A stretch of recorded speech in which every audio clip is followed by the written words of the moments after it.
Chapter 462. In the Eastern Room, under Gu Yan and Gu Xiaoshuan's eloquent explanations and gestures, Gu Yan was mainly responsible for the explanation, while Gu Xiaoshuan was mainly responsible for the gestures. Gu Jiao finally understood the ins and outs of the incident. Gu Jiao knew a bit about Xiao Liulong's background, but from the conversation between the mother and son, Xiao Liulong's background and the fire from 4 years ago had other secrets. Gu Jiao felt that the person who set the fire shouldn't be Prince Ning, at least not when Xiao Heng was burned to death. Both Princess Xinyang and Prince Ning should have had the idea of setting the fire, but neither of them succeeded.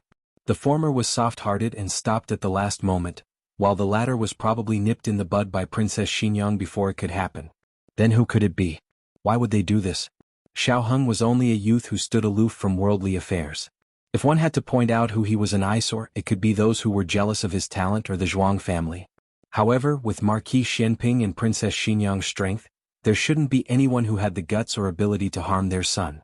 Especially since the Imperial College was originally the old Chancellor and Xiao Heng's territory.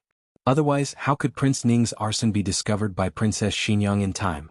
Concubine Jing had once poisoned Xiao Heng, but that was because the Imperial Palace was her territory.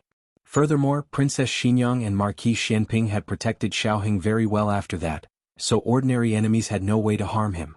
Thus, that fire wasn't set by an ordinary enemy. As for whether it was revenge against Marquis Xianping or Princess Xinyang, Gu Jiao felt that it was neither. Judging from Princess Xinyang's behavior in sending Xiao Heng away, the other party might have been targeting Xiao Heng himself. That person or power seriously threatened Xiao Heng's safety. For the sake of Xiao Heng's survival, Princess Xinyang had no choice but to do this. And judging from how Marquis Xianping had repeatedly probed Xiao Lulang, Princess Xinyang had even kept him in the dark. Although there was not much trust between husband and wife, Xiao Heng was his own son. His feelings for Xiao Heng were genuine. There could only be one explanation for Princess Xinyang's actions. It was a power that even Marquis Xuanping's household would find difficult to deal with. Could it be the power of the upper nation? The world was divided into 6. The state of Yin, the state of Jin, and the state of Liang were the upper states, while the state of Zhao, the state of Zhao, and the state of Chen were the lower states. There was also the Turkic state that was not recognized by the 6 states. The furthest place Gu Jiao had been to since she came here was the capital. She knew very little about the other countries, so she couldn't guess which country was more likely to be the culprit. But Xiao Lulang had said that his birth mother was a female slave from the state of Yen. There was no keepsake, no words. Xiao Liulong's birth mother didn't leave behind anything that could trace his identity. That night, Princess Xinyang stayed for dinner. Actually, I also know how to cook. I had nothing to do these past few years in Fengdu, so I learned a few of my specialty dishes from the chef in the residence. She was a vegetarian, so all she learned were vegetarian dishes. She wanted to show off her skills to her son, so she made a cold dish of 3 shredded shreds, steamed glutinous rice with red dates and stir-fried wild mushrooms. Compared to Xiao Liulong's dishes, they were much better. The color were attractive, and the smell was also very appetizing. Everyone couldn't wait to taste them. Then everyone felt a tremor from their souls. Oh my god. This was too disgusting. They finally knew where Xiao Liulong's dark cooking master came from. Little Jing Kong and Long Yi were so disgusted by the disgusting taste that they rolled their eyes and stuck out their tongues. It was worth mentioning that Gu Jiao gave Long Yi a new mask that covered the upper half of his face, leaving his mouth and chin exposed. He could eat anytime and anywhere. Yujin also showed off her skills in cooking. Fortunately, she didn't add water to her cooking. The fear of being dominated by Princess Xinyang's cooking finally disappeared little by little with her delicious food. After dinner, the old chancellor called Xiao Lulang, now he should call him Xiao Heng, to the next room. He came back late, so he didn't know how the mother and son had inexplicably recognized each other. Princess Xinyang was led by little Jing Kong to visit his small vegetable garden as well as his little eagle and 7 chicks. This is little 5, this is little 6, this is little Chi, and this is little 9. After little Jing Kong finished introducing them one by one, little 8 walked over valiantly and said, "This is Big Brother Yan's little 8.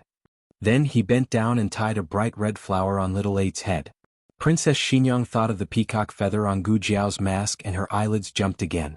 What kind of beauty did this pair of siblings have? Princess, this is for you. Little Jing Kong suddenly took out a flower and handed it to Princess Xinyang in a very gentlemanly manner. Only such a beautiful flower is worthy of such a beautiful you. This little bean's mouth was really smeared with honey. But why did this flower look a little familiar? Did Long Yi go to her flower room again? He picked Princess Xinyang's flower and gave it to her. No one else could do this. After that, little Jing Kong invited Princess Xinyang to his west room and showed her his homework. Other than the handwriting being not neat enough, she couldn't find a single mistake. The reason why his handwriting was not neat enough was that he was still too young, so his wrist and hand strength were not enough. In addition, Gu Jiao didn't let him write too many words for fear that it would affect his growth. He was really a very smart child. Xiao Heng came over from the next room and saw little Jing Kong showing off in front of Princess Xinyang. He was only like this to people he liked. He was very cold to people he didn't like. For example, he never ignored Gu Jinyu when she came over. Of course, little Jing Kong was showing off while discrediting bad brother-in-law. Hearing this, Princess Xinyang couldn't help but laugh. Little Jing Kong said helplessly, "It's true, Princess. You might not believe it, but bad brother-in-law is already 18 years old, and he still wet the bed. After he finished, he blamed it on me. Why are the adults nowadays so insensible?" Princess Xinyang laughed until tears came out. On the other hand, Xiao Heng's handsome face darkened. "Little monk, you feel uncomfortable all over if it's not dark. Have you finished practicing the calligraphy of the Qin Kingdom? Have you memorized the ancient poems of the Liang Kingdom? Have you read the three-character classic of the Yen Kingdom?" Little Jing Kong snorted and pouted. "Jiao Jiao said that I can do it tomorrow." Xiao Heng raised his eyebrows.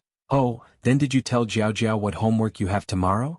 Little Jing Kong was especially careful to hide tomorrow's tutoring task so that he could have some free time today. The little guy blinked guiltily. In the end, the fear of being found out by Jiao Jiao and being disappointed in him took over. He unwillingly jumped down from the chair, tiptoed to pick up the book on the table, and went over to his granduncle's side to do his homework. Princess Xinyang still had a smile on her face. She hadn't smiled like this in a long time. The little guy reminded her of Aheng when she was young. "Jing Kong is the same as when you were young," she said with a smile. Xiao Heng snorted. "I'm not as arrogant as him." Princess Xinyang said, "Oh, then who was it that ran to the throne room to show off after memorizing a poem?" Xiao Heng's expression suddenly froze. A shameful memory burst forth from the abyss of his consciousness. An adorable little ball chirped as he followed behind the emperor, using both his hands and feet to climb up step by step. He was panting as he climbed, and the hat on his head was crooked. He stood up and clumsily adjusted his hat. Looking at the numerous civil and military officials, he said in a childish voice, I need to memorize a poem. Today I'm memorizing." That wasn't him. He didn't admit it. He didn't remember. He didn't. Princess Xinyang stayed until late at night before leaving. Xiao Heng sent her to the door. She had already said what she needed to say. Xiao Heng had already guessed what she shouldn't say, but she was still a little worried. Before getting into the carriage, she looked deeply at Xiao Heng and said, "Right now I understand." Xiao Heng nodded knowingly. "Don't worry about the future. I'll take care of it." He still couldn't reveal his identity to the public, but one day he would openly appear in front of everyone as Xiao Heng. He would catch the person behind the scenes who poisoned and set him on fire. No matter if it was a person or a power, no matter what hardships he had to pay, he would not shrink back or escape. If it was a mountain, he would chisel that mountain. If it was a river, he would fill that river. Although a mayfly was small, it could shake a tree. Princess Xinyang looked at the unswerving determination in Xiao Heng's eyes and finally confirmed that he had grown up. In these 4 years, she had worried about his situation countless times and regretted her original decision countless times. Especially when she learned that Xiao Heng had unexpectedly contracted leprosy not long after leaving the capital and that Xiao Heng had taken care of him for 2 years, her heart had almost stopped beating. But when it came to this moment, she realized that every step was worth it. All of the pain he had experienced would become an indestructible armor on his body. "Heng, mother is proud of you." After Princess Xinyang's carriage left, Xiao Lulang returned to the courtyard. He closed the door and bolted it. Turning his head, he saw a person sitting on the swing. The crescent moon was like a hook. The moonlight fell on her shoulders, and her water-like skirt gently swayed in the night wind. Xiao Heng looked at her small back and walked over. It was now late at night and everyone was asleep. The night seemed especially peaceful. He also softened his voice. "Still not sleeping?" Gu Jiao grabbed the rope of the swing with both hands and tilted her head to look at him. Her eyes sparkled as if they had gathered the stars of the Milky Way. "Are you happy?" Xiao Heng froze for a moment then quickly reacted. She was talking about him reuniting with Princess Xinyang. He grunted, "I'm happy." Gu Jiao let go of her left hand and moved to the right to make some space for him. This swing was made for little Jing Kong.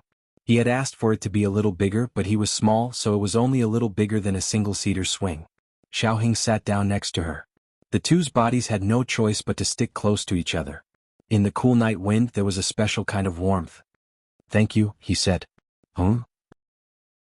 Gu Jiao looked at him in confusion. "Thank you for pulling me out of the mire. Thank you for pushing me to the capital. Thank you for forcing me to face the past that I did not dare face. In the end I found the truth." He was too embarrassed to say these words. He looked at her gently and changed the topic. "You also seem very happy." Gu Jiao shook her small head. "If you're happy, then I'm happy." The softness in Xiaoheng's heart was touched. He raised his hand and gently patted the top of her head. She seemed to like being patted on the head, so she rubbed her head against his palm. Her hair exuded a faint fragrance of flowers and honey locust. Every strand of her hair exuded a silent invitation, as if to say that he could touch her hair as he wished after washing it. Xiaoheng couldn't hold it in and let out a low laugh. Gu Jiao looked at his smile and was suddenly dazed. He did not smile often, but every time he smiled, it could make people's hearts stop beating. Gu Jiao stared at him blankly. Suddenly, a perverted idea flashed through her mind. She wanted to hide him and put him in her cage where no one could find him. She was good and bad. "Jiao Jiao." His voice interrupted her thoughts. Gu Jiao blinked. Xiaoheng turned sideways and stared at her. "Is it hard to be with me?" Gu Jiao shook her head. "It's not hard." Xiaoheng said again, "But maybe it will be hard in the future." Gu Jiao said seriously, "I'm not afraid of hard work." Xiaoheng's eyes flashed with a trace of emotion. He gently tucked her hair that had been messed up by the wind behind her ear. Gu Jiao looked down and twiddled her fingers. "Then, do you want to kiss me?" Xiaoheng was stunned. His hand that was tucking her hair stopped in midair. "No," he said solemnly. "Oh." Gu Jiao's little face collapsed at a speed visible to the naked eye. Xiaoheng almost laughed out loud. He held back the mischievous smile in his eyes and slowly raised his hand to support her white neck. His broad palm held the back of her head and said in a hoarse voice, "Jiao Jiao, close your eyes." Gu Jiao obediently closed her eyes. He gently held her head and lowered his head to kiss her soft lips. Unlike in the past, he wanted more this time. "Jiao Jiao," he said against her lips. The scorching hot breath made Gu Jiao's cheeks heat up.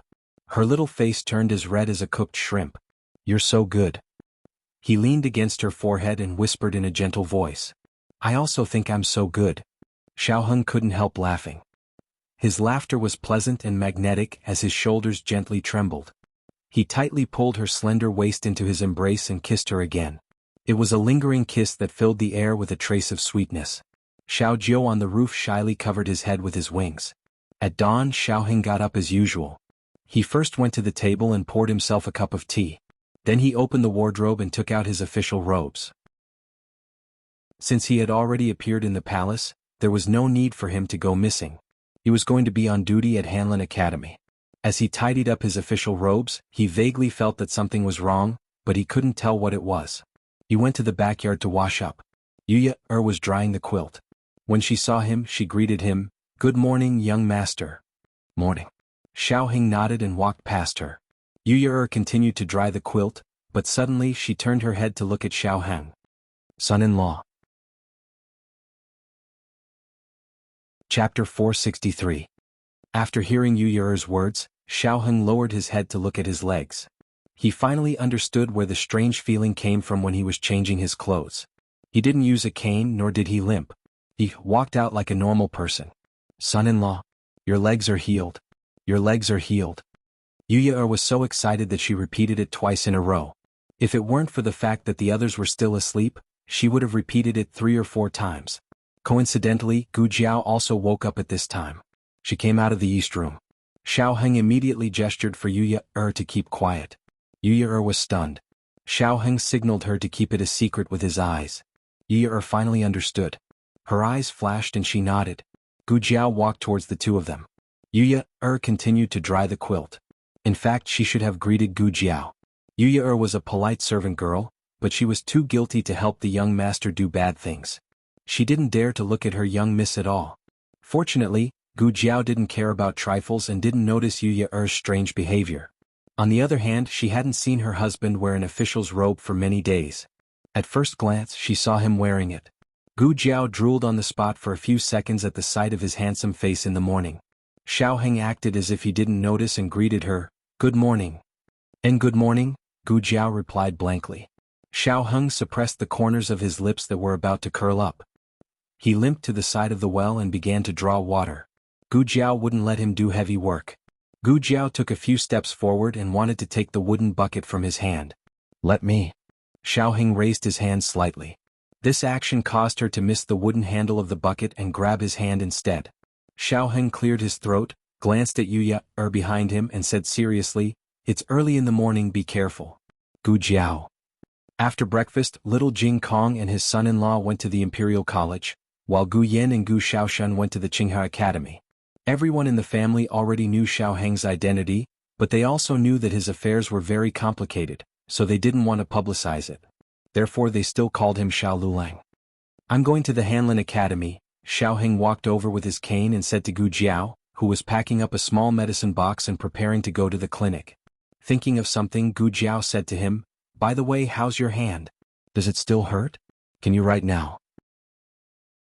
The stitches had been removed long ago, and he had been doing rehabilitation for the past few days. He used his left hand to hold a spoon when eating. "It doesn't seem to be very good." Xiaoheng stretched out his right hand and said without changing his expression, "I don't have much strength." "Is that so? Let me take a look." Gu Jiao put down the small medicine box. Xiaoheng limped in front of her and stretched out his right hand. His hand was white and clean, and his fingers were long and slender with distinct joints. Even his fingernails were glossy. Gu Jiao couldn't help but sigh again. In her previous life, this pair of hands was either a surgeon's or a pianist's. She began to examine his wound. There was a faint layer of scar ointment on the wound. Compared to before, the scar had faded a little, but it was still very eye-catching on this perfect hand. Gu Jiao pressed the wound and asked, "Does it hurt?" Xiaoheng was slightly stunned.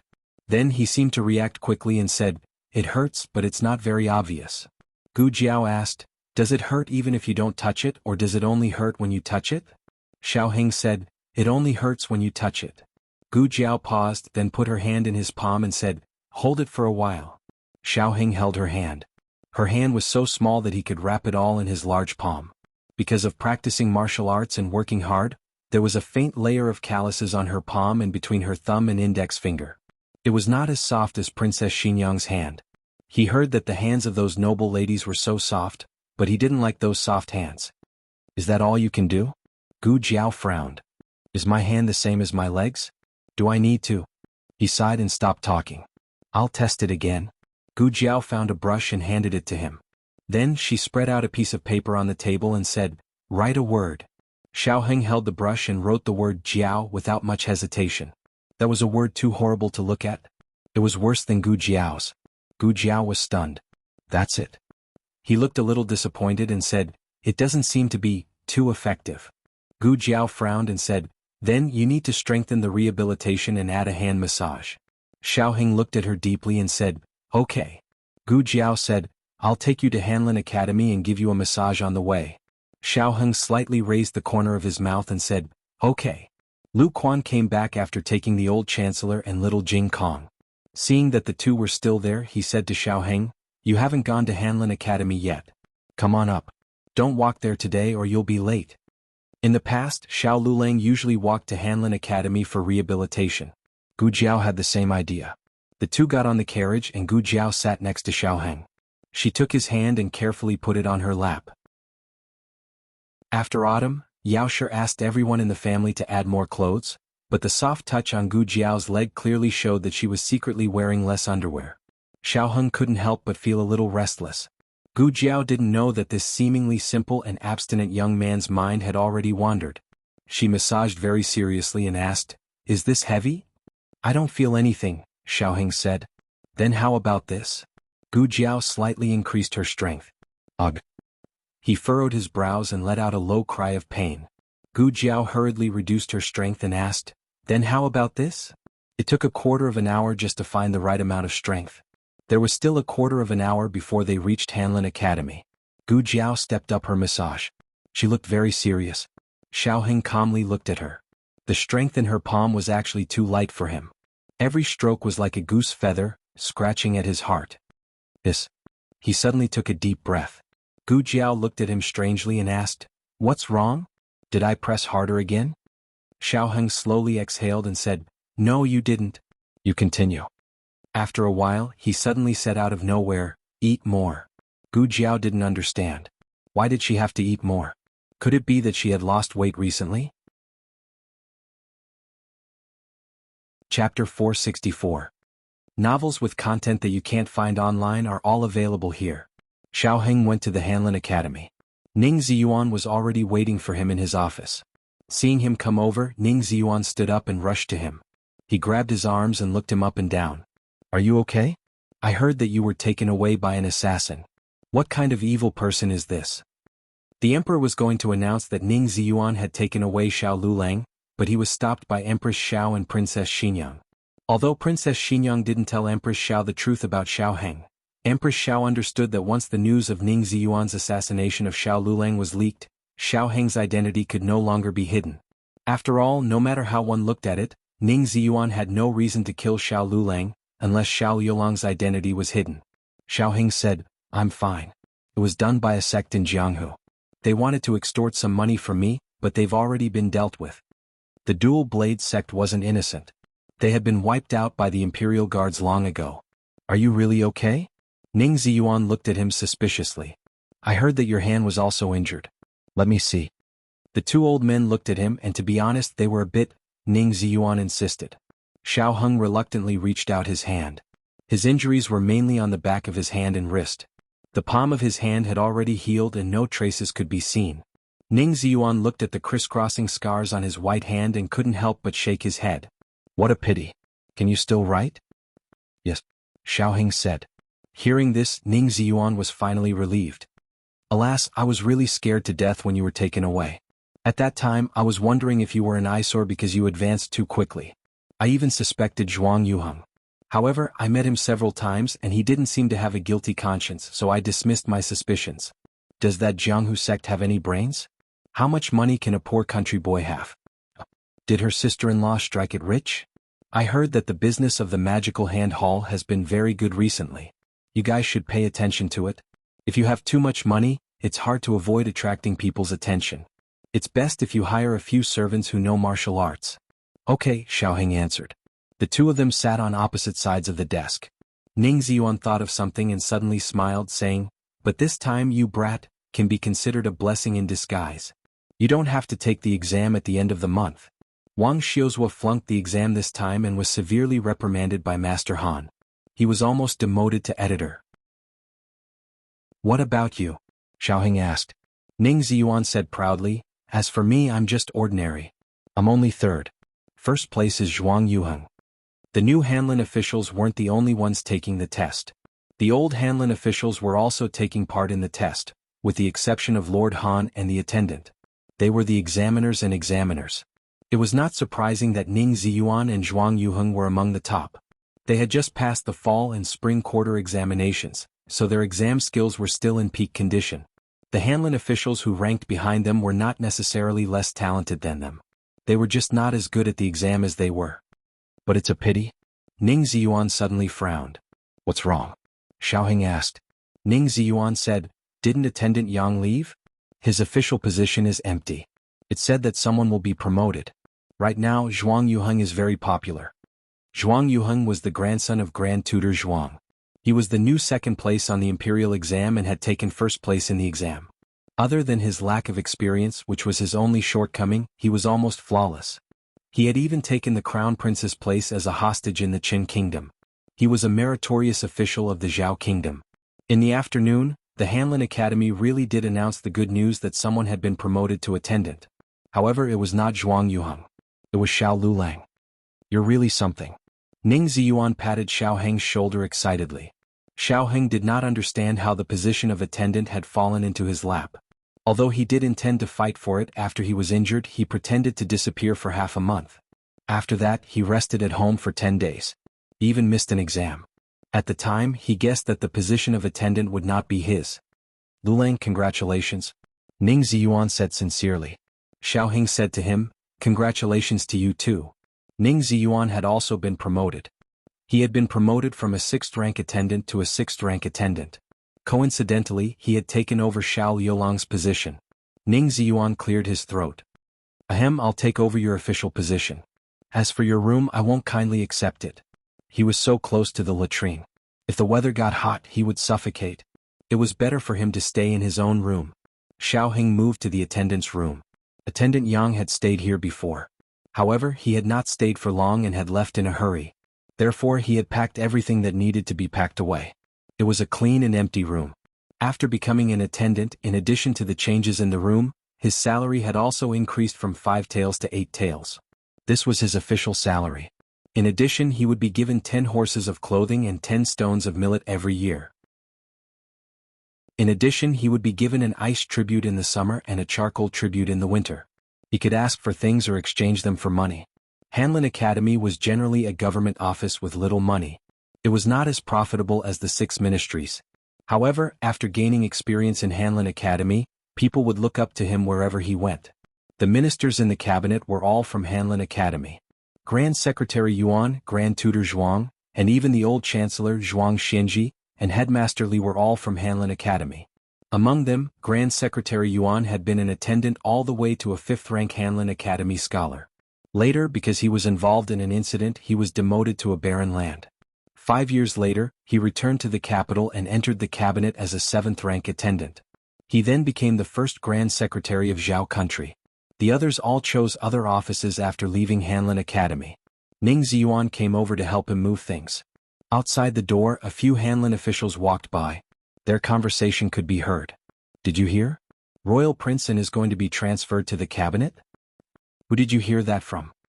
He heard the conversation between Lord Han and Royal Princeton. You even eavesdropped on Lord Han. No, I was just passing by. I heard it by accident. Lord Han said that if you go to the cabinet, you should not delay your studies. The foundation of ruling a country is in these books. That was definitely not the original words. However, everyone saw that he was deliberately hiding it and did not ask. After all, it was not necessarily a good thing to know too much about some things. They quickly walked away and the sound of their conversation gradually disappeared. Ning Ziyuan had a look of realization. I was wondering why he stopped fighting with you. He must have found a better place to go. What was their purpose in entering the cabinet? Wasn't it to enter the cabinet in the future and become an assistant minister? Even if that was not the case, going to the 6 ministries was also excellent. Those who truly wanted to stay in Hanlin Academy for the rest of their lives were probably rare. Xiaoheng did not say anything. This was probably Grand Tutor Zhuang's idea. With Zhuang Yuheng's qualifications, it was a bit far-fetched to enter the cabinet. It was probably because Empress Dowager Zhuang's attitude towards Prince Ning that made Grand Tutor Zhuang feel uneasy. He no longer trusted Empress Dowager Zhuang wholeheartedly. He wanted more power in the hands of the Zhuang family. Right now, in the cabinet, the 2 secondary secretaries were his people, half of the 6 cabinet scholars were also his people. If an Anjun Wang was added in the future after Grand Secretary Yuan abdicated, the cabinet would completely belong to the Zhuang family. Ning Ziyuan saw that Xiao Lulang was deep in thought and thought that he was disappointed. He quickly patted his shoulder and comforted, Lulang, don't be discouraged. You will also be able to enter the cabinet one day. Xiao Heng was not thinking about entering the cabinet. He was thinking about whether Grand Tutor Zhuang, that old man, had gone to poke his Grey-Tan's heart again. Imperial Palace. The Emperor and Empress Dowager Zhuang left court and headed towards Rinshou Palace together. Empress Dowager Zhuang sat on the Phoenix sedan and looked strangely at the Emperor's sedan. She asked in confusion, Your Pure Flowers Palace is over there. The Emperor shamelessly said, I'm going to Imperial Mother's palace to eat. Empress Dowager Zhuang was silent for a moment before she made a sound of agreement. Emperor. Imperial Mother actually did not refuse. After eating, Empress Dowager Zhuang said to the Emperor, Come to the study for a moment. Imperial Mother, do you need this son for something? The Emperor asked after entering the study. Empress Dowager Zhuang said seriously, This widow has thought about it. The Emperor has been ruling for many years. It is time for this widow to return the power to the Emperor. The Empress was startled. Imperial Mother, why do you say this? Empress Dowager Zhuang sighed. From tomorrow onwards, this widow will no longer be ruling from behind the curtain. A sentence flashed through the Emperor's mind. Is there no more joy in going to court with Imperial Mother? Imperial Mother. Empress Dowager Zhuang faintly looked at him. Haven't you always wanted this widow to not go to the throne room? Your wish has been fulfilled. What? Are you still not happy? That was in the past, the emperor mumbled. Ever since the truth of concubine Jing's matter came to light, he realized that he had misunderstood his Imperial Mother all these years. Imperial Mother had countless opportunities to kill him, but she had never done so. On the contrary, it was he who had framed his Imperial Mother time and time again, even causing her to contract leprosy. If it wasn't for the little miracle doctor, he would probably be living in regret for the rest of his life. Moreover, leaving emotional factors aside, his Imperial Mother was indeed more daring and resourceful than him. Empress Dowager Zhuang sighed faintly. This widow is old. It is time for me to have a few days of leisure. The emperor's face darkened. Imperial Mother, you actually just want to go to Jade Water Alley to play cards. And the kind that doesn't bring him along. Empress Dowager Zhuang. Cough, is it that obvious? Chapter 465. The emperor looked at her bitterly with an expression that said, I knew it. Empress Dowager Zhuang flatly denied, I didn't. When can I go play cards? The emperor continued to complain, then Imperial Mother doesn't want to go to bed early. Empress Dowager Zhuang, when did your brain become so good? Her habit of getting up early for many years was gone in a year in by Shui Alley. It was quite helpless. In the end, the emperor promised Empress Dowager Zhuang that he wouldn't attend politics from behind the curtain. After all, he was the emperor. No matter how much he trusted Empress Dowager Zhuang, he couldn't help but desire to govern alone. This was a very contradictory mentality. Empress Dowager Zhuang had lived to this age. What didn't she understand? It was normal for the ruler of a country to have such a mentality. Otherwise, if everyone was like the crown prince, giving unconditional, bottomless indulgence and trust to a person, in the end, if the person next to him wanted the country, would he be willing to give it up? Being an emperor or a benevolent ruler wasn't a bad thing. He could be soft where he needed to be, but he couldn't lack the ambition of an emperor. However, the emperor didn't promise Empress Dowager Zhuang that he wouldn't attend politics from behind the curtain. Empress Dowager Zhuang had to agree to play cards with him 3 or 4 times a month. She also had to set aside time every day to deal with state affairs with him. It was time to spend alone time with Muhu in the afternoon. Empress Dowager Zhuang didn't completely give up power. She just didn't go to court. She still had to play tricks in private. Lulang was promoted, but the money he received wasn't enough to pay the little monk's rent every month. Alas, there were so many children at home. The burden was heavy. Hanlin Academy. Xiaoheng came out from his shift and saw a carriage parked in the alley diagonally across from him. The coachman was an unfamiliar face and he had never seen the carriage before. However, Xiao Liulang's intuition told him that the owner of the carriage was waiting for him. There was no one around, so he didn't bother to disguise himself. He strode over. The coachman didn't ask and directly put down a wooden stool. He hesitated for a moment. Princess Xinyang opened the door slightly. Xiaoheng was slightly taken aback, and then he stepped into the carriage. He sat down opposite Princess Xinyang. Princess Xinyang said to the coachman, "Let's go to the clinic." "Yes." The coachman waved his whip and the wheels began to turn. Princess Xinyang's complexion was better than when she had just returned to the capital. Today it was even possible to see a bit of rosy color. She didn't smile much, but the warmth in her eyes almost flowed. "I came to see you," she said. "Yes."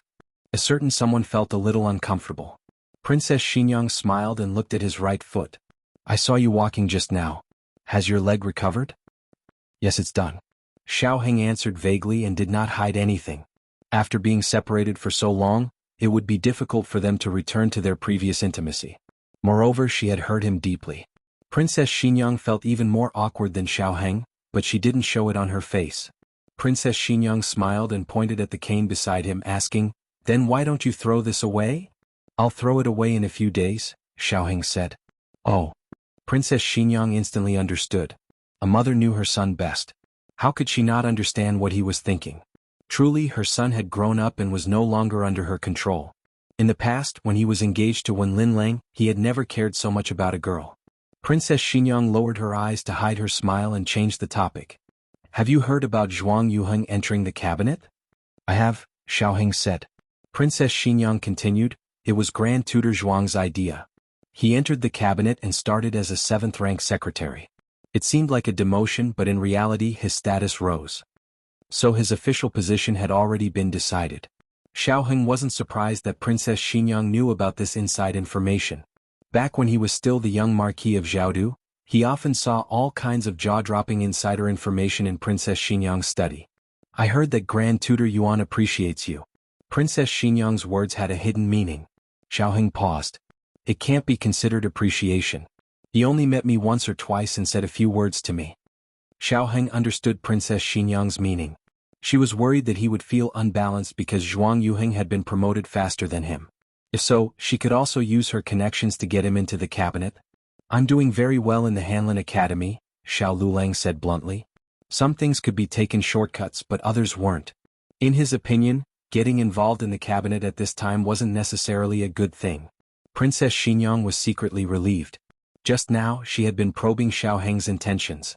When he was young, Xiaoheng was a very competitive child. He wanted to be first in everything. Of course he really did have the ability, but officialdom was like a battlefield. Sometimes, although you won the battle, you lost the battlefield. Xiaoheng's current temperament was far beyond her expectations. As the two were talking, the sound of galloping horse hooves suddenly came from ahead. Immediately after, it sounded like the rider had run into some stall. Miserable cries rose up one after another. "Aya! The horse is out of control." Princess Xinyang's coachman shouted loudly. It wasn't their horse that was out of control, but the other side's. It was rampaging, knocking down passers-by, and had no intention of stopping. Seeing that it was about to hit their carriage, it was too late to turn around. Long Yi flew over, opened the roof of the carriage and grabbed Princess Xinyang and Xiaoheng. The carriage was smashed apart by the crazy horse. Long Yi put the two people on the roof, then went to grab the coachman who was about to lose his life under the horse's hooves. Long Yi, that child. A child was scared silly. He stood in the middle of the street in a daze, and the crazy horse rushed towards him. Long Yi grabbed the coachman with one hand and the child with the other. Finally, he rushed to take the child away before the crazy horse could hit them. Princess Xinyang secretly breathed a sigh of relief, but before she could finish, the soles of her feet slipped and she fell from the roof. Xiaoheng reached out to grab her, but they also fell down together. Long Yi didn't have time to put down the coachman and child. He flashed over, but he only caught Xiaoheng, and Princess Xinyang slipped from his shoulder. At this critical moment, another tall and mighty figure descended from the sky. He hugged Princess Xinyang's soft waist, and slowly descended from the sky. This person had a devastatingly beautiful face and a pair of soul-stirring eyes. He was Marquis Xianping, who was hailed by the emperor as the face of Zhao country. Marquis Xianping stood there with Princess Xinyang in his arms. His posture was handsome. A burst of enthusiastic cheers erupted from the crowd. Marquis Xianping raised his eyebrows and smiled. "Princess, long time no see." Princess Xinyang's face was cold. "Are you done acting handsome? If you're done, then let this princess down." TSK unromantic. Marquis Xianping curled his lips with regret and put Princess Xinyang down. That crazy horse was already under Changjing's control.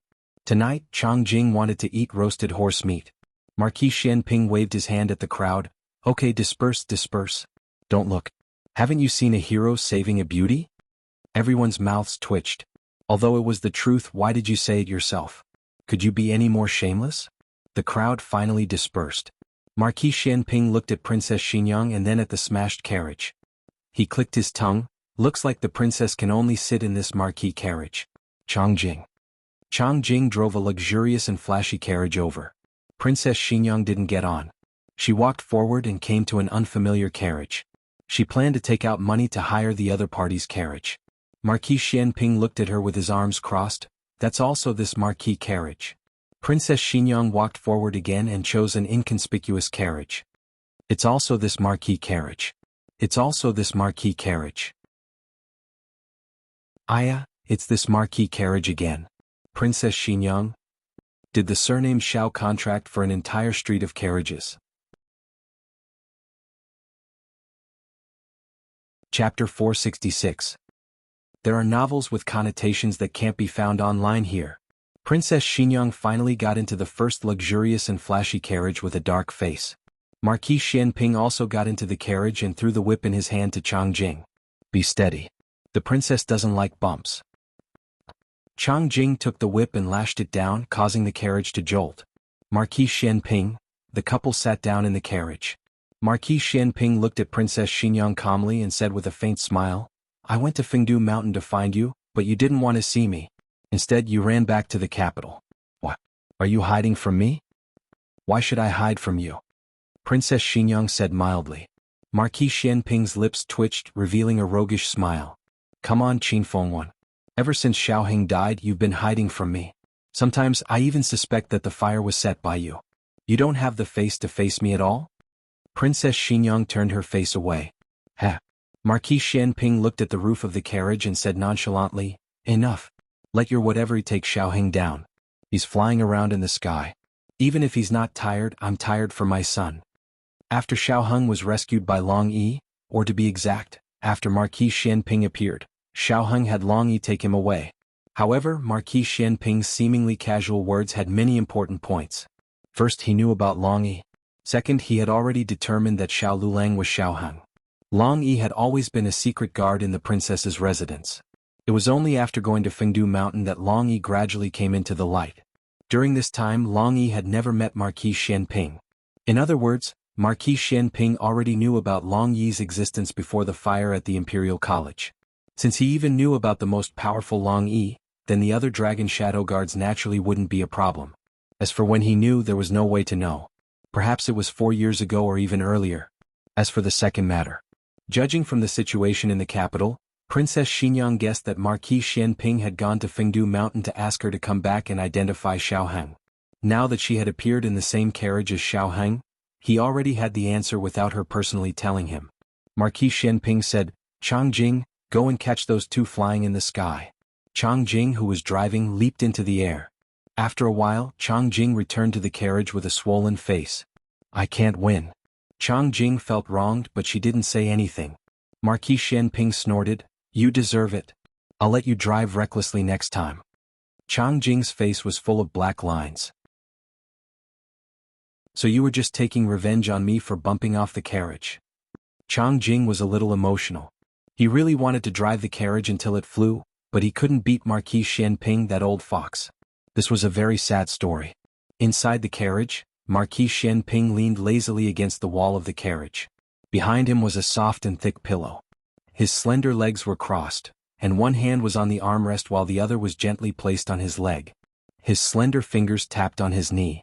Princess Xinyang sat across from him with an indifferent expression and didn't say a word. Marquis Xianping smiled lightly. "Qin Fengwan, do you want to say it yourself or do I have to ask you one question at a time?" Princess Xinyang asked. "What do you want me to say?" Marquis Xianping said, "Everything." Princess Xinyang looked at him. "Why don't you first tell me what happened with the crazy horse just now?" Marquis Xianping said, "What? You suspect that I did it? I'm not that bored." Princess Xinyang didn't say anything. Marquis Xianping narrowed his eyes at her. "Wait, are you suspecting that someone tried to assassinate you or Xiaoheng?" Princess Xinyang slowly exhaled and looked at him without blinking. "Before I answer all your questions, why don't you answer one of mine first? Who was that female slave from the Yan Kingdom?" After Long Yi sent Xiaoheng back to Jadewater Alley, he immediately left. Before he left, he met little Jing Kong and exchanged small manly punches with little Jing Kong. "Lulang." Just as Xiaoheng was about to enter the room, he heard someone calling him from behind. He turned around and said politely, "Auntie, what's the matter?" Auntie handed him a jar with a smile. "This is the pickled vegetables I just made. Take it." "No need. I haven't finished the ones you gave me last time." Xiaoheng declined. Auntie stuffed the jar into his arms and said, not allowing him to refuse, take it, take it. You have a lot of family members so you can finish it all at once. Besides, it's just a jar of pickled vegetables. It's not that valuable." Xiaoheng was not good at rejecting such pure kindness, so he accepted it shyly. "Thank you, Auntie He." As soon as Auntie He left, Uncle Zhao from next door came over again. He called him Lulang and gave him a basket of eggs. He said that Gu Jiao made salted duck eggs last time and gave some to the neighbors. He didn't have anything to give in return, so these eggs were laid by his own chicken. That's right. Since little Jing Kong persisted in running chickens for a year, Puishui Alley also started to raise poultry one after another. Yao Shi called out to him from inside. "He's here." Xiaoheng carried the jar and the basket into the house. His family did not change the way they addressed Xiaoheng. Xiaoheng felt that this was also very good. He did not have a courtesy name, so in the future Lulang would be his courtesy name. He was Xiaoheng and he was also Xiao Lulang. He would finish Xiao Yulang's unfinished life for him. He would see the scenery that Xiao Lulang had not seen before. Xiaoheng's clothes were too small, so Yaoshi bought new ones for him. The last time he tried them on, the sleeves were a little narrow, so Yaoshi changed them. Xiaoheng tried them on again. They fit him very well. He thanked Yaoshi and told Yaoshi about how he and Elder Zhao had come to deliver things. They're too polite. Yaoshi did not know whether to laugh or cry. She asked Yu to keep the things properly. Xiaoheng returned to the west room. Little Jing Kong had finished school early today. At this time he was sticking out his little butt and plunging into his big box. He threw out the things inside with a swish, and no one knew what treasure he was looking for. Xiaoheng felt a headache coming on. He had just cleaned up for him the day before yesterday. Xiaoheng poked a certain someone's little butt with his walking stick. What are you doing? Little Jing Kong stopped rummaging and pulled his little head out of the box. He turned around and looked at Xiaoheng while panting. He said disappointedly, I knew it's a bad brother-in-law. Jiao Jiao would not poke his little butt. Why is it so messy again? I'm looking for something. Jiao Jiao's birthday is coming soon. I want to give Jiao Jiao a surprise. Gu Jiao's birthday was next month. There were less than 40 days left. Xiaoheng looked at the little guy's sweaty face and suddenly said mischievously, what a coincidence. I want to give Jiao Jiao a surprise too. Little Jing Kong patted his little chest and said, then my surprise will be bigger than yours. Xiaoheng raised his eyebrows. That's not necessarily true. Little Jing Kong put his hands on his waist and stamped his feet. Jiao Jiao likes me the most. Xiaoheng curled his lips. But she'll definitely like the surprise I give her the most. Little Jing Kong stared at him. You. What's your surprise? The little guy suddenly became nervous. Princess Xinyang was right. Little Jing Kong was very similar to Xiaoheng when he was young. For example, their strong desire to win was almost the same. Xiaoheng bent down and looked at him at eye level. He imitated his usual behavior and proudly shook his little head. I'm not telling you, ha. So angry. Little Jing Kong secretly clenched his little fists. He would not lose to his bad brother-in-law. The biggest surprise must be the one he gave Jiao Jiao. There was a military book that said, know yourself and know your enemy, and you will win 100 battles. He had to know his bad brother-in-law's surprise before he could defeat him. Where did his bad brother-in-law hide his surprise? He would definitely find it. In the carriage, Princess Xinyang finished telling the whole truth. Marquis Xianping's face was extremely cold. He was not someone who often got angry, but he was a little unable to hold it in. He forced himself to calm down. He did not have a habit of getting angry at women. Qin Fengwan, do you think that this marquis is especially useless? That I can't even protect my own son? We haven't even fought. How do you know that I can't beat him? Princess Xinyang said, Look, I knew you would have this reaction. You didn't meet them. No matter how much I say, you will only think that I am exaggerating. Alright, just treat it as me hating Ahang and not wanting to see her, so I deliberately sent her away. Marquis Xianping frowned. What do you mean just treat it as me? If it's true, then it's true. If it's not, then it's not. You scholars like to beat around the bush. You have 7 or 8 meanings in one sentence. I don't understand. Princess Xinyang turned her face away and said, if you don't understand, then forget it. Either way, that woman was provoked by you. It was you who caused Ahang to suffer and also caused my son's death. I won't defend Xiaoheng's matter, but your son's death. Marquis Xianping paused. He seemed to have realized that there was something wrong with the way he addressed her. After pondering for a moment, he said, your son and mine really were not caused by this marquis. I'm afraid this debt cannot be counted on this marquis. Chapter 467. Princess Xinyang's tone was as cold as ice. Why can't you be blamed? If the woman you brought back didn't attract the assassins, how could my son have been poisoned? Marquis Xianping's frown deepened. You think the group of assassins who poisoned him was after her? Wasn't it? Princess Xinyang asked back. Marquis Xianping fell silent. Princess Xinyang sneered. You don't dare to speak? Haven't you always hated being the scapegoat? Tell me, how did I wrongly accuse you? Marquis Xianping looked at her with a complicated expression. Qin Fengwan, will this affect your relationship with Xiaoheng? What do you mean? Princess Xinyang didn't understand. Marquis Xianping's gaze was deep. Do you think that group of assassins who came after his mother will make you resent him? Without waiting for Princess Xinyang's reply, Marquis Xianping continued, I'm not a good person to begin with.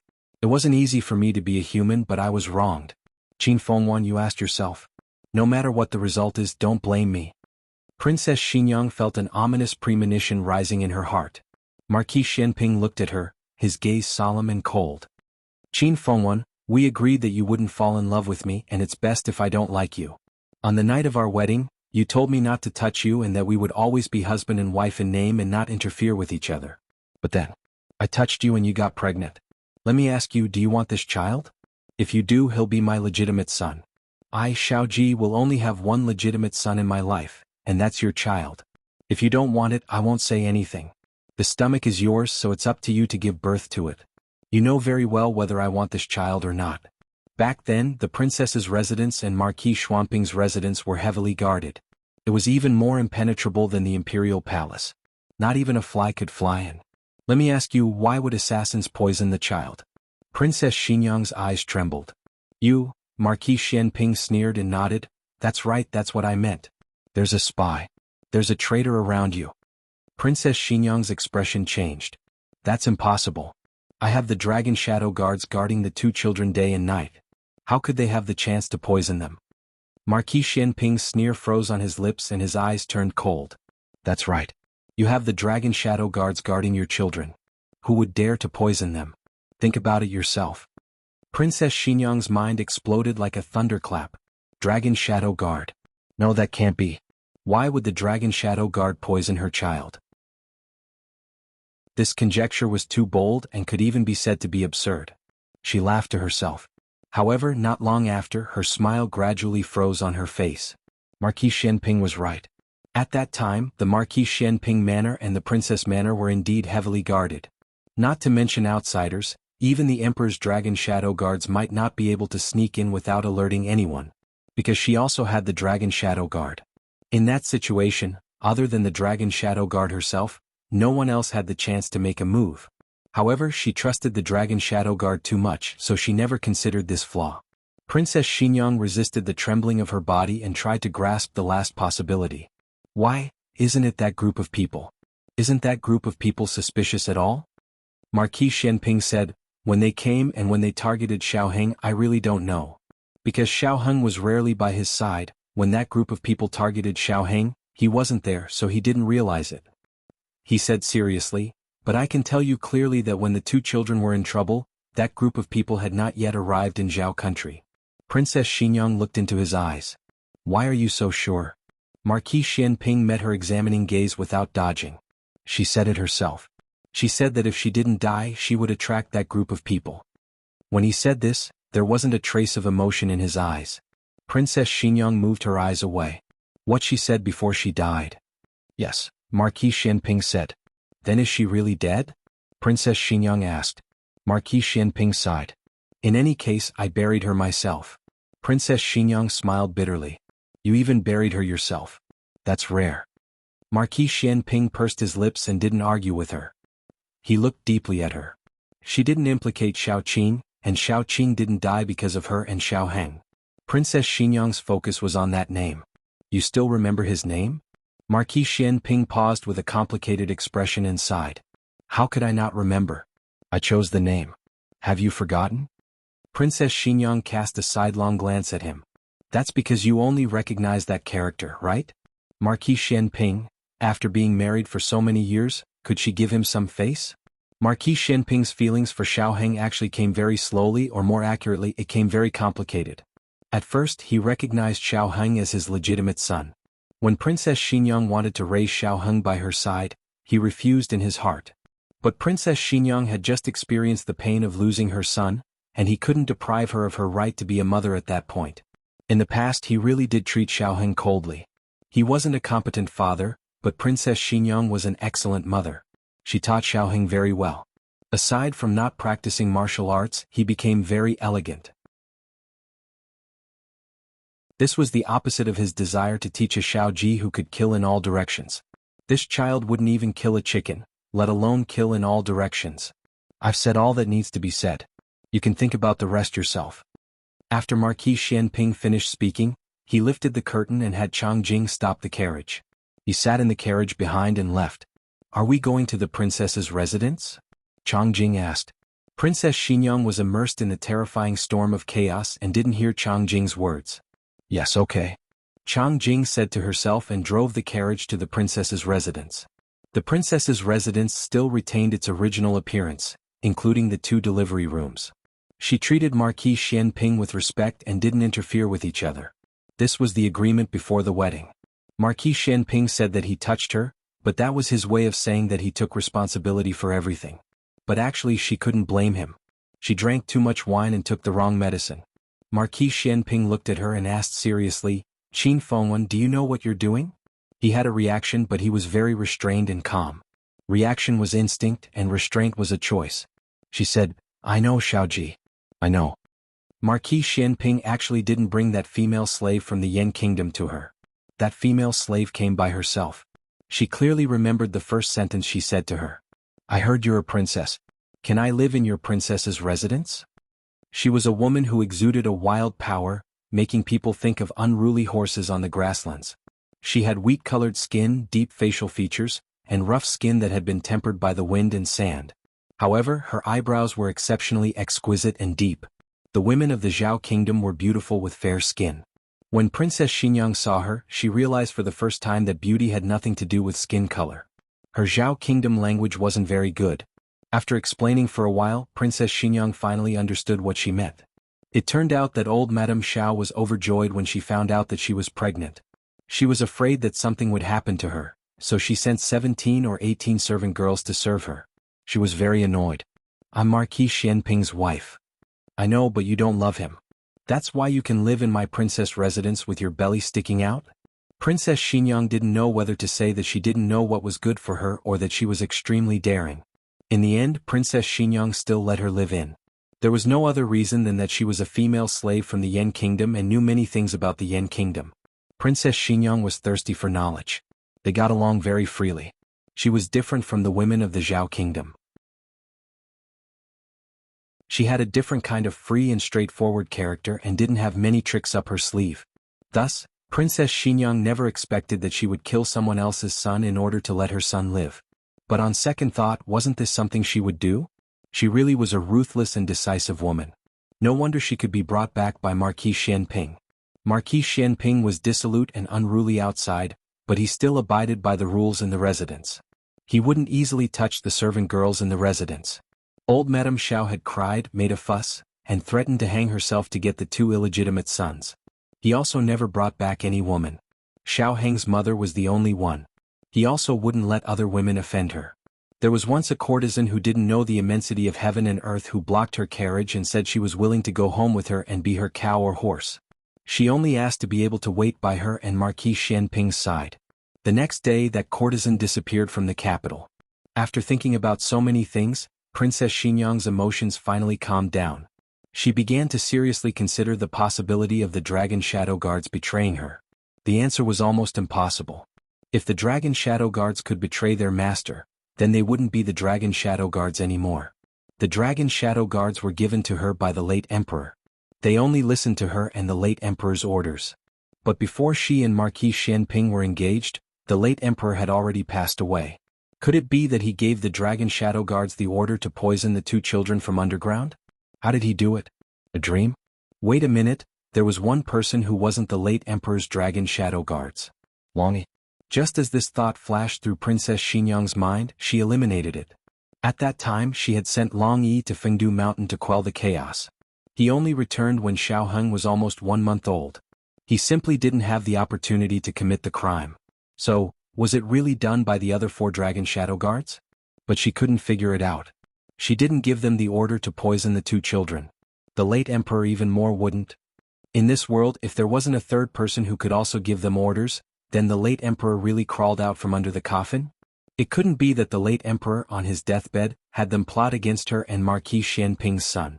The late emperor clearly knew that it was impossible for her and Marquis Xianping to have a child. Her thoughts came to an abrupt end. Princess Xinyang was stunned. She seemed to have inadvertently thought of something. At that time, Marquis Xianping was still young, but the late emperor saw his potential. He was the youngest marquis of Zhao country and was personally conferred the title by the late emperor. The late emperor regarded him as his right-hand man. But under the late emperor's regard, he was firmly on guard against Marquis Xianping. The late emperor had secretly arranged the marriage between her and Marquis Xianping. Why secretly? Because if the late emperor could live for a long time, he planned to personally kill Marquis Xianping. If he died early, then she would kill Marquis Xianping. But at the same time, the late emperor also understood that Zhao country was in danger and couldn't do without Marquis Xianping. So the late emperor decided to use Marquis Xianping to the greatest extent. As long as he didn't rebel, he would be allowed to live. If he had any thoughts of rebellion, he would be immediately killed. But Marquis Xianping was extremely vigilant. Normal assassins couldn't get close to him. The late emperor thought of a honey trap. Of all the princesses, the late emperor had chosen her because he knew that she would never be moved by Marquis Xianping. Only a person who wouldn't be moved by Marquis Xianping could kill him at any time. But the late emperor was born in the royal family and had been the emperor for so many years. How could he not understand that the affairs of the world were unpredictable? What if her heart was moved? The late emperor didn't allow her to give birth to Marquis Xianping's child. He didn't allow her to have an unclear and unbreakable bond with Marquis Xianping. Directly killing Marquis Xianping wouldn't work either. The country needed him. The only prerequisite for killing Marquis Xianping was that he had thoughts of rebellion. As long as he didn't rebel, he could live. But her child couldn't live. The Dragon Shadow Guard's initial target was little Xiaoheng. Unfortunately, even though little Xiaoheng was born half a month earlier, he was about the same size as little Xiaoheng when he was born. The Dragon Shadow Guard must have made a mistake the first time. The second time, he accurately fed the poison into little Xiaoheng's mouth. Princess Xanyang didn't know why he used poison and not something else. It was all the late emperor's consideration. Perhaps it was to prevent the investigation of the Dragon Shadow Guard, or perhaps the late emperor left his grandson with the last bit of mercy and left him with a decent corpse. Princess Xanyang's strength was sucked out. Her legs weakened and she fell to the ground. Princess. Eugene flew in. She didn't wait for Princess Xanyang's return at Jade Water Alley. Instead, someone from the princess's residence sent a message saying that the princess had returned, but the situation seemed a bit off. She hurried over. Princess, what's wrong? Eugene knelt in front of her and asked while holding her slightly trembling shoulders. Princess Xanyang's face was bloodless. Her eyes were empty as if they were filled with endless sorrow, but she couldn't cry a single tear. Princess Xanyang said with dull eyes, I thought that when father gave the Dragon Shadow Guard to me, he at least trusted me and thought I was the only one who could bear this heavy responsibility. Eugene supported her with heartache. Princess Xanyang laughed self-deprecatingly. But in the end, he still didn't trust me. He was on guard against Marquis Xianping, and on guard against me. Chapter 468. After Marquis Xianping got into the other carriage, the coachman asked him where he was going, but he didn't say anything. His mood was terrible, so he didn't want to reveal his emotions in front of Princess Xinyang when he got off the carriage. He was a man. No matter how angry he was, he could only hold it in and not vent it on a woman. The coachman didn't have the guts like Chang Jing to take him to the princess's residence or Marquis Xuanping's residence on his own. They just wandered aimlessly on the streets, circling the imperial city again and again. Only when the two horses were about to see stars did Marquis Xuanping's calm voice finally come from the carriage. Go to Jishui Alley. The coachman secretly sighed in relief. The sky was almost dark. Finally, they didn't have to wait until dawn. Marquis Xuanping's mood slowly calmed down. When the emperor had arranged a marriage between him and Qin Fengwan, he was actually very surprised. His younger sister had already entered the palace as the empress, and the Xiao family was already firmly tied to the emperor's boat. There was really no need for the emperor to tie the knot. Moreover, his reputation wasn't good. It would be wrong for a princess to marry him. At that time, the emperor didn't tell him that everything was the late emperor's last will. He thought about it and wondered if the princess had taken a fancy to him. It wasn't impossible. After all, he was handsome. He grew up in the military camp and hung out with a group of men all day long. His father didn't teach him how to treat his wife well, but he vaguely knew that his mother wasn't happy. There were so many concubines at home who came to his mother to set the rules. His mother looked impressive, but she was actually very bitter inside. He had seen Princess Xinyang before. When a man looked at a woman, it would be a lie to say that he didn't look at her face, especially at first sight. Princess Xinyang was very beautiful, so beautiful that he couldn't describe it. No man wouldn't be moved by such a woman. He sincerely wanted to marry her. When he went through the wedding ceremony with her, he was still happily thinking that from now on, his Xiaoji would also have a family. He was wearing a bright red wedding robe and happily lifted her veil, but she used an ice-cold dagger to point at his heart. Fuck. Marquis Xianping's emotions, which had finally calmed down, surged again. He tugged at his collar, and a trace of irritation flashed across his brows. Not there yet? The coachman was startled by this seemingly calm but actually angry tone. He hurriedly said, Quick, quick, quick, quick. Don't go to Jadewater Alley, Marquis Xianping said. Then where are we going? Aren't you changing your mind a little too quickly? It was not that Marquis Xianping did not want to see Xiaoheng, but he was a little irritated at the moment and was afraid that he would scare his son. After thinking about it, he wanted to find that old monkey, Gu Chao, to fight or something. When they arrived, they found out that old monkey had gone on a long trip. He didn't tell them where he was going. It seemed that he was going on a sightseeing tour. It was impossible to go sightseeing, not in this lifetime. The old monkey must have been sent by the emperor to do something. Marquis Xianping thought about it and obediently returned to Marquis Xianping's residence. He called Steward Lu over and listened to Steward Lu recount the recent events in the capital. Princess Xinyang had already mentioned the king of Ning. Old concubine Jing had learned about it from Steward Lu. Old concubine Jing had announced to the public that she had died suddenly. Steward Lu was in contact with Cunning Palace, so he naturally knew the inside story. Old concubine Jing was a remnant of the previous dynasty. She was the one who had ordered Xiaoheng to be poisoned when he was young.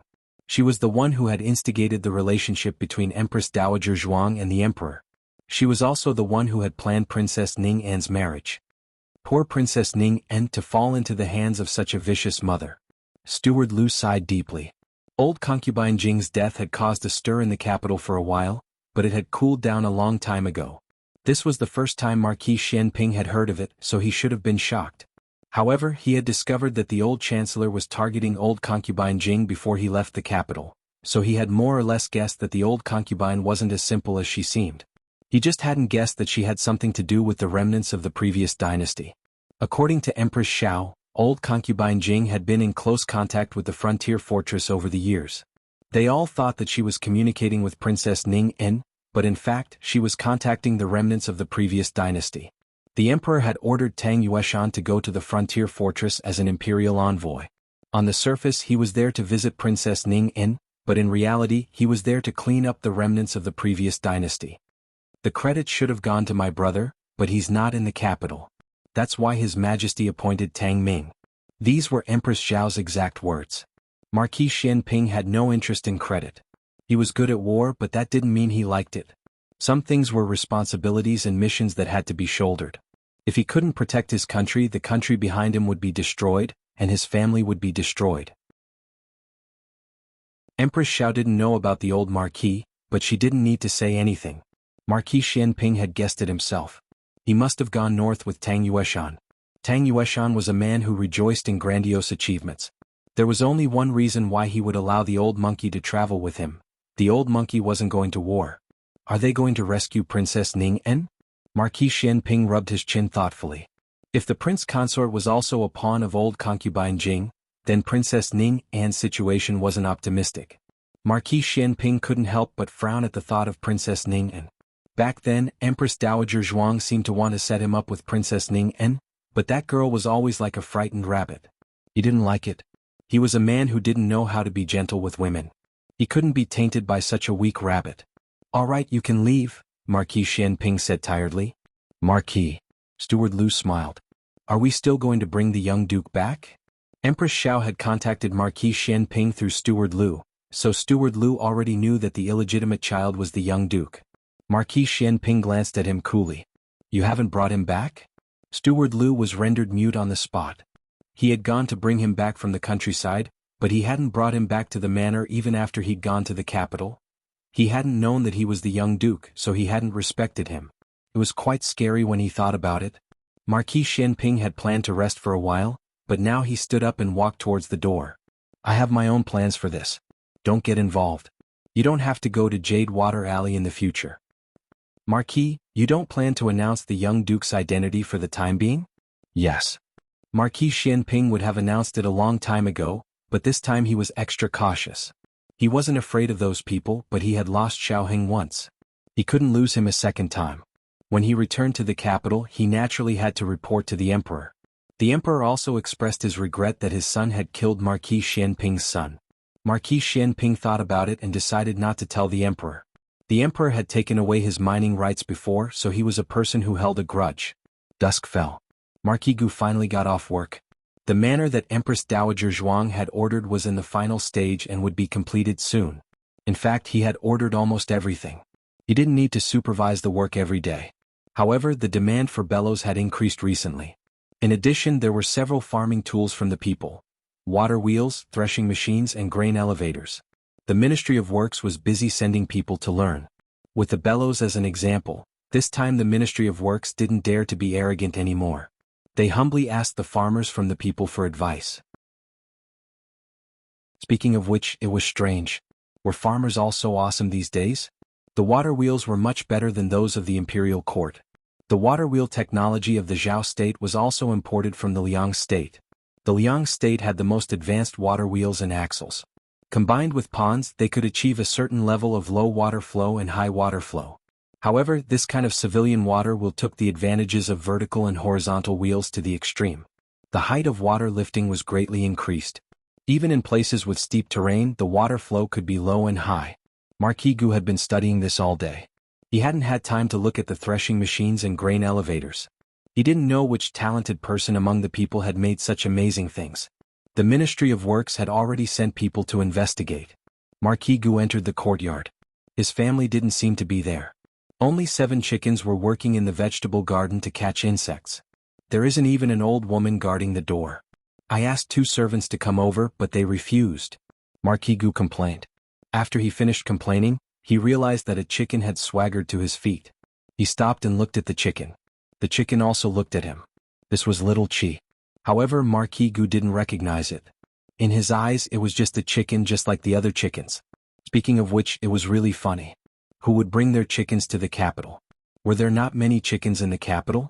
Thinking of this stingy behavior, Marquis Gu felt particularly embarrassed. His daughter was raised in the countryside and his son-in-law wasn't any better. He was really worried that the little guy in Yen'er and Yao Shi's womb would be led astray by them.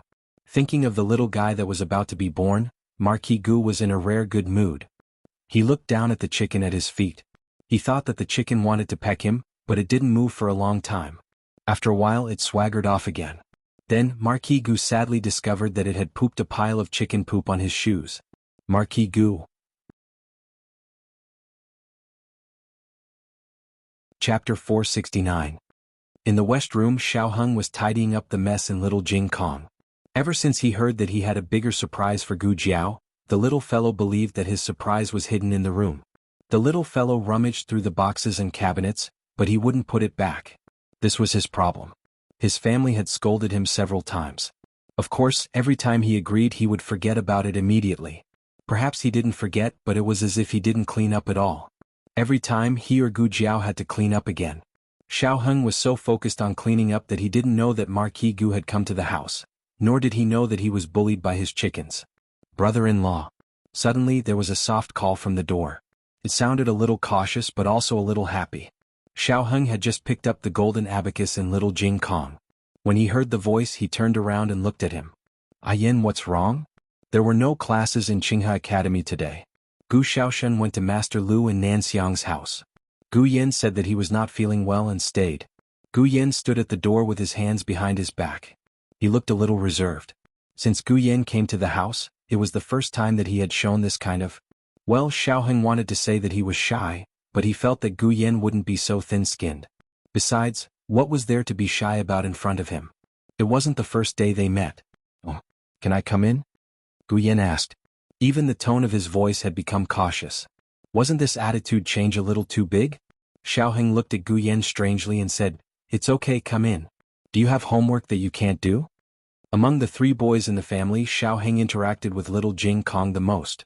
Firstly, they slept in the same room. Secondly, little Jing Kong was more talkative. Thirdly, little Jing Kong had the most homework and tutoring. She didn't interact much with Gu Yan and Gu Xiaoshen. Basically, they came over at this hour to ask about homework. Gu Yan's answer was out of Xiaoheng's expectations. He shook his head and said, I have something to show brother-in-law. What? Xiaoheng asked. Gu Yan walked up to Xiaoheng and hesitated for a moment. Then he took out the fist he had hidden behind his back and opened it to reveal a jade thumb ring with a warm texture. If Gu Jiao was here, she would definitely recognize that this was the jade thumb ring that she had accidentally put in her sleeve when she first resuscitated Gu Yan. Gu Yan treasured this jade thumb ring very much and didn't allow anyone to touch it. Gu Yan flew into a rage when Gu Jinyu accidentally touched it once. Gu Jiao was special. Gu Jiao touching it was equivalent to touching it himself, so Gu Yan didn't mind. Xiaoheng looked at the jade thumb ring in his hand and didn't know what he meant. Gu Yan took in his expression and a trace of disappointment flashed across his eyes. He lowered his eyes and said bitterly, "You really don't remember." "I remember that it's your jade thumb ring," Xiaoheng said. He didn't know if he was right. Gu Yan said sullenly, "No, it's yours." What? Xiaoheng was surprised. There were two meanings to this sentence. One was that it originally belonged to him. The other was that Gu Yan intended to give this jade thumb ring to him. Combined with the series of changes in Gu Yan's expression after he entered the room, Xiaoheng felt that it was unlikely to be the second meaning. Otherwise, Gu Yan wouldn't have said, "You really don't remember." "Is it for you?" Xiaoheng asked. He paused and said, "When we were young?" After becoming Xiao Lulang, he didn't remember giving Gu Yan any jewelry. Then it could only be before he and Gu Yan left the capital. If he remembered correctly, Gu Yan went to the hot spring villa in Yuzhou when he was 4. "It was before I went to the hot spring villa," Gu Yan said gloomily. "My older brother didn't play with me, so I ran out of the house alone." He left the house by ditching the servants and crawling out of the house. This way of leaving the house was a little embarrassing. Gu Yan automatically skimmed over it. "I got lost and then I met you." Getting lost was what he felt at the time. Now that he thought about it, he didn't really get lost. He didn't even run out of the back alley of Marquis Ding An's house. Xiaoheng pointed at the jade thumb ring in his hand. "Then I gave you this?" Gu Yan shook his head and said in a small voice, "You didn't give it to me. I wanted it." Xiaoheng, "I couldn't tell that you would ask strangers for things when you were young." Gu Yan, "I secretly ran out of the house. I wanted to go back but I couldn't find the way. I cried loudly. You passed by and had the servant stop the carriage. You said that the child was cute. Kidnap him and let him be my younger brother." Xiaoheng, "That's not right. Isn't this your short history? How did it become my dark history? I don't have a hobby of kidnapping children. Don't speak nonsense." Xiaoheng lightly coughed. "I should just be joking, right?" Gu Yan continued to sullenly say, "Then your servants carried me away." Xiaoheng embarrassedly, "You must have been very scared at the time, right?" Gu Yan shook his head. "No, I was very happy. But after a while you regretted it. You said that I wasn't fun and sent me back." Xiaoheng had no recollection of this matter. Xiaoheng was only 7 years old that year. Although he had reached the age where he could remember things, carrying Gu Yan away was just a spur of the moment. He didn't really take it to heart. He saw so many people every day. How could he remember a child that he had only played with for a short while? Gu Yan was different. He had a weak body since he was young. Madame Yao and Marquis Gu raised him very carefully and never allowed him to leave the house. The number of children he had seen could be counted on one hand. Xiaoheng gave him candy, toys, and even gave him such a beautiful jade thumb ring. He naturally remembered the other person deeply in his heart. However, so many years had passed. His small brain could not remember the other person's appearance and silhouette. He only remembered that he was called Xiaoheng, the young Marquis of Jianghu. This was all thanks to Xiaoheng's fame. He would often hear about him from the servants. It could be considered as helping him review his memories. Xiaoheng really did not know that he and Gu Yan had such an experience. Even though he did not believe in fate, he could not help but sigh that fate was indeed a wonderful thing. The two's conversation was interrupted by the sound of chickens and dogs in the courtyard. The two opened the window and saw that Marquis Gu had come. Furthermore, he was fighting with their family's dog, 7 chickens, and a Hai Dong Qing. Marquis Gu was a martial artist. It was not to the extent that he could not kill a dog and a few chickens. However, the dog was his son's pet, and the chickens were poultry that Madame Yao raised every day. He did not have any misgivings about this bird, but this bird was too good at flying. He could not catch it. Xiaoheng and Gu Yan went to the courtyard to stop the chaos. At this time, Marquis Gu was covered in chicken feathers. Marquis Gu was so angry that he hated that he couldn't kill those hateful chickens. Especially the smallest one. It pooped on him several times. Gu Yan looked at his father's sorry state and suddenly could not help but laugh out loud. Marquis Gu, stinky brat, do you still remember that I am your father? Gu Yan's laughter continued until Madame Yao came back. Madame Yao was going to give birth next month. Gu Jiao calculated that her due date was the first day of next month, so there was still half a month left. Her limbs were slightly swollen, and it seemed that it was difficult for her to move. Marquis Gu immediately ignored Gu Yan and walked over to help her. Why did you go out again? How did senior servant Fong look at you? You should be careful. Madame Yao's action of crossing the threshold really scared him. Was a pregnant woman walking so fiercely? In the past, Madame Ling did not dare to do this. In reality, Madame Yao also felt that this pregnancy was easier than the first. If it was not for the fact that she was getting older, it would have been easier. In the village, she had seen farmers work in the fields with their bellies protruding. Compared to them, she was very delicate. However, compared to the madams and mistresses of large families, she was still a bit fiercer. Marquis, how did you end up like this? Madame Yao looked at him in shock. The old Marquis could not say that he had been bullied by a few chickens. He could not lose face in front of his wife. He gently coughed and said, "It's nothing. The chickens ran out and I caught them." Madame Yao said, "I let them out. I had them catch insects in the vegetable slices." Other people's chickens would occasionally eat vegetable slices, but her family's chickens did not. They only ate insects and were very obedient. Marquis Gu awkwardly said, Then I'll let them out for you in a bit." Madame Yao looked at her family's recipe and said, "No need. We've caught enough for today. Marquis should quickly go change your clothes." Marquis Gu went to the carriage to change his clothes. Then he went to the backyard to talk with Madame Yao. He came today to visit Madame Yao and also to announce good news to Madame Yao. Our son-in-law has been promoted. Madame Yao's eyes lit up. She unconsciously turned her head to look at Xiao Heng, who was chopping firewood with Gu Yan at the entrance of the kitchen. "Lulang, you've been promoted?" Xiao Heng had only received the document in the afternoon and did not have time to tell his family. "Brother-in-law, you've been promoted?" Gu Yan looked excitedly at Xiao Heng. Xiao Heng held the chopper and nodded. "What position? What position?" Gu Yan's little fanboy asked. "Hanlin Academy's attendant." Xiao Heng said. "Heh." Marquis Gu laughed in disdain. "How great of an official am I? I'm just a Hanlin Academy's attendant. Royal Prince and is about to enter the cabinet as an assistant minister."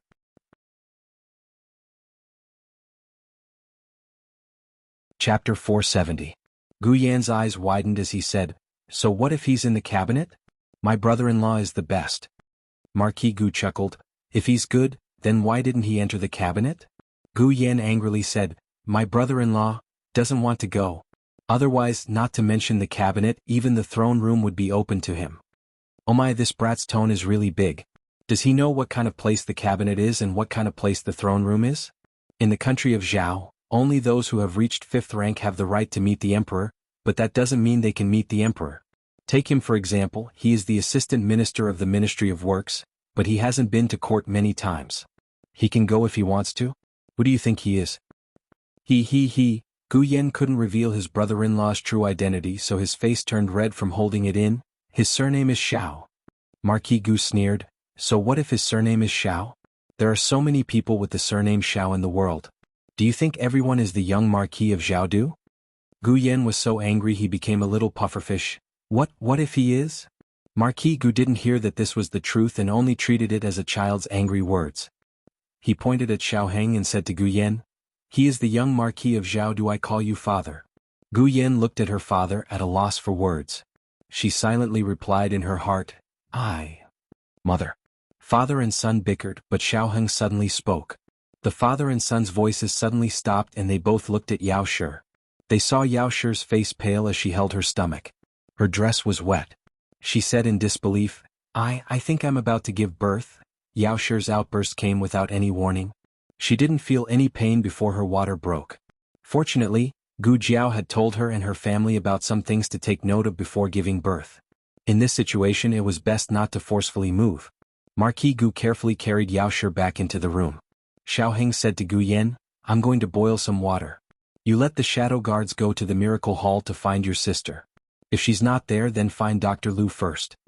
Dr. Lu was originally a midwife in the vicinity. Because she was very proficient in treating women's diseases, she was hired by Gu Jiao to work in the magical hand hall. Most people were still used to calling her midwife Lu. Xiaoheng followed Gu Jiao and respectfully called her Dr. Lu. Nanny Fong and Yu Ye were putting away the quilts next door. Yu Ye heard the noise and ran over to take a look. She exclaimed, Nanny Fong, Madam is about to give birth. It's not even time yet. Is she going into premature labor again? The expression on Nanny Fong's face changed drastically. She didn't even bother to put away the quilt and hurriedly went through the small door that was open between the two families. She stumbled as she walked too quickly. Nanny Fong. Yu Ye's sharp eyes caught her and supported her. Don't panic. The young master's shadow guards have already gone to call the young miss. The young miss will be back soon. Madam will be fine. When Nanny Fong saw that Yu Ye, a young maidservant, was calmer than her, she couldn't help but blush with shame. She sighed and said, I was too impatient. I wasn't by Madam's side when she gave birth to the young miss and the young master. As a result, she gave birth prematurely and was swapped with the wrong child. There's always been a knot in my heart. Yu Ye couldn't empathize with her like Nanny Fong, but she still nodded in understanding. I understand. Nanny Fong, don't worry. Madam will be blessed by the heavens. She will definitely give birth safely. Gu Jiao wasn't here. It was Madame Lu who came. Madame Lu was a very experienced midwife. When Marquis Gu asked Huang Zhong to find a midwife for Madame Yao, he had already inquired about this person. Marquis Gu was very fortunate to be able to invite her. However, Gu Yan and Xiaoheng hoped that Gu Jiao would come. However, if Madame Yao's condition allowed it, Madame Lu's medical skills were enough. Unfortunately, Madame Yao's condition wasn't good. Did you make a mistake? My madam's pregnancy went very smoothly. She ate and slept as she pleased. She even walked with the wind. Her stomach wasn't big either. Everyone said that she had a good pregnancy. Madame Lu had been a midwife for many years.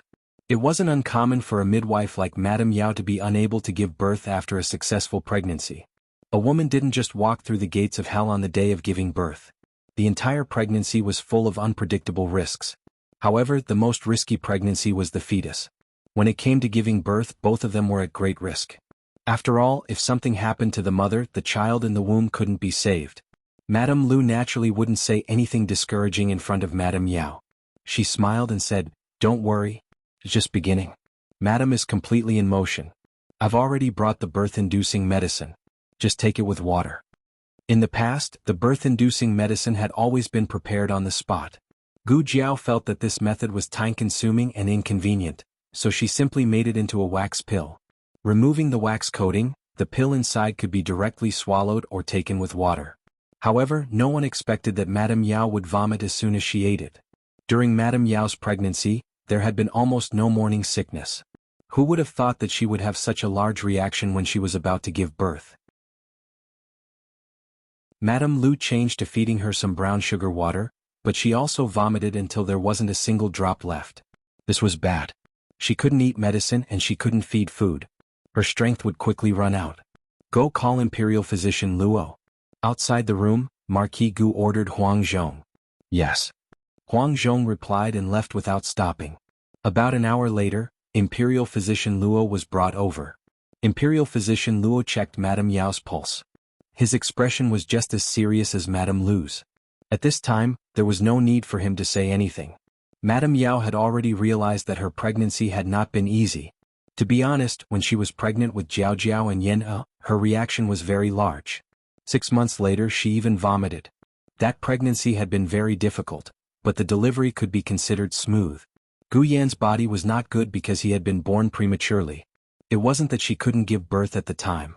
Imperial Physician Luo asked Madame Lu what she had done for Madame Yao. Madame Lu replied, I planned to give her some birth-inducing medicine.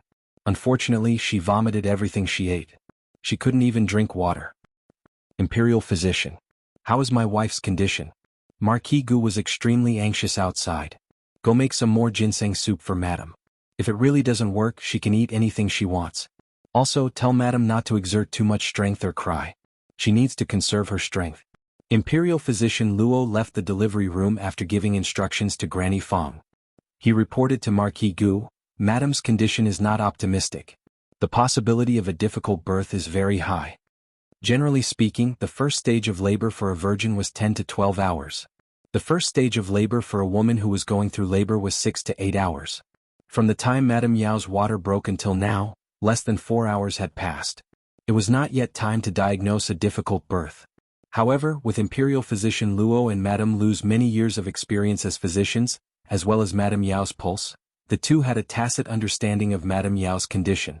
However, Madame Lu did not dare to say it, but Imperial Physician Luo did.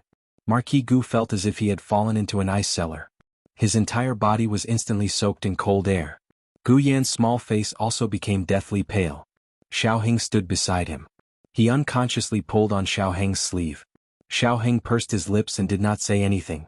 Gu Jiao had made a house call. He could not help with this kind of thing. He only hoped that Hidden Guard A could quickly bring Gu Jiao back. At that time, the two hidden guards had gone to the medical center. When they heard that Gu Jiao was not there, one went to the place where Gu Jiao had made a house call to inform her. The other went to bring Madame Lu over first. Gu Jiao had already received the news of Madame Yao's outburst. However, she was at the scene of the accident. A vicious attack had occurred in a casino. 3 people were seriously injured. It was unknown whether they were alive or dead. She and Dr. Song were busy rescuing the injured. Hemostatic forceps. She knelt on the ground and stretched out her hand. Dr. Song skillfully handed her the hemostatic forceps. She used the hemostatic forceps to clamp down on the injured patient's blood vessels. "Aspirate," she said. The Research Institute's portable negative pressure aspirator had only appeared today. She did not know if it was because her strength had recovered, but the number of instruments in her small medicine box seemed to have gradually increased.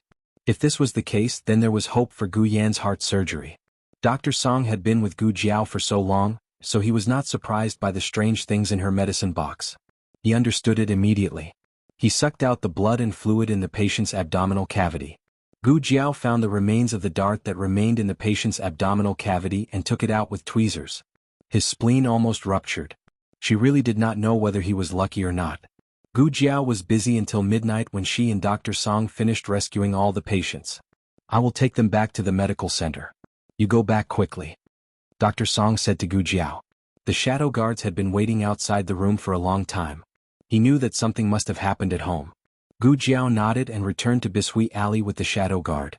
Madame Yao's labor pain was getting worse, but there was no sign of the baby being born. Halfway through, Gu Yan's heart disease almost flared up. Xiaoheng fed him medicine in time and coaxed him to go back to his room to rest. He let Gu Xiaoshen look after him. Little Jing Kong did not know that Madame Yao had encountered a difficult birth. Xiaoheng told him to sleep well. When he woke up tomorrow morning, he would have a little sister or brother. He was very happy and went back to his room to sleep with his little pillow.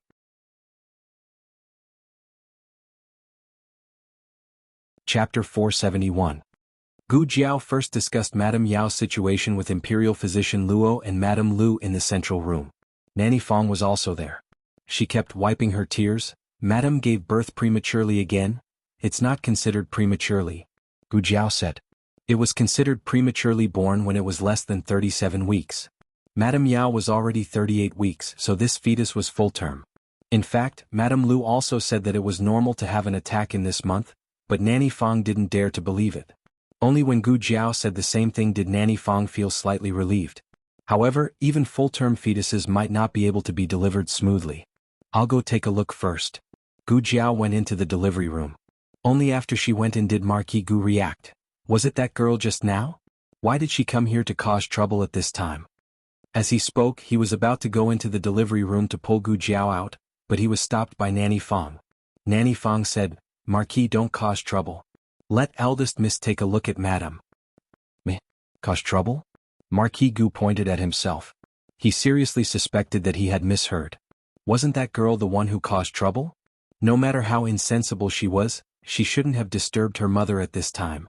Her mother was about to give birth. Jinyu was still the most sensible. "Father. Speak of the devil." Gu Jinyu jumped down from the carriage covered in dust. She almost didn't care about her bearing as a rich young lady and ran towards Marquis Gu. "Father. Nanny Fong." He came in front of the two and also greeted Nanny Fong. Nanny Fong politely and distantly bowed. Second Mississippi Marquis Gu was burning with anxiety, so he didn't care that Nanny Fong's attitude towards Gu Jinyu was not as respectful as it was in the residence. Gu Jinyu also didn't seem to care. She looked at Marquis Gu and said, "Father, I heard that mother is about to give birth. Why is it so fast?" When Marquis Gu saw that Yao Shi had not given birth, he sent Huang Zhong back to the manor to bring a few stalks of superior ginseng and Ganoderma over. Coincidentally, Gu Jinyu saw them. Marquis Gu didn't have the time to ask her how she got the news. He said with a serious expression, "Your mother had a difficult birth." "What? Wasn't everything fine before? Why did you suddenly have a difficult labor?" Gu Jinyu had visited Yao Shi a few times in the summer alley and had a good understanding of Yao Shi's condition. Marquis Gu frowned. "I knew it. This girl grew up in the countryside, how would she know how to take care of people?" Gu Jinyu opened her mouth. "Father, that's not what I meant." "Don't blame elder sister," Nanny Fong said lightly. "Second young miss is really good at taking care of people. Why don't I see second young miss coming to serve Madam tea every day?" Gu Jinyu said in a low voice, "I want to come too. I'm afraid elder sister won't be willing to see me." Senior servant Fong smiled faintly. "Eldest miss isn't at home for 9 out of 10 days. Even if I wanted to see her, I wouldn't be able to." Gu Jinyu looked at Nanny Fong aggrievedly. "Nanny, did Jinyu do something wrong that made Nanny unhappy? Nanny seems to only like elder sister and not me. This servant doesn't dare." Senior servant Fong bowed deeply. Marquis Gu looked impatiently at senior servant Fong. "That's enough. Don't just stand here. Quickly go and pull that girl out." Without waiting for senior servant Fong to speak, Gu Jinyu said softly, "Father, I'll go in and see mother." Marquis Gu agreed. Go ahead. Take good care of your mother." Jinyu was much more attentive than that girl. That girl was crude and only knew how to use her hands. How could she be half as considerate and gentle as Jinyu? Senior servant Fong was called by Yu Yer. She was not paying attention and Gu Jinyu went in. The room was filled with the strong smell of mugwort. Madame Lu had used mugwort to smoke Yao Shi's stomach to induce labor. Unfortunately, it was useless. Gu Jinyu felt uncomfortable choking on the mugwort and came to the bedside with a frown. Imperial physician Luo had already left. Madame Lu and Gu Jiao were guarding the bedside. Gu Jiao examined Yao Shi. Yao Shi's main problem was that her uterus was weak and her uterus could not open. This caused the fetus to be unable to enter the birth canal smoothly. Although Madame Lu had been comforting her, Yao Shi still felt extremely afraid. On one hand she was afraid and on the other she was enduring the torment of labor pain. Her face was pale and her body was soaked in sweat. This was the first time Gu Jinyu had seen Yao Shi in such a weak and sorry state. He was so frightened that he stopped in his tracks. Gu Jiao was using a stethoscope to listen to the child's heartbeat and did not notice Gu Jinyu come in. She said to Yao Shi, "Don't worry. I'll give you an injection to induce labor first. If it still doesn't work, I'll give you a cesarean section." "You are." Madame Lu went to get a clean towel. When she turned around she saw Gu Jinyu. She had never seen him before and could not help but feel puzzled. Gu Jinyu returned to his senses and suppressed the fear in his heart. He said to Madame Lu, "I'm here to see my mother." As he spoke he walked to the bedside. However, before he could say the word mother, Yao Shi screamed from the torment of labor pain. That scream was truly pitiful. In addition, Yao Shi's entire face was contorted from the pain. She looked too frightening. Gu Jinyu paled and retreated a few steps. Coincidentally, she bumped into Nanny Fong who was bringing in hot water. The hot water spilled and splashed all over Nanny Fong. The copper basin even fell to the ground with a clang. The baby in Yao Shi's womb was so frightened that he started to hiccup. Gu Jiao looked coldly at Gu Jinyu. "Get out." Yao Shi also saw Gu Jinyu, but she did not have the energy to speak. "Mother, Before Gu Jinyu could finish speaking, Gu Jiao walked forward, grabbed Gu Jinyu's collar and threw him out. Was Gu Jiao targeting Gu Jinyu? She was. One, she did not like to be surrounded when she was practicing medicine. Another, Gu Jinyu was always grumbling. Of course, she could have asked Nanny Fong to escort him out. But she was annoyed. After Gu Jinyu was thrown out, Marquis Gu quickly caught him. Otherwise, she would have fallen flat on her face. Marquis Gu's chest was filled with anger. He glared coldly at Gu Jiao and said, "Stupid girl. You've become bold, haven't you? Why do you hit everyone?" Gu Jinyu grabbed Marquis Gu and said worriedly, "Father, I'm fine. But you should quickly stop elder sister, right? I just heard her say that she wanted to cut open mother's womb and take out the baby." "What?" Marquis Gu's expression changed. "It's enough that the stupid girl is not filial to her mother, but she actually wants to cut open her mother's womb. Does she still have a conscience? I will not allow her to hurt your mother." Marquis Gu rushed in aggressively. Unexpectedly, he had just taken a step when Shadow Guard A and Shadow Guard B both descended from the sky. Shadow Guard A sealed his acupoint with a whoosh.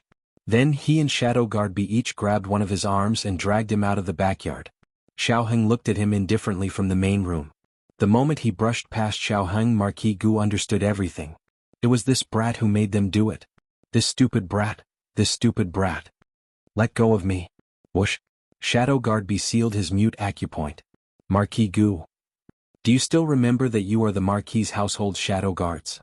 The two shadow guards directly dragged Marquis Gu out of the yard. Huang Zhong skillfully took him from their hands and carried him onto the carriage. Marquis Gu, Huang Zhong, won't you beat them up for me? Huang Zhong rubbed his hands and said, I'm a bit hungry. Marquis, I'll go make a bowl of noodles. You're still in the mood to eat noodles? Can't you see that my acupoint has been sealed? You should at least take me with you. Huang Zhong decisively went nearby and made a bowl of hot and sour lamb noodles. He ate with great vigor. Gu Jiao hooked Yao Shi up with an intravenous drip and began to inject oxytocin into Yao Shi. Gu Jiao had indeed mentally prepared herself for Yao Shi's cesarean section, but the anesthetics and scalpel needed for the operation still did not appear in the medicine box. An hour later, Yao Shi's situation began to improve. The contractions became stronger and she was able to eat. It seemed that she could try to give birth naturally. 2 hours later, when Yao Shi's cervix had dilated to 2 fingers, Gu Jiao gave Yao Shi a painless injection. At midnight, Yao Shi ate a bowl of brown sugar eggs. At midnight, Yao Shi drank half a bowl of ginseng soup. At midnight, Yao Shi could no longer eat anything. She tightly held onto Gu Jiao's hand like a drowning person holding onto a piece of driftwood. Jiao Jiao, if something happens to me, nothing will happen to you. So, don't make me choose to protect the child. At 5 o'clock, after a whole night of hard work, a loud cry finally came from the delivery room. Yao Shi's entire body was drained. It was as if she had just been fished out of water. There was not a single dry spot on her body. Hearing the child's cries, she was so emotional that tears began to fall. Don't be emotional. There's still the placenta. Gu Jiao said. Yao Shi nodded with tears in her eyes and cooperated until the delivery was complete. After Gu Jiao finished the last stitch, she took off her gloves and washed her hands with disinfectant. Like a doctor, she touched Yao Shi's forehead. You're very brave. This was a habit from her previous life. She would praise a patient who cooperated well. Her words did not have much warmth, and her expression was too calm, but every patient that she touched would feel a wave of warmth and excitement. Yao Shi was no exception. However, while Yao Shi was happy and excited, she suddenly felt that this daughter of hers was a bit unfamiliar. It was so unfamiliar that it was as if she had become another person, a powerful existence that could cause others to feel fear. In truth, this was because Yao Shi had never seen Gu Jiao perform surgery. When Gu Jiao put down the scalpel, she was a very obedient Jiao Jiao. When she picked up the scalpel, she became the king of hell. The king of hell picked up the crying baby and calmly looked at this little life that had been brought into the world by the king of hell. Hello, little brother. Welcome to the human world.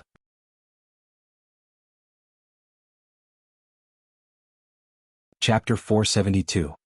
After the baby was born, Marquis Gu's acupoints were finally unsealed by the secret guards. I'll deal with you later. Marquis Gu glared coldly at Gu Yan's 2 hidden guards and hurriedly walked towards Yao Shi's room. At this time, Yao Shi was not in her own room. Her room had been turned into a delivery room and needed to be cleaned up. She was resting in Gu Jiao's east room. She collapsed from exhaustion and fell into a deep sleep. Madame Lu had returned to the medical center, and Nanny Fong was bathing the little fellow. Where's Madame? Marquis Gu looked at Yu Ye who was tidying up the room and asked. In the east room, Yu Ye said. Marquis Gu hurriedly rushed to the east room. The little fellow had already finished bathing and was now obediently wrapped in swaddling clothes by Nanny Fong. Marquis Gu looked at the little guy and his heart skipped a beat.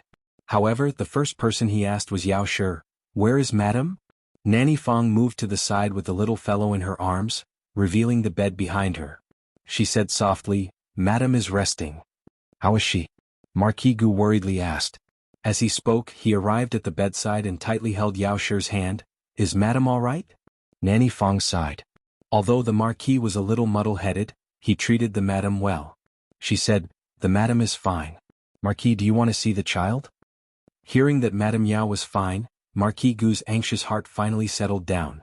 His gaze fell on the swaddling clothes in Nanny Fong's arms, and he couldn't hide his excitement as he asked, "Is it a son or a daughter?" Nanny Fang smiled and said, "Congratulations, Marquis. It's a young master." Gu Jiao sorted out all the medical supplies. She destroyed those that could be destroyed and buried those that could not be destroyed. Then she checked the small medicine box. The medicine box didn't seem to be as broken as it was when he first arrived. While she was recovering her strength, the medicine box seemed to be slowly recovering as well. Gu Jiao had actually guessed that the medicine box might not be a product of the three-dimensional space.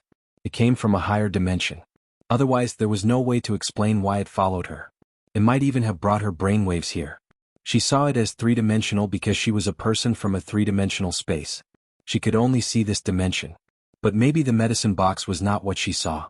Maybe there was a wall on its left, or maybe there was a cabinet on its right, but because of the different dimensions she could neither see nor touch it. Gu Jiao tapped on the medicine box. But why would a high-dimensional space product have a three-dimensional shell? Are you also a defective product? Were you exiled to our time and space by your master? A gentle breeze blew, and the medicine box was as quiet as a chicken. Gu Jiao tidied everything up. The sky was a little white, and the courtyard, which had been busy all night, fell into a temporary silence. Gu Jiao was a little sleepy, but she couldn't fall asleep. She went to sit on the swing in the front yard.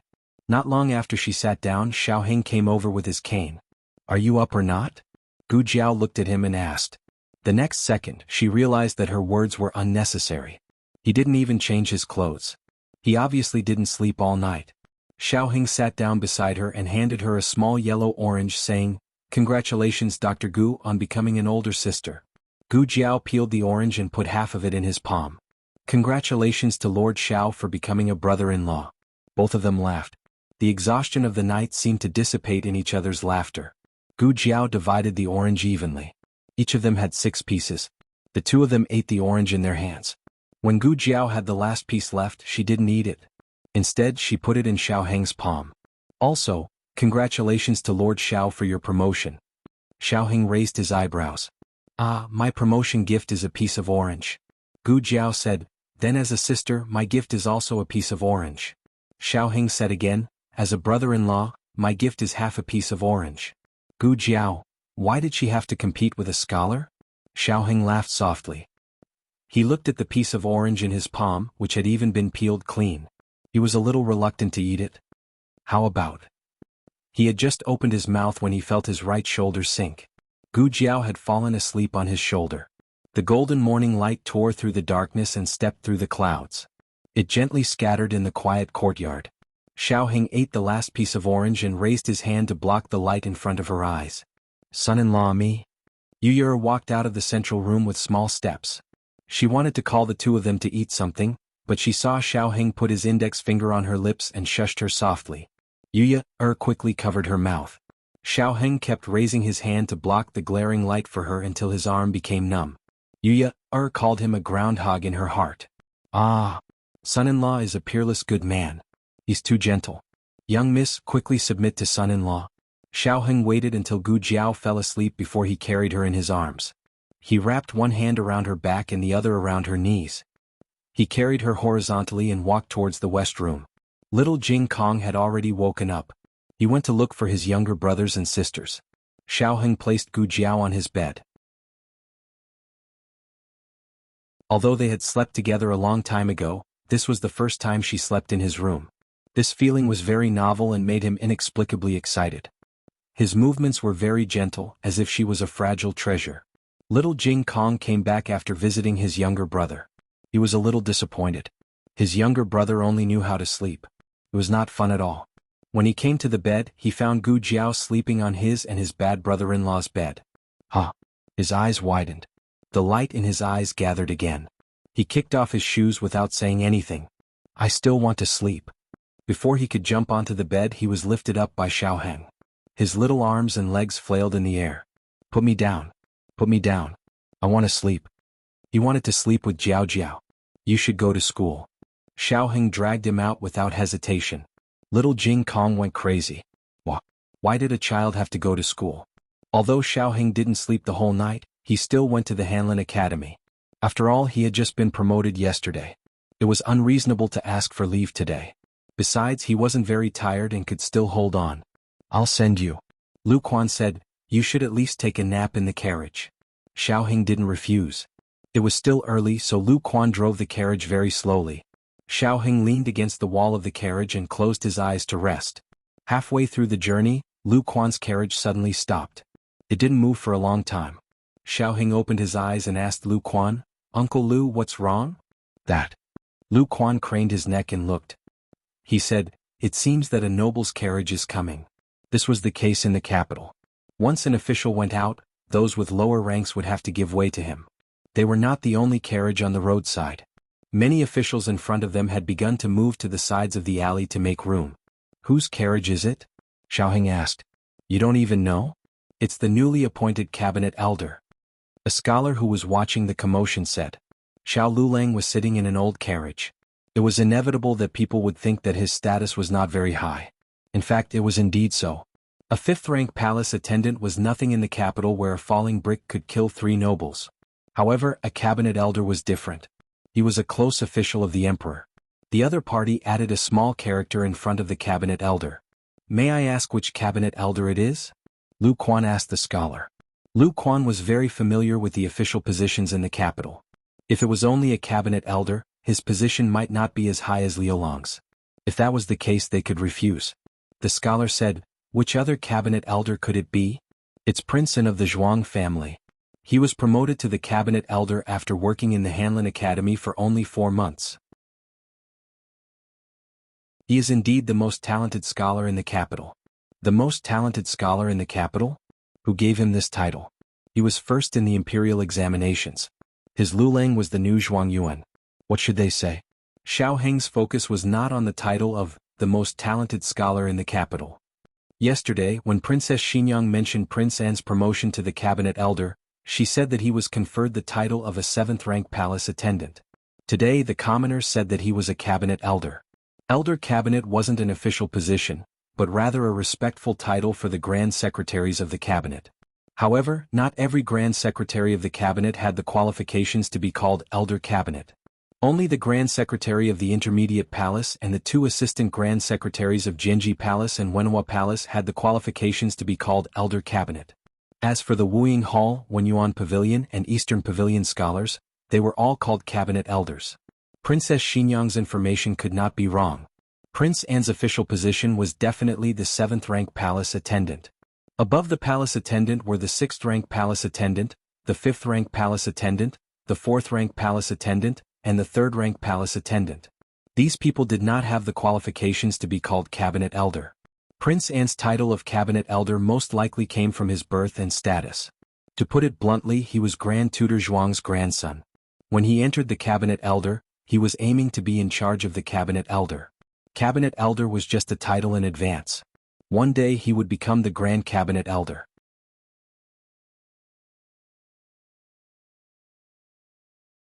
Chapter 473. Lu Quan looked back at Xiaoheng and asked, Lulang, should we move aside? In terms of official position, Xiaoheng was now a 5th-rank attendant, but the other party was Royal Prince An. They couldn't afford to offend him. No. Xiaoheng said, if anyone should move aside, it should be him moving aside. Ha, what a big tone. Royal Prince An's carriage came to the opposite side of Xiaoheng's carriage. The voice that came from inside wasn't Royal Prince An's, but rather Grand Tutor Zhuang's. Someone in the crowd recognized his voice and shouted, it's the Grand Tutor. No one expected Grand Tutor Zhuang to be sitting in Royal Prince An's carriage. The officials who moved aside for Royal Prince An secretly rejoiced that they didn't put on airs and obediently moved aside. Otherwise they would be the ones being slapped in the face by Grand Tutor Zhuang. Who was this kid? His voice sounded very young. Perhaps he was young and immature and kicked an iron plate. Others couldn't recognize Xiaoheng's voice, but how could Grand Tutor Zhuang not recognize it? Opposing him at every turn, taking away the Empress Dowager's favor, causing the Empress Dowager to be distant and cold to the Zhuang family. It was all this Xiao Yolang's doing behind the scenes. Grand Tutor Zhuang was warned by the Empress Dowager not to make things difficult for Xiao Lulang, but he couldn't make things difficult for Xiao Lulang. Grand Tutor Zhuang simply had the coachman open the curtain. He sat in the spacious carriage and the people could see the inside of the Zhuang family's luxurious carriage from different angles. It seemed modest and not high profile, But who would have thought that a simple armchair table was made of expensive gold-rimmed Phoebe Jinan wood? The curtain was only half opened, revealing Grand Tutor Zhuang's figure. Beside him was a pair of spotless official boots, presumably belonging to his grandson. Royal Prince and Grand Tutor Zhuang sneered and looked at the carriage in front of him. Isn't this Attendant Xiao? Attendant Xiao, are you blocking my way? Are you waiting for this official to move aside? When did the officials of the Hanlin Academy become so arrogant? Even the Grand Tutor has to make way for a mere attendant? These words truly did not leave any face for Xiao Lulang. No matter how outstanding Xiao Lulang was, no matter how much he was the new Zhuangyuan personally appointed by the emperor, he was still just a small Hanlin official. How could he be like Grand Tutor Zhuang, who had long been a first-class official in court? Blocking Grand Tutor Zhuang's path, wasn't that just asking for humiliation? However, Grand Tutor Zhuang's attack wasn't just limited to his words. He continued, "You can't possibly be relying on the fact that someone in the palace is supporting you to not put me in your eyes, right?" There was someone in the palace backing him up. Who was it? Grand Tutor Zhuang didn't point out that it was the Empress Dowager, so everyone naturally thought it was the current emperor. His Majesty did not stick to one type of talent, but he was arrogant because of his favor at such a young age. It was clear that he was not worthy of His Majesty's praise. "I'm from the countryside, so I haven't seen the world." No wonder. He probably doesn't know that the emperor's heart is hard to fathom. Without His Majesty's favor, he is nothing. He's so arrogant because of His Majesty's favor at such a young age. Does he really think he is the same as Royal Princeton and has the qualifications to be arrogant? But Royal Princeton isn't arrogant. Royal Princeton is humble and courteous. He knows when to advance and when to retreat. He never oversteps his status. This is the demeanor of a great family. What's the saying again? A bucket full of water doesn't sway, but a bucket half full of water sways. Ah. Everyone was amused by an old man's teasing. People probably had a strange mentality. They liked to see people fall from a high place and enjoyed the pleasure of being judged. Everyone was waiting to see Xiao Lulang make a fool of himself. However, no one expected that a handsome man dressed in purple leisurely strolled out from behind the crowd. He had a powerful aura. The originally impenetrable crowd almost involuntarily opened a path for him. When Grand Tutor Zhuang saw this person, his expression froze. Marquis Xianping? Marquis Xianping stopped beside Xiao Heng's carriage and looked at Grand Tutor Zhuang with a faint smile. "Oh, isn't this Grand Tutor Zhuang? What a coincidence. You're also going to court? What time is it? Still going to court? Court has already been dismissed." No, he used the word, also. "Are you, Marquis Xianping, so shameless? You say it as if you're going to court today." Grand Tutor Zhuang snorted coldly. "Marquis Xianping hasn't been to court in a long time. I'm afraid you've even forgotten the time of morning court." Marquis Xianping smiled. "That's right. His Majesty is benevolent. He sympathizes with my old injury that hasn't healed and spares me the pain of going to court." Bullshit old injury that hasn't healed. You, Marquis Xianping, have never properly attended court. Of course the emperor did say this. However, it wasn't because he sympathized with Marquis Xianping. It was because Marquis Xianping was too bold. The emperor was afraid that he would lose face for the officials of Zhao country. Thus he gave him an excuse. "Is there a seat?" Marquis Xianping pretended to ask Lu Quan casually. "Ah, there is." "There isn't." Lu Quan and Xiao Heng spoke at the same time. The second sentence was said by Xiao Heng. Everyone's eyes widened. Did they hear wrong? This Hanlin official actually dared to reject Marquis Xianping on the street. He probably wants to beat Marquis Xianping to death. Grand Tutor Zhuang also chuckled. "There is okay." Marquis Xianping directly ignored Xiao Heng's rejection. He smiled and sat in Xiao Heng's carriage. His movements were natural and smooth. Xiao Heng, Grand Tutor Zhuang, everyone. After he sat down, he acted as if he didn't know that Xiao Heng's carriage was blocking Grand Tutor Zhuang's path. In terms of official position, he was a first-rank martial marquis. Grand Tutor Zhuang was one of the three dukes and was also a first-rank official. In terms of status, he was the current imperial uncle. Grand Tutor Zhuang was the previous imperial uncle. In terms of power, he held military power. Grand Tutor Zhuang secretly held political power. In terms of family background, the Xiao family was not as deep as the Zhuang family. However, Marquis Xianping also had another identity. He was the emperor's son-in-law. A powerful emperor's son-in-law. Since ancient times, those who married a princess were not allowed to enter the imperial court as an official. Marquis Xianping was the first. Marquis Xianping didn't care about the comments of others. He sat down casually and calmly looked at Grand Tutor Zhuang. His eyes were just short of saying, "I won't make way for you. If worst comes to worst, I won't leave." Marquis Xianping was so arrogant. So shameless. Grand Tutor Zhuang was so angry that his teeth itched. Marquis Xianping lazily leaned against the wall of the carriage and raised his eyebrows. This Marquis isn't worried about being late. I wonder if Grand Tutor Zhuang and your grandson aren't worried about being late? What kind of joke was this? How could Royal Prince and be late on his first day in the imperial court? Grand Tutor Zhuang was so angry that his head hurt. Marquis Xianping wasn't here to jinx him. How could there be someone as shameless as Marquis Xianping in this world? However, his anger didn't last long. He thought of something and his expression relaxed. If we're late, wouldn't attendant Xiao be late? If he remembered correctly, this was also Xiao Liulang's first day of promotion. Didn't you, Marquis Xianping, want to stand up for Xiao Liulang? Fine, you caused him to be late and get a demerit. Let's see if he still appreciates your kindness. Marquis Xianping's handsome face darkened. Fuck. I forgot about this.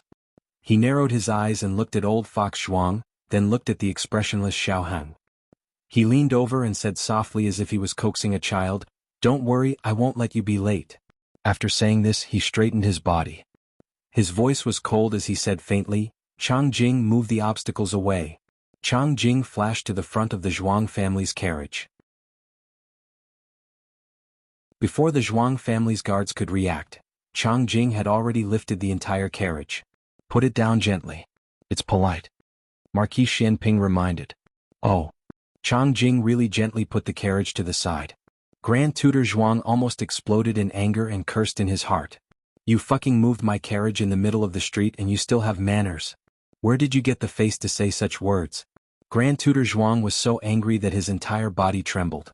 Marquis Xianping. Don't go too far.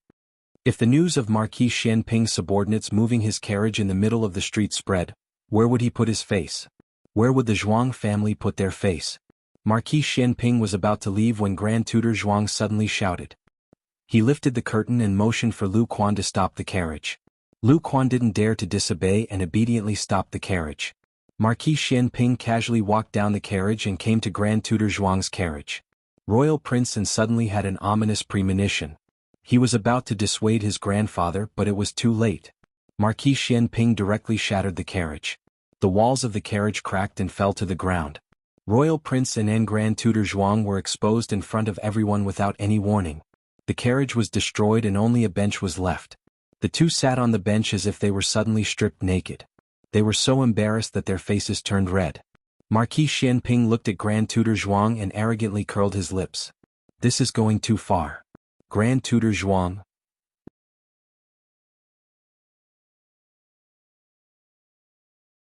Chapter 474. This matter was too big and had a bad influence. Grand Tutor Zhuang would definitely go to the emperor to complain about Marquis Xianping in order to save his old face. However, was Marquis Xianping afraid of him complaining? There were mountains of complaints about Marquis Xianping in the imperial study. His shameless actions were too numerous to count. He didn't commit murder or arson, so he couldn't be punished severely. However, he did disgusting things one after another. He could make people angry to the point that one Buddha was born and two Buddhas ascended to heaven. However, these things didn't warrant death. At most, he would be beaten 100 times. After the beating, he would be a good man again. Marquis Xianping sat in Xiao Heng's carriage and left, leaving Grand Tutor Zhuang and his grandson as the laughingstock on the street. He originally wanted to give Xiao Liulang a show of strength, but unexpectedly, Marquis Xianping showed his strength instead. Grand Tutor Zhuang had never been so humiliated in his life. The Zhuang family and Marquis Xianping's food didn't get along for a day or two. It was normal to have a falling out, but it was rare to see a falling out like this. Was this falling out? This was fucking tearing up his pants. Royal Princeton was really wronged. Today's matter wasn't his idea. Although he did feel a bit superior, he was implicated by Grand Tutor Zhuang. His glory of entering the cabinet was completely destroyed by Marquis Xianping's show of strength. Today's humiliation would probably become his dark history for the rest of his life. Marquis Xianping sent Xiao Heng to Hanlin Academy. Along the way, Marquis Xianping wanted to talk to his son shamelessly countless times. However, Xiao Heng said, "I didn't sleep last night," and Marquis Xianping shut up.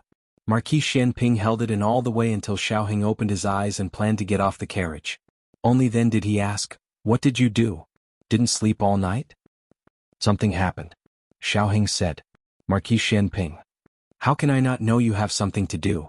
What is it? Tell me." He couldn't get angry with his son. The more he bullied Grand Tutor Zhuang, the more miserable he felt when being bullied by his son. Before Xiaoheng's accident, Marquis Xianping held the absolute dominant position in the relationship between father and son. 4 years later, the positions of the two had changed. "Why don't I apply for leave for you?" Marquis Xianping said. "No need." Xiaoheng calmly got off the carriage. Marquis Xianping followed. He had never compared his son's height in the past, but today he suddenly looked at his son's head and realized that his son was too tall, almost taller than him. He was a military general. Since he was young he had been rolling and crawling in the mud, so it was natural for him to grow taller. This brat did not do anything, nor did he see him run or jump, so how did he grow so fast? Seeing that Xiaoheng was about to enter Hanlin Academy, Marquis Xianping's sharp eyes noticed that his walking posture was very strange. He was someone who had survived the battlefield. Other than his face, there was not a single part of his body that was intact. He had probably suffered more injuries than Xiaoheng had fallen. How could they not see that his lame leg was different from before? He asked, "Your leg is better?" Xiaoheng's steps paused. "It's really better?" Marquis Xianping looked at him in surprise. Xiaoheng still did not intend to pay attention to him. Marquis Xianping sighed, "Do you hate me that much? Are you blaming me for not being able to save you from the fire because I was too busy investigating the case? Or are you blaming me for not being able to detect the existence of that group of people earlier, causing you to be forced to conceal your identity and go far away?" A straight man would never be able to find the main point when it came to admitting his mistake. He was so angry that he could dig out a vegetable garden with his toes. Xiaoheng's face was cold as he entered Hanlin Academy without looking back. Marquis Xianping was confused. Why was he angry again? Chang Jing drove the carriage to the vicinity. Marquis Xianping sighed as he got into the carriage. He leaned against the wall of the carriage and said helplessly, "Chang Jing, I'm too pitiful. Xiaoheng doesn't recognize me. I'm going to become a lonely old man." Marquis Xianping's original intention was to quickly say, "You're not old. You're in the prime of your life. You can still be beautiful for 20 more years." Unexpectedly, Chang Jing fell into deep thought. After a while, Chang Jing said seriously, "It's fine. If you die, I'll throw a basin for you." Marquis Xianping, after Gu Jiao's intensive medical practice for a day and a night, she was carried to the west room by Xiaoheng and fell asleep. Perhaps it was because she did not recognize the bed, or perhaps it was because this bed had a scent that she liked and felt at ease. She slept until the afternoon. Just before she was about to wake up, she had a dream. She dreamt of a boundless sea. On the sea there was a battlefield. Marquis Xianping was on a battleship that was riddled with holes. He held a long sword in his hand and wore black iron armor. He was fighting on the deck that was filled with blood. In front of him was an island. Behind him was a city. Gu Jiao had never been to the city, but in her dream she could call out the name of the city. Nanhai City, a small city in the southernmost part of the Zhao Kingdom. As for the island, it was originally part of Nanhai City. However, it had been invaded by pirates on the sea. Marquis Xianping's goal was to wipe out the pirates and take back the island. This pirate incident was not simple. Just as Marquis Xianping was going south to suppress the pirates, bad news came from the frontier fortress of the Zhao Kingdom. The remnants of the previous dynasty colluded with the Qin Kingdom. Tang Yueshan's army was defeated and Princess Ning En was captured. In order to save Princess Ning En, the old marquis went into danger alone. Unfortunately, he fell into the trap of the remnants of the previous dynasty. The frontier fortress lost 3 cities in a row. The emperor was furious. He immediately summoned Gu Changqing, who was far away near Fengdu Mountain, back to the court. He ordered him to reorganize the Gu army and go north to attack the enemy. Unexpectedly, before the army set out, news came from the frontier fortress that Gu Chengfeng and the old marquis had both died. It turned out that after Gu Chengfeng learned that his grandfather had been captured, he quietly left the capital and went to the frontier fortress alone to save his grandfather. He was a flying frost. Logically speaking, it should be easy for him to steal someone from the enemy camp. However, something went wrong midway. He was discovered by the remnants of the previous dynasty and shot to death. The enemy cut off his head and hung it on the city wall with the old marquis's head. This was a premeditated trap. The frontier fortress was cold. The two heads hung on the city wall for a whole month without any signs of decay. The old marquis watched as his grandson was shot to death in front of him. He died with his eyes wide open. His pair of frozen red eyes were filled with anger and despair. Although Gu Changqing had mentally prepared himself on the way here, seeing this scene with his own eyes, seeing his younger brother and grandfather's heads hung on the wall, still made his blood boil. He spat out a mouthful of blood in front of everyone.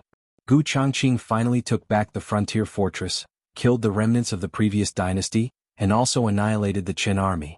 However, the price was his legs and the 100,000 soldiers of the Gu army. 80,000 of them were not allowed to return. The heroic young men were stationed at the frontier. Because of this overly tragic dream, Gu Jiao did not immediately realize that she was sleeping on Xiao Heng's bed when she woke up. She sat at the head of the bed in a daze for a while, and the little strand of hair on her head stood up again. The events in the dream happened half a year later. However, with the precedent of the Twin Blade sect capturing Xiao Heng, Gu Jiao did not dare to guarantee that the events in her dream would not happen earlier.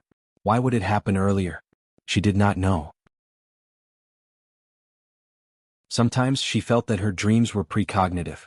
However, recently she suddenly had a misconception as if they had happened before. She had experienced them but she had forgotten them. This conjecture was very bold and could even be called absurd. That was why she said that it might just be her misconception. She suddenly thought of that transmigrator from the Yen Kingdom. She wondered if he or she had experienced the same thing as her. It would be great if she could ask him in person. Forget it.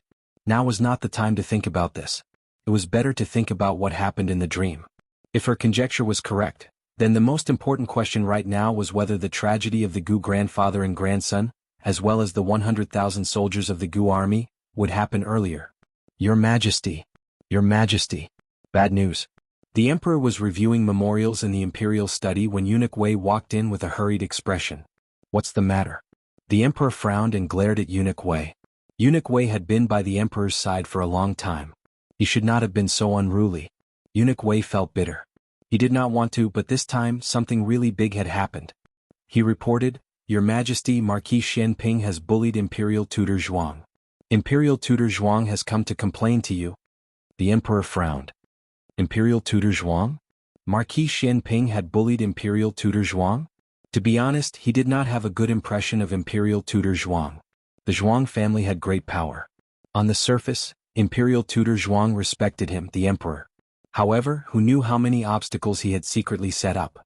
No matter what, Imperial Tutor Zhuang had been a senior official for 2 dynasties. He was also the Empress Dowager's older brother, so he was his uncle in name. The emperor still summoned him to the imperial study. Grand Tutor Zhuang was a scholar, and all scholars had a sharp tongue. Through a voluminous accusation, he vividly portrayed Marquis Xianping's disregard for the law and discipline, as well as his tyrannical behavior of humiliating an official of the imperial court. The emperor thought, how could I not know that Marquis Xianping is a bully? What's the point of you looking for me? I can't even beat him. Imperial Tutor Zhuang understood that the emperor was on Marquis Xianping's side, but so what? The emperor could not be biased to the point that he forgot the rules. Imperial Tutor Zhuang said sincerely, Your Majesty, this is right under the emperor's feet. He dares to act so violently and does not put Your Majesty's dignity in his eyes. I really don't know how he will trample on the dignity of the imperial family in the future. These words were just short of saying that Marquis Xianping's merits overshadowed the emperor's. Today he dared to bully the emperor's uncle. In the future, he would dare to sit on the emperor's head and behave atrociously. If these words were heard by the previous emperor, it would definitely cause problems. However, the emperor was not the previous emperor. He was not that suspicious. Moreover, in his opinion, this was Marquis Xianping's nature. If Marquis Xianping was not arrogant and despotic one day, then he would not be Marquis Xianping. Call Marquis Xianping to me, the emperor said sternly. The people on the street had seen it with their own eyes. As the emperor, he could not just sit and watch. Soon Eunuch Wei brought Marquis Xianping into the palace. Your Majesty, this official is guilty. The first thing Marquis Xianping said after entering the imperial study was to admit his crimes. Then he confessed to his bullying of Imperial Tutor Zhuang and Royal Prince An. This series of actions stunned Imperial Tutor Zhuang. He had thought that Marquis Xianping would use the emperor's favor to refuse to admit his crimes. Or Marquis Xianping would push the blame to him and say that he used his status to suppress Xiao Luleng first. He was just helping out when he saw injustice. However, Marquis Xianping admitted his crimes just like that. Cough. The emperor cleared his throat. Marquis Xianping was really, always able to break through the bottom line of people's understanding of him. Forget it, he would get used to it. This person was shameless. Why would he not admit his crimes? If he did not admit his crimes, he would be beaten 100 times. If he admitted his crimes, it would be reduced by half. The emperor had long given up on treating Marquis Xianping. In the early years, he had thought that this person was an official of the imperial court that he regarded highly. His every word and action was related to the reputation of the imperial court and also related to his face as the emperor. However, gradually, the people scolded Marquis Xianping only for himself and did not rise to the imperial court. The emperor was too lazy to find trouble for himself. The emperor looked at Marquis Xianping and said seriously, "Seeing that you have a good attitude and actively admitted your crimes, I will punish you 50 times. In addition, your salary will be deducted for half a year." Marquis Xianping's face darkened. He could punish him with a plank, but he could not punish him with a salary penalty. Grand Tutor Zhuang was also not satisfied with this result. Their Zhuang family's face had been rubbed against by Marquis Xianping, but in the end, the emperor only punished him with a small salary penalty and a few planks. Marquis Xianping's family was extremely wealthy. What was half a year's salary to them? As for the planks, he was a martial artist. Hitting him with the plank was no different from tickling him. Grand Tutor Zhuang was so angry that his face was ashen. He clenched his fists so hard that they made cracking sounds. Marquis Xianping calmly walked out and glanced at Grand Tutor Zhuang. He clicked his tongue and sighed. "How old are you? Haven't you weaned? You still want to complain?" Grand Tutor Zhuang.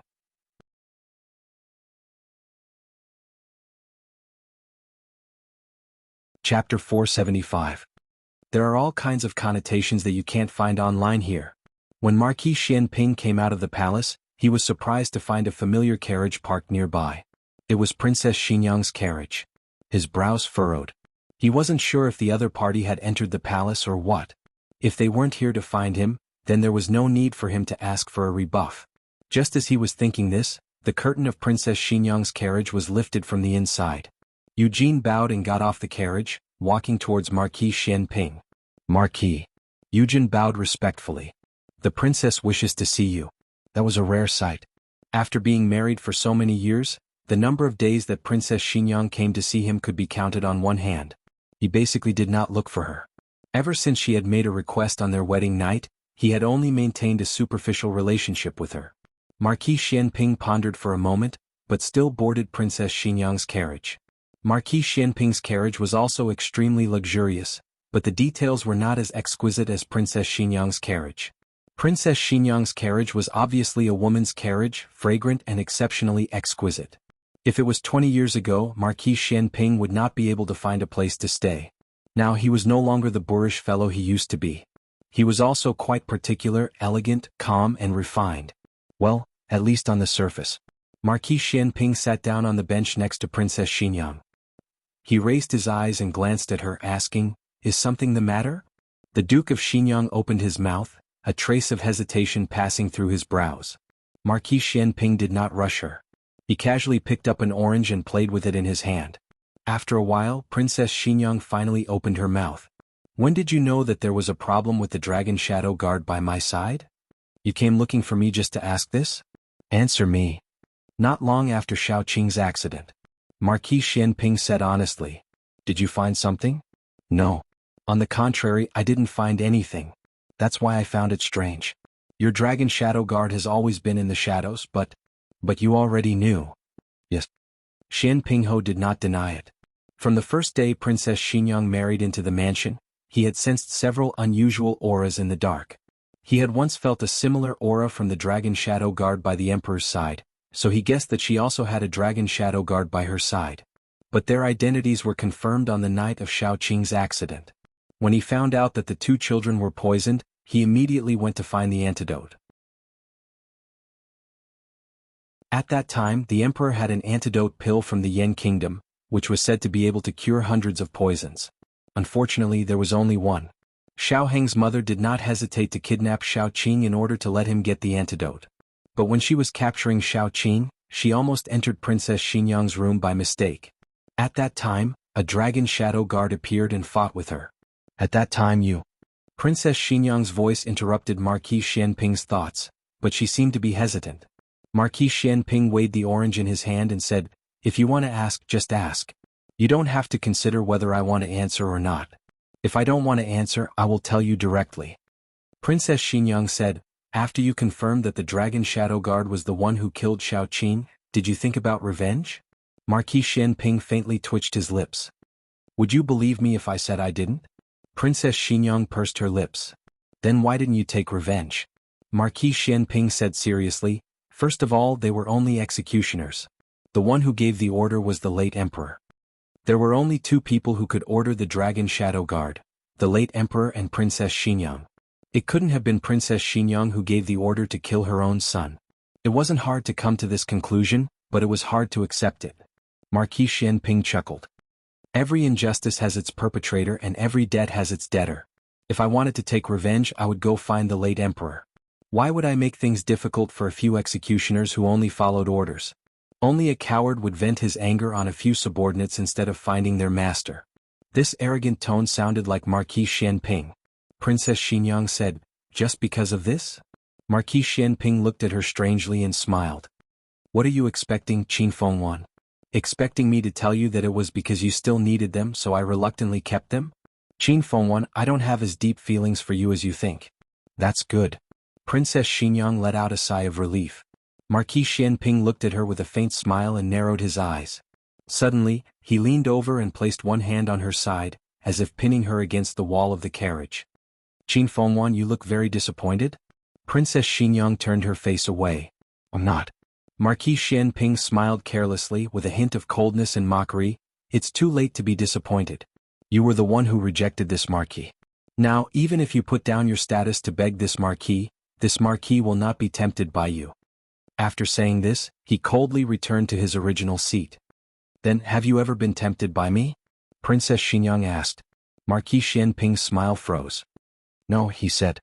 "It's best if you haven't," Princess Xinyang said. "Don't like me. I won't like you." Marquis Xianping's expression turned cold.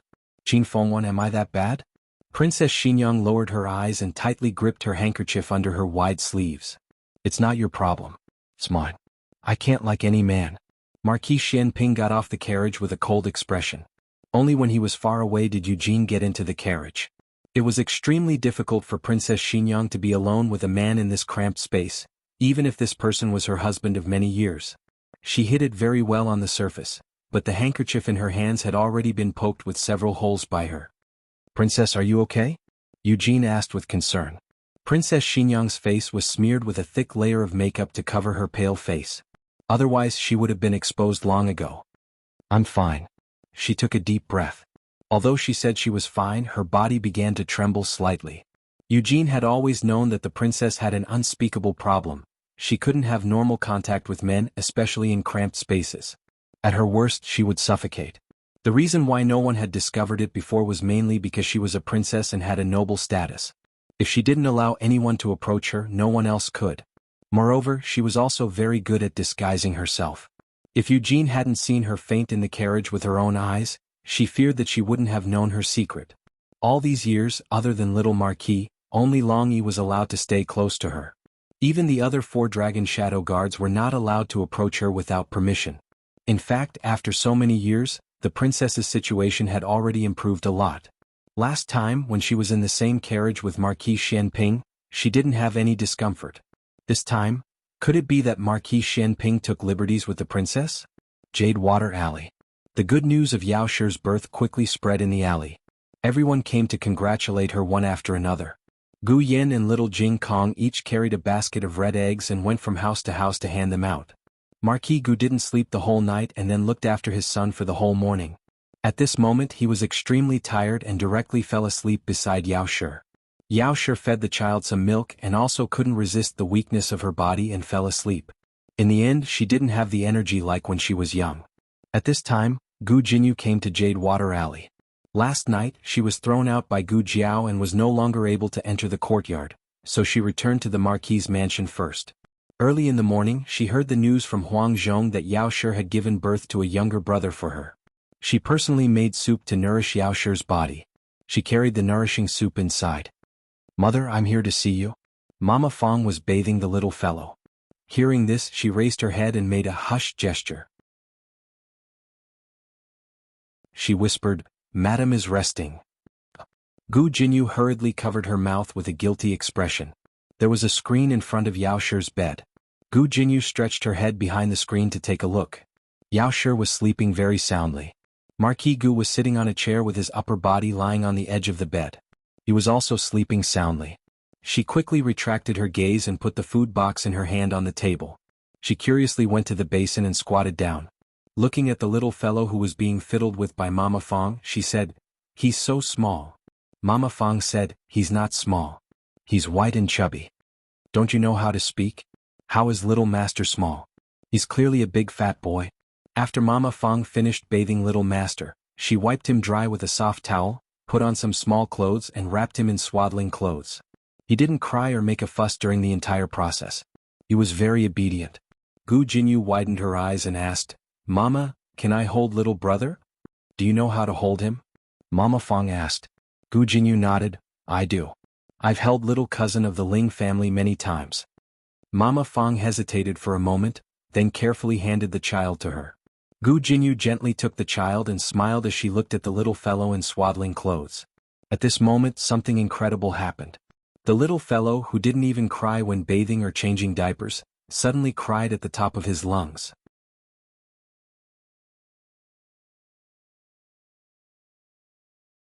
Chapter 476. There are novels with connotations that can't be found online here. Gu Jinyu was at a loss for what to do with the sudden crying. Nanny Fong was also shocked by the crying. Those who didn't know would think that Gu Jinyu was abusing the child. He was crying so heart-wrenchingly. Nanny Fong was rubbing the diaper and her hands were wet. It wasn't appropriate for her to take the child, so she said to Gu Jinyu, "Put the young master in the cradle first." Gu Jinyu hurriedly put the child down. The child was crying too hard. Every cry sounded like someone was stabbing him with a needle. Gu Jinyu was so flustered that she lost her balance and stepped on the base of the cradle. She tripped and fell forward. The child in her hands also fell out. Her face turned pale. She wanted to catch the child, but it was too late. She fell hard on the ground. Her entire body was sore from the fall. One could imagine the terrible consequences of a newborn baby falling to the ground. At the critical moment, a blue figure flashed in and caught the baby that was about to fall to the ground at an extremely fast speed. The little fellow fell into a warm embrace and his crying stopped abruptly. The little fellow opened his dark eyes wide and stared unblinkingly at the unfamiliar intruder. Nanny Fong heaved a sigh of relief. "Second young master." Gu Jinyu endured the pain and stood up with the help of the cradle. She called out softly, "Second brother?" Gu Qingfeng pinched the little fellow's face and nodded at Nanny Fong. He looked at Gu Jinyu and frowned. "Do you know how to carry a child?" Gu Jinyu's eyes reddened with grievance. "I didn't do it on purpose. I lost my balance."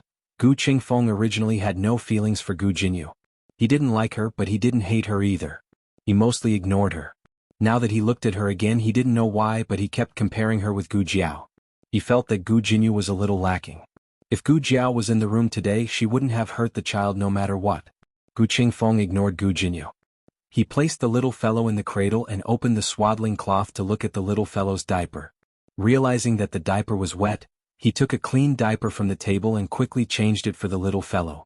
Even Nanny Fong couldn't compare to her speed in changing diapers. The little fellow seemed to be very comfortable after being swapped, and his little eyes narrowed in enjoyment. Gu Qingfeng's swaddling clothes were wrapped better than Nanny Fong's, who asked him to have a pair of godly hands. The dexterity of his hands was no less than that of a top surgeon. Of course, it was also because she always took care of Gu Qinglin when he was young, so she had some experience. Seeing that the second young master was so good at taking care of people, Nanny Fong felt relieved and went to rub the diapers. After she was done, she took all the diapers and clothes to the backyard to wash. Gu Jinyu looked at Gu Qingfeng, who was teasing the little fellow, and then looked at Nanny Fong, who left without saying a word. She felt that something was wrong. Nanny Fong and Gu Qingfeng didn't talk much. It seemed like they were neglecting each other, but it also seemed like they were used to Gu Qingfeng's appearance. "Does second brother come here often?" Gu Jinyu asked softly. Gu Qingfeng's fingers were firmly grasped by the little fellow. He didn't dare to pull his fingers out too forcefully for fear of hurting the little fellow. When he heard Gu Jinyu's question, he casually replied, "I've been here a few times. Most of the time he came here to buy hair restorer. However, he also freeloaded a few meals, played a few rounds of cards, and lost some money to the old lady." Gu Jinyu saw that Gu Chengfeng was helpless because of the little fellow, and her eyes flickered. She said, "Second brother, are you also here to see mother?" Gu Chengfeng was actually here to buy hair restorer for Gu Chengfeng. He only knew that Madame Yao gave birth to a son when he saw Huang Zhong and Marquis Gu's carriage at the entrance. In terms of blood relations, this little fellow was his half-brother. He was just quite ugly. He was wrinkled and looked like a little monkey. "So ugly," he said disdainfully, not forgetting to poke the little fellow's face with his fingertip. He didn't know if it was because he felt Gu Qingfeng's disdain, or because Gu Qingfeng's finger hurt him, but the little fellow suddenly pouted and burst into tears. Gu Qingfeng shuddered. "Not ugly, not ugly. You're very pretty." The little fellow sniffled and pouted. "Second brother, little brother likes you very much," Gu Jinyu said enviously. "He cries when I hug him. It's useless to coax him. How would a newborn know about liking or not liking?" Although he said that, Gu Qingfeng unconsciously raised his brows. Did the little fellow like him more? The little fellow liked him? Really liked him? Ahem. Gu Qingfeng said seriously, "It must be because you don't know how to hug him. You're making him uncomfortable." What was so great about the little fellow liking him? He wasn't his half-brother from the same mother. He didn't care about his liking. Gu Jinyu was stunned. "Then how do I hug him?" "Like this." Gu Chengfeng gently picked up the little fellow and demonstrated for Gu Jinyu to see. Gu Jinyu thought to herself, "That's how I hugged him just now." Gu Jinyu refused to believe it and decided to hug him again. In the end, the little fellow cried the moment she held him, but Gu Chengfeng took him from her. It made Gu Jinyu extremely embarrassed. What was even more embarrassing was yet to come. When Gu Jinyu hugged him, he peed. When Gu Jinyu hugged him again, he pooped. But she didn't know how to change diapers. She couldn't wash the little fellows but clean and made the little fellow cry loudly. In the end, Gu Qingfeng couldn't stand it anymore and took the child. "All right, you can leave. There's nothing for you to do here." Gu Jinyu was no longer the pampered young lady from before. She had been to Ciu village and done hard work, but she had never taken care of such a small child. She was really helpless. Moreover, she didn't know if it was just her imagination, but this child didn't seem to like her. The three little men who didn't like him at home were completely confirmed when they returned home. Gu Qingfeng carried the child to the west room. The three little men came to play with him one by one. The little fellow was very lazy and basically ignored them. But he also wouldn't cry. He wouldn't cry no matter who hugged him except for Gu Jinyu. When Madame Yao woke up, Marquis Gu had already been summoned to the yamen. Gu Jinyu sat by her bed with red and swollen eyes. She looked at Gu Jinyu's aggrieved and hurt expression and couldn't help but ask, "What's wrong?" Gu Jinyu said with red eyes, "Younger brother doesn't like me." Madame Yao said, "How could he not like you? Such a small child, what did he know about liking or not liking?" Gu Jinyu said aggrievedly, "It's true. He cries when I hug him. He doesn't cry when other people hug him." "Then it must be because you don't know how to hug him." Madame Yao's words were exactly the same as Gu Qingfeng's. Madame Yao had Nanny Fang carry her son over from the west room. After feeding the child, she handed him to Gu Jinyu. "Try again." Gu Jinyu tried again. Something inconceivable happened. The little fellow who had been wailing in her arms, suddenly became very quiet. Madame Yao smiled and said, "See, isn't this quite good?" Gu Jinyu was dumbstruck. "But just now Madame Yao said, just now you must have felt uncomfortable hugging him." Gu Jinyu swore that she really had hugged him like that. He felt extremely comfortable. He just wanted to cry. Gu Jinyu bit his lip. Madame Yao looked at Gu Jinyu's aggrieved and angry appearance, but he was also holding back. She sighed slightly and said earnestly, "Jinyu, I know you have complaints in your heart. When Yen'er was young he didn't like you. Whenever you approached him he would cry. But that's because his older sister's aura had changed. You are very unfamiliar to him. He couldn't accept it, so he acted that way. Your second brother and Yen'er were born in different circumstances. He just came to this world. Jiao Jiao is his older sister and so are you. As long as you treat him well, he will treat you like his own older sister. You must not be prejudiced against your second brother because of Yen'er's matter." "Mother, I'm not." Gu Jinyu really had unspeakable bitterness. When had she ever been prejudiced against her second brother? It was clear that her second brother hated her. I'm going out for a while. Madame Yao needed to go to the toilet. With Nanny Fang's help, she went to the washroom. Once she left, the little fellow in her arms pursed his lips. Gu Jinyu carried the little fellow and stood up with a whoosh. Mother. He's crying again. Madame Yao and Nanny Fang returned. The little fellow's mouth was wide open and he yawned. Madame Yao said, he's just yawning. Gu Jinyu refuted, no, he was clearly about to cry just now. Madame Yao sighed and said, he's very obedient.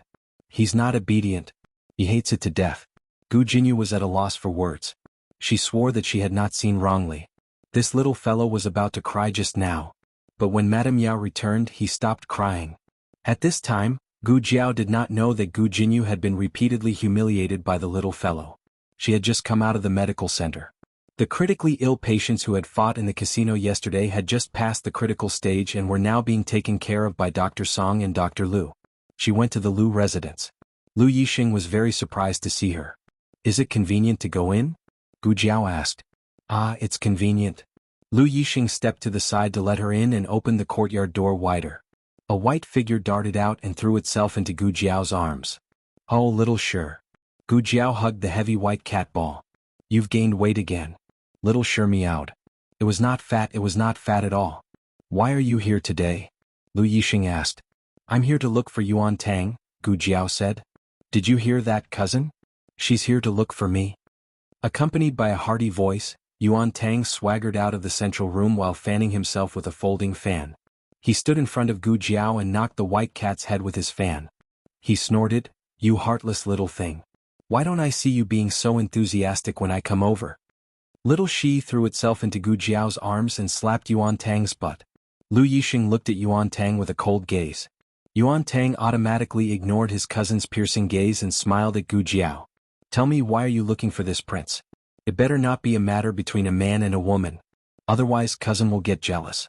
I promised cousin that I only have him in my heart.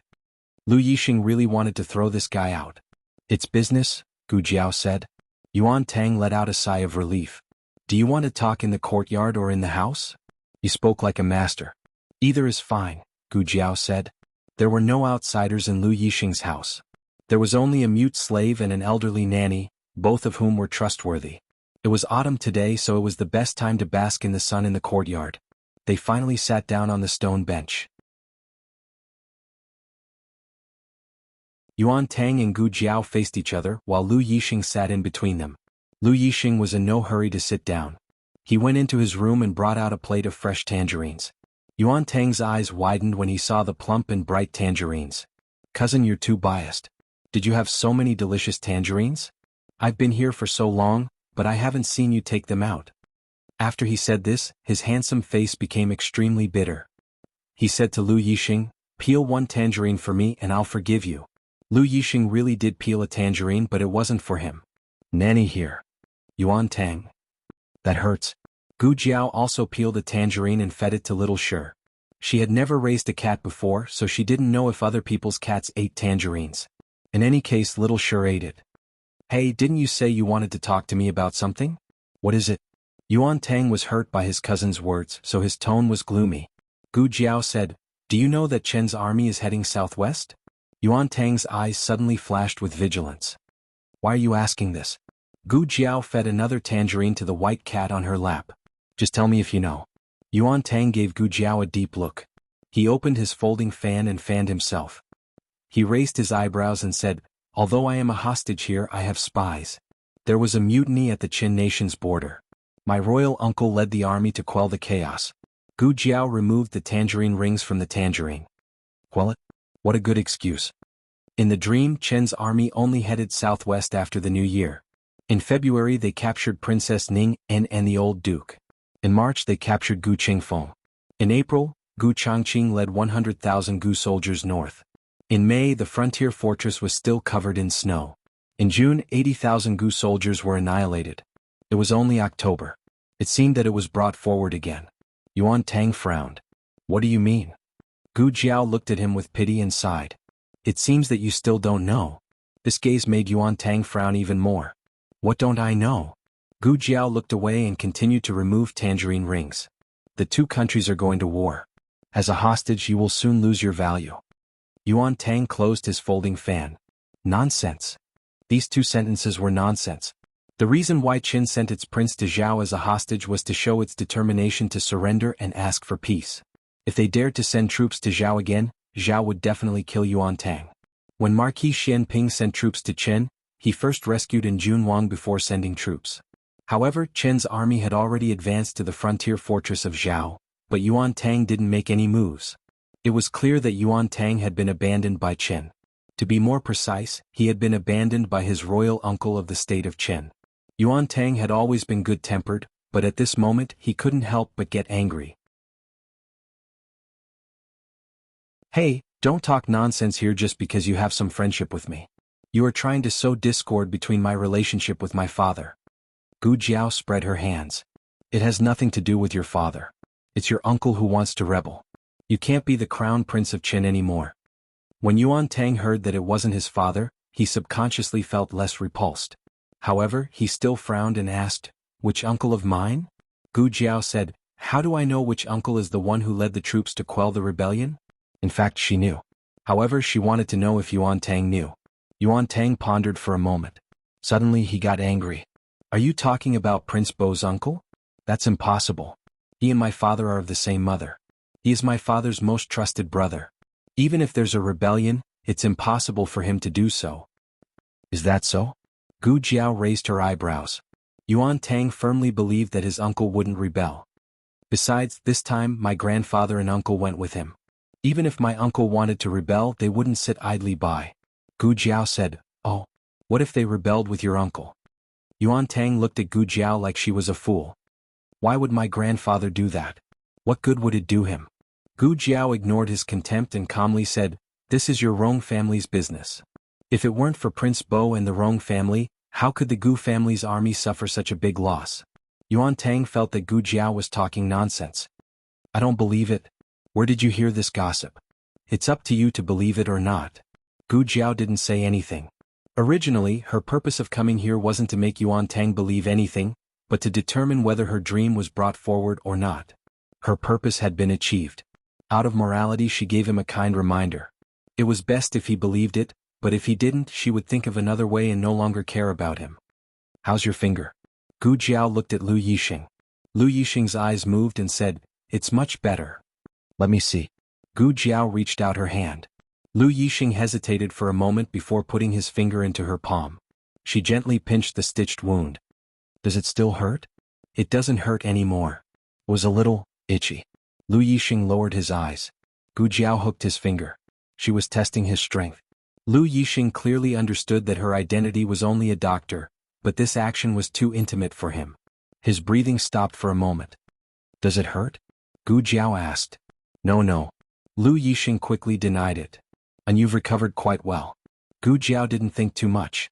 She let go of Lu Yixing's hand and lowered her head to stroke her cat. She stroked until her eyes narrowed in enjoyment. Lu Yixing looked at this Gu Jiao. The young girl under the sun was bright and moving. She didn't show the slightest bit of fear because of the birthmark on her face. She lived openly like the hottest sun in the sky. Gu Jiao stroked the cat until she was satisfied before standing up to leave. On the way, she kept thinking about the previous dynasty's remnants and the pirates on the sea. The two had happened at almost the same time. She felt that it wasn't a coincidence. It was like someone had deliberately stirred up trouble on the island to draw away Marquis Xianping. Afterwards, they moved against Marquis Ding and Fu and the Gu family army. This was a great conspiracy against the country of Zhao. Destroying the Gu family army was like cutting off an arm of the country of Zhao. However, Gu Jiao faintly felt that things weren't that simple. Those people's actions towards the old Marquis and Gu Qingfeng, as well as cutting off Gu Changqing's legs, were not as simple as destroying them. It was more like a strong form of revenge and humiliation. Had the Gu family offended the previous dynasty's remnants? Imperial concubine Jing was a remnant of the previous dynasty, but her death couldn't be considered the responsibility of the Gu family, right? Gu Jiao didn't understand the crux of the matter at the moment. Of course, it was also possible that the so-called revenge and humiliation was just a misconception. She just didn't know if the previous dynasty's remnants had really colluded with the pirates on the sea. She hoped that they hadn't. That way the pirates wouldn't cause trouble earlier and Marquis Xianping would still have time to head north. If Marquis Xianping headed north, the morale of the Qin army would drop by at least half. Unfortunately, reality was cruel. That very night, an urgent report came from Nanhai City. The pirates in Nanhai City had caused trouble, the island had been lost, and the governor of the navy had been killed. They were requesting reinforcements from the imperial court. When the news reached the imperial palace, the emperor and Gu Jiao were both at Renshou Palace. Neither her grandaunt nor the emperor avoided Gu Jiao, allowing her to hear the report from the guard and their views on the matter. The emperor was at his wits' end. Governor Liao was killed and the navy is without a leader. The deputy generals are too young to control the situation. The imperial court does have a few experienced generals, but they aren't familiar with the navy. I remember that Marquis Xianping served in the navy for a few years? Empress Dowager Zhuang asked. Ah yes. The emperor clearly just remembered. When he was young he followed his uncle to Nanhai City to take up a post and became the commander of the navy. If Marquis Xianping had stayed in Nanhai City, he could have become the governor of the navy. Unfortunately he came back. He came back to marry Princess Xinyang. It was just that no one had expected that such a good marriage would end up like this. Actually, the emperor paused and explained Gu Changqing's whereabouts. Gu Changqing is near Fengdu Mountain, less than 10 days' journey from Nanhai City. Gu Changqing had gone to Fengdu Mountain to take over the 30,000 imperial guards that the old marquis had secretly trained.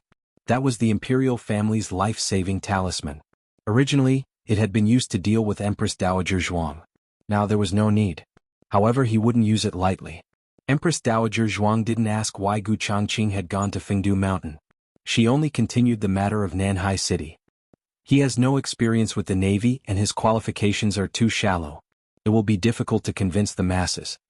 There was a great difference between the navy and the army. Gu Changqing was an outstanding army general, but his fighting style was not necessarily suitable for the navy. Furthermore, the navy was a local army.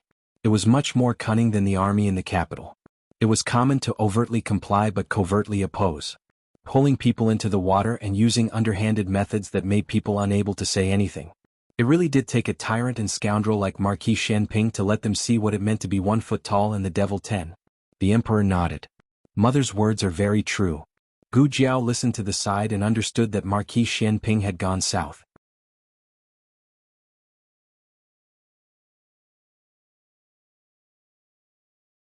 Chapter 477. Gu Jiao came out of Renshou Palace and happened to bump into Yujin, who had gone to greet Empress Xiao. Aunt Yujin. Gu Jiao greeted her. Yujin smiled in surprise. Dr. Gu, are you here to visit the Empress Dowager? Since Princess Xinyang had investigated Gu Jiao, it was impossible that she didn't know her relationship with Empress Dowager Zhuang. Gu Jiao nodded. Did the princess also enter the palace? She asked. No, only I entered the palace. The empress summoned me. The princess? Yujin smiled helplessly and didn't hide anything from Gu Jiao. The empress wanted to know about the young marquis, but the princess didn't want to talk about it. She said she was sick and stayed in the house. She told me to report to the empress. As for when the empress asked Yujin, Yujin only said she was a servant and didn't know anything. Empress Xiao could torture others but not Yujin. First, Yujin didn't do anything wrong. Second, Yujin was Princess Xinyang's confidant. If Empress Xiao dared to touch her, Princess Xinyang wouldn't let it go. They were a family. There was no need to make a scene like that. The two walked towards the palace gate together. Gu Jiao didn't like to pry into other people's privacy. But after Yujin confirmed Xiao Liulang's identity, she didn't treat Gu Jiao as an outsider. She took the initiative to tell Gu Jiao, actually the princess and the empress aren't very close. She used the word close, after careful consideration and beautification. In fact, the relationship between the two was very cold. The reason was that Marquis Xianping and Princess Xinyang didn't get along. As Marquis Xuanping's sister, Empress Xiao naturally wouldn't blame her brother. So she had some prejudice against Princess Xinyang. Princess Xinyang wasn't the kind of person who would kiss someone's butt. This led to the current situation between the two. Alas. Eugene sighed, both the empress and the princess dote on the young marquis very much. When the young marquis was around, the two of them would occasionally talk to each other. Ever since the young marquis got into trouble, the empress and the princess have not been in contact with each other much. The only time they met was when Princess Xinyang returned to the capital and entered the palace to greet the emperor and empress. However, this was not a sister-in-law relationship, but a formality between a ruler and a minister.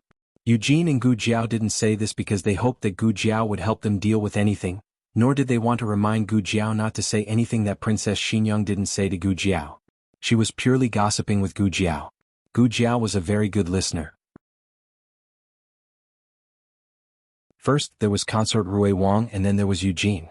They were all very willing to share their worries with Gu Jiao. As the two of them chatted, they unknowingly arrived at the entrance of the palace. Gu Jiao had come in Xiao Sanzi's carriage. Unfortunately, Xiao Sanzi's carriage had broken down and the wheels were a bit loose. He was currently squatting on the ground to fix it. Eugene said to Gu Jiao, "Dr. Gu, I'll send you back." Gu Jiao did not refuse.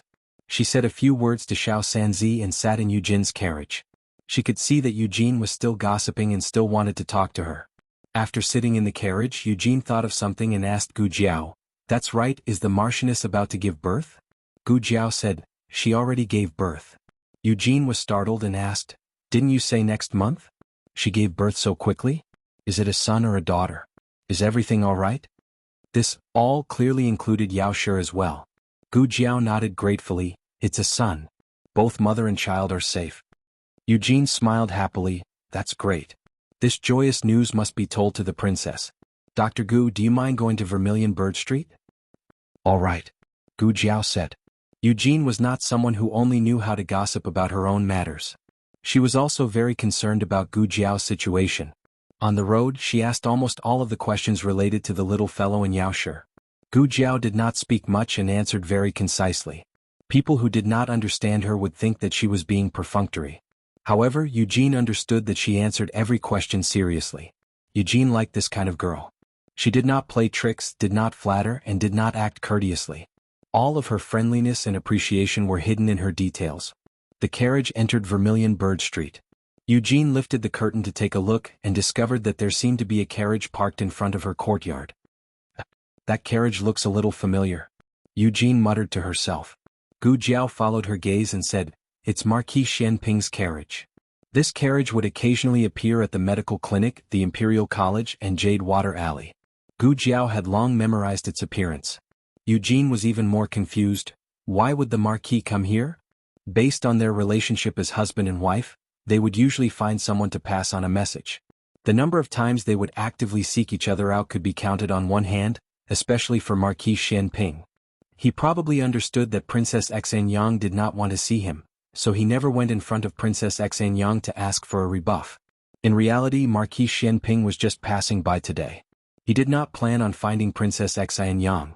However, he heard Princess Xanyang's pitiful cries. It seemed that something had happened. He followed the sound to the attic of the study.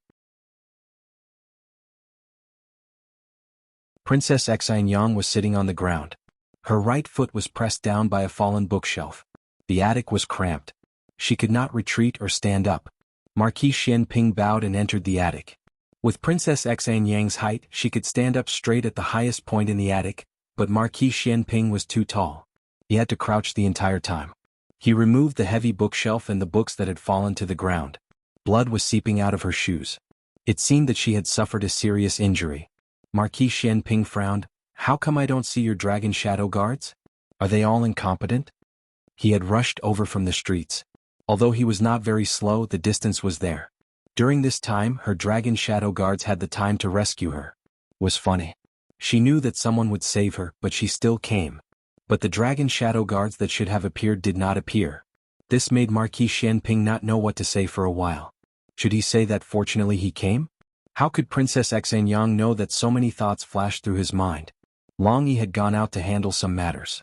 As for the other 4 dragon shadow guards, she did not bring them to the capital. Seeing that she did not answer, Marquis Xianping did not force her to answer. He knelt down on one knee, intending to look at her injuries. However, she suddenly said, "Don't come over." Fine. Although they were husband and wife, they had only slept together once in so many years. Being together with her, he still had to talk about the difference between men and women. "Your injuries are not light," Marquis Xianping said. "With this amount of blood, there was at least an inch-long wound." Marquis Xianping thought about it. Saving people was more important, so he still had to get her down. Marquis Xianping reached out to carry her. Princess Xan Yang's reaction was even greater. She suddenly dodged to the side. Marquis Xianping's hand froze in midair. He looked at her strangely and said, "I'm just carrying you down. I have no other intentions. You make it seem like this Marquis wants to take advantage of you." This loft was too small, so small that she had nowhere to retreat to. The distance between them was also too close, so close that she was surrounded by his masculine scent. Her face paled, and her forehead began to seep out fine beads of cold sweat. Marquis Xianping quickly sensed her abnormality. His thick brows knitted even tighter, and he said impatiently and self-deprecatingly, "Qin Fengwen, this Marquis does not eat people." Princess Xanyang did not answer him. At first, Marquis Xianping thought that she disdained to talk to him, but he gradually discovered that her body was trembling and her lips were pale. "Qin Fengwen?" He looked at her inquiringly. Don't come over. "I'm begging you," Princess Xanyang said in a pleading tone. Marquis Xianping had known Princess Xanyang for so many years, but he had never seen her lower her voice to anyone. Strictly speaking, she was not lowering her voice right now, but she was sincerely begging him not to come near her. "Do you hate me that much?" Marquis Xianping stared at her and instantly denied this thought. Compared to disgust, it was more appropriate to say that her reaction was fear. Marquis Xianping didn't understand what he had to be afraid of. Last time she had chased him down from the roof on the street, and he had personally caught her. Wasn't she fine? She had even coldly ordered him to put her down. Where did her arrogance go? Although Marquis Xianping had doubts in his heart, Princess Xanyang's condition was not optimistic. Marquis Xianping seriously suspected that if he didn't go out, she would suffocate here. Marquis Xianping went down the loft. Coincidentally, Yujin and Gu Jiao entered the courtyard at this time. "Marquis." Yujin bowed. Marquis Xianping looked at her and then at Gu Jiao beside her. "The princess is in the loft. She's injured. Go take a look." There was only the study and loft in the entire courtyard. After hearing Marquis Xianping's words, Yujin didn't care about anything else and hurriedly took Gu Jiao to the loft. When Princess Xanyang saw the two of them, she secretly sighed in relief. The suffocating dizziness finally subsided. "Princess." Yujin knelt by her side and supported her, letting her lean into her arms. Gu Jiao examined Princess Xanyang's wounds. They were all superficial wounds. There were 2 wounds in total and one of them was a bit deep. Gu Jiao took out a small medicine box from the small basket on her back and took out some disinfectant to clean the wounds. Princess Xanyang's complexion was very poor. Gu Jiao originally thought it was because of the pain, but when she disinfected her wounds, her complexion actually improved a bit. So, it wasn't because she was afraid of pain. "Is the princess feeling unwell somewhere else?" Gu Jiao asked. When she first came in, Princess Xanyang's complexion looked as if she couldn't breathe. Princess Xanyang was extremely intelligent. How could she not know why Gu Jiao asked this question? She lowered her eyes, her eyelashes trembling. She shook her head and said, "No, I'm much better." Gu Jiao's hand, which was wrapping gauze around her, paused. "Okay, don't let the wounds get wet." After treating Princess Xanyang's wounds, Gu Jiao carried her down the loft. When they returned to the room, Yujin took out clean clothes for Princess Xanyang to change into. Marquis Xianping didn't leave. He hesitated but still went to Princess Xanyang's room. Gu Jiao left and Yujin went to see her off. Inside the room, Princess Xanyang sat on the soft bed, her back leaning against the cushion at the head of the bed. She was reading a book, bored to death. Her complexion had recovered, and there was no trace of her previous embarrassment. "Is something the matter?" Princess Xanyang glanced at him and said lightly. "Fine, she's back to the old Xanyang." Marquis Xianping pulled a chair over and sat beside her bed. He looked at her without blinking. "Qin Fengwen, what's wrong with you?" Princess Xanyang didn't look at him. Her gaze was still on the book of poems she was reading. "What do you mean what's wrong with me?" Marquis Xianping stared straight at her face, not letting go of any of her subtle expressions. "You weren't right in the loft." Princess Xanyang said perfunctorily, "I was in pain." "You call that pain?" Marquis Xianping furrowed his brows impatiently and pointed at himself. "Or do you think that after fighting for half my life I can't even differentiate between pain and fear? You're afraid of me, Qin Fengwen." Princess Xanyang pursed her lips. Marquis Xianping was puzzled. "I didn't do anything to you, right? Do you need to be so afraid of me?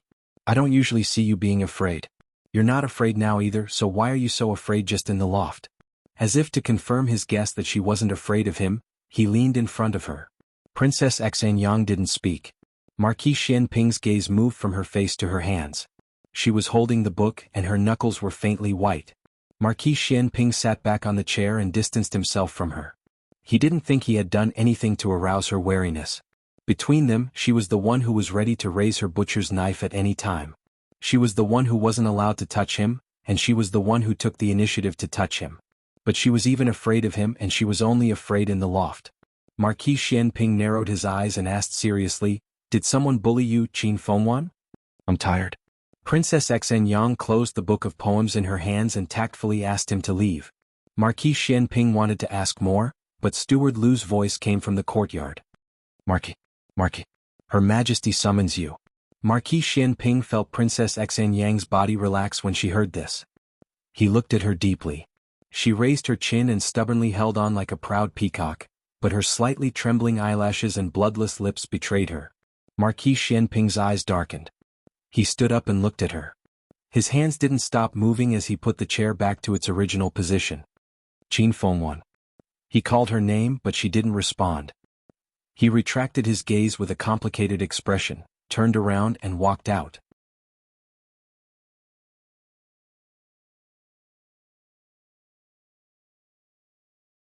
Chapter 478.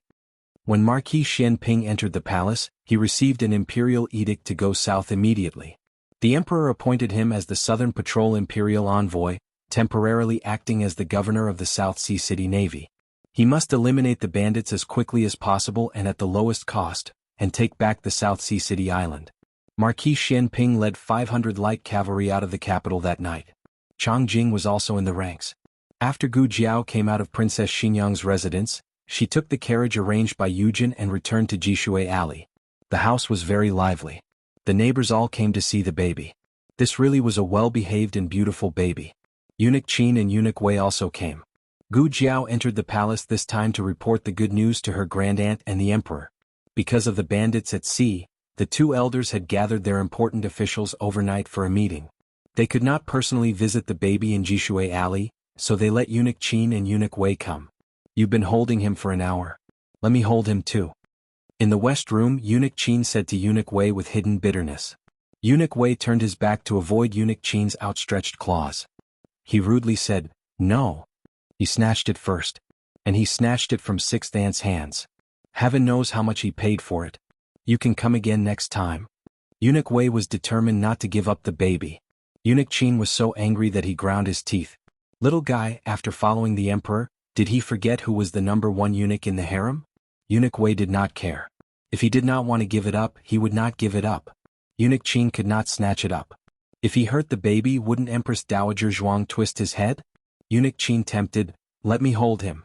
Later I'll send Daquan over for you to play with for 2 days." Daquan was Eunuch Qin's little tortoise. Eunuch Wei had been eyeing him for a long time.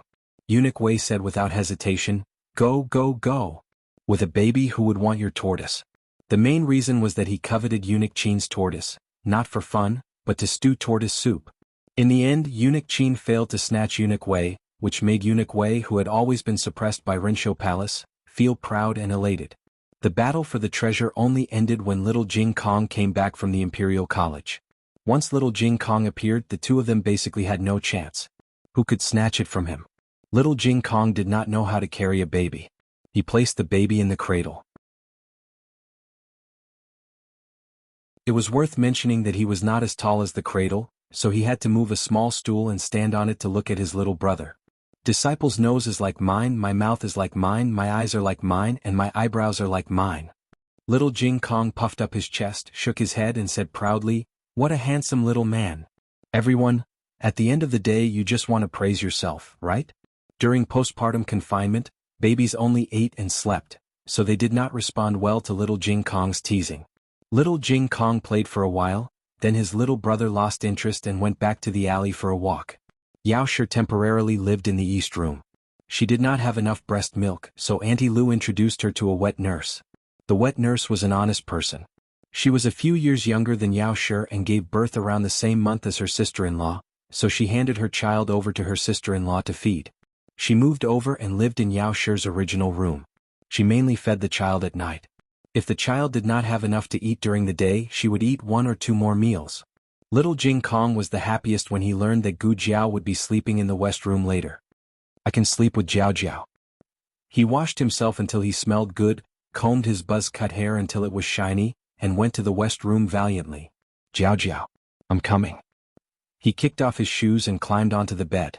Unexpectedly, before he could climb onto the bed, he was lifted up by his bad brother-in-law. Xiaoheng said, "Go sleep with great-granduncle." Little Jing Kong struggled and said, I don't want to. I don't want to. I want to sleep with Jiao Jiao. Even if he did not want to, he had to. Little Jing Kong was mercilessly dragged to the next room by his bad brother-in-law. When Gu Jiao returned to the west room after her shower, the quilt on the bed was already made. There was only one bed. Little Jing Kong was not there, but Xiaoheng was there. However, he was packing his own sleeping clothes. Aren't you going to sleep? Gu Jiao asked. She had just taken a shower and hadn't had time to dry her hair. She wrapped a piece of dry cotton cloth around her head, leaving only a strand of wet hair hanging by her ear. Sparkling and translucent water droplets dripped onto her fair neck. It was a little tempting. Xiaoheng coughed softly and looked away. He looked at the sleeping clothes in his hands and said, Jing Kong and I will sleep over there. Gu Jiao looked at the bed in the west room. Well, the bed was indeed a little small for 3 people. Actually, it was not a matter of whether the bed was small or not, but Xiaoheng looked at her body that was getting better day by day. It was especially hard to calm down in the dead of night. He took a deep breath and eliminated the thoughts that were surging in his sea of consciousness. He said seriously, It's getting late. You should rest early. Remember to dry your hair. Okay. Gu Jiao nodded and took the cotton towel off her head. Her long black hair fell down and covered her shoulders, which made her delicate skin as white as snow. Xiaoheng only took one look at her and felt his blood boil. He was worried that he would do something irreversible if he did not leave now. I'm going over. After saying that, he quickly walked out of the room and almost fled. Gu Jiao made a strange sound. You're leaving so quickly. I still want to ask you about the princess. Princess Xan Yang's reaction in the attic was clearly abnormal. Her first reaction was claustrophobia, but if she had claustrophobia, why would she go to the attic? Why would she be fine sitting in a carriage? Gu Jiao could not understand. Jiao Jiao, are you asleep? It was Yao Shi's voice. Gu Jiao put down the cotton towel in her hands and walked over to open the door. I'm not asleep. Why did you get out of bed? It's fine. I'm fine. I also got out of bed to walk around during the day. Yao Shi's labor this time took longer than last time, but the process was not as painful. Come in. It's cold outside. Gu Jiao said to Yao Shi. Yao Shi entered the room and sat down on the bed. She pulled her daughter's hand and warmly said, Your second brother came by. Gu Jiao made an O sound and said, He came to buy hair growth medicine. Did Gu Chenglin run out of hair growth medicine again? Had he used it too quickly? He also came to give you something. As Yao Shi spoke, she handed the brocade box in her hands to her. Gu Jiao took the brocade box. This is from him? Yao Shi smiled and nodded. I don't know what it is. Open it and take a look. Gu Jiao opened the box. Inside was a bag of dried meat. It was Gu Jiao's favorite flavor. Gu Jiao normally did not express her preferences. It was only Xiaoheng who was careful enough to notice that she liked dried meat. Had she ever eaten it in front of Gu Qingfeng? Gu Jiao did not have any recollection of it. Your 3 brothers? Yao Shi wanted to say something but stopped. She did not know what to say. She and the 3 sons that the previous madam had left behind had indeed been very unhappy, but that was all in the past. Moreover, they had been bewitched by concubine Mother Ling. What could little children understand? It was nothing more than what the adults taught them. It was true that there were some things that she could not forgive, but sometimes she had to learn to accept and accept. They had hurt Gu Yan, but they had also saved Gu Yan. If it was not for the fact that she had to distinguish which of the 3 brothers had done the most wrong and which of them had done the most, it was meaningless. No matter what, they were her daughter's blood relatives in this world. If there came a day when they, the elders, were no longer around, her daughter would at least have her older brothers to love her. Gu Jiao raised her eyebrows and said, All right. Since he gave me a gift, next time I'll sell him the hair growth agent at a cheaper price. Yao Shi could not help but smile. Over the next few days, Gu Jiao frequently went in and out of the imperial palace. She wondered if she should remind her grandaunt that there might be a lot of Qin country's soldiers at the border. Reality proved that Empress Dowager Zhuang was able to command the court for many years without relying on a trace of luck. The moment Empress Dowager Zhuang discovered the bandits in Nanhai City, she immediately sent a messenger pigeon to Tang Yushan, telling him to investigate the movements of the Qin country's army. Tang Yushan's messenger pigeon arrived at Rinshou Palace 5 days later. The letter said that after Tang Yushan received Empress Dowager Zhuang's message, he immediately led people to infiltrate the Qin country's border and discovered that the Qin country had secretly brought 80,000 soldiers. The Qin country's border was in chaos. Logically, 10,000 soldiers should have been enough. Why did they need 80,000? Empress Dowager Zhuang immediately guessed that they were going to war with the Zhao country again. This time they had chosen to do it near the border. It was highly likely that they had colluded with the remnants of the previous dynasty of the Zhao country. Inside Rinshou Palace, after hearing Empress Dowager Zhuang's analysis, the emperor frowned. Yuan Tang is still in the Zhao country. Is the Qin country's ruler crazy? He doesn't even want his own son's life. Guards, arrest Yuan Tang for Zhen. Not long after, eunuch he came to report, Your Majesty, Yuan Tang has escaped. The emperor angrily said, Escaped? Seal the city gates for Zhen. Zhen wants to see where he can run to. Empress Dowager Zhuang didn't care much about Yuan Tang. Since the Qin country dared to send troops at this juncture, it meant that they had given up on Yuan Tang. It didn't matter whether they arrested him or not. She pinched her sore eyebrows, stood up and paced back and forth in the room. Qin country's 80,000 soldiers and the remnants of the previous dynasty's 50,000 soldiers. She closed her eyes. The border was in danger. What happened next confirmed Empress Dowager Zhuang's guess. Urgent news from the border. Princess Ning, and was arrested. The old duke was also arrested by the remnants of the previous dynasty in order to save Princess Ning An. The Qin country's army entered the border. Tang Yushan's army was defeated. The border lost 3 cities in a row. 3 cities in a row. There were only 21 cities in the Zhao country. Empress Dowager Zhuang's eyes were cold. Her phoenix robe fluttered in the evening wind. Pass my decree. Summon Gu Changqing back to the capital immediately. Reorganize the Gu army and go north to fight the enemy.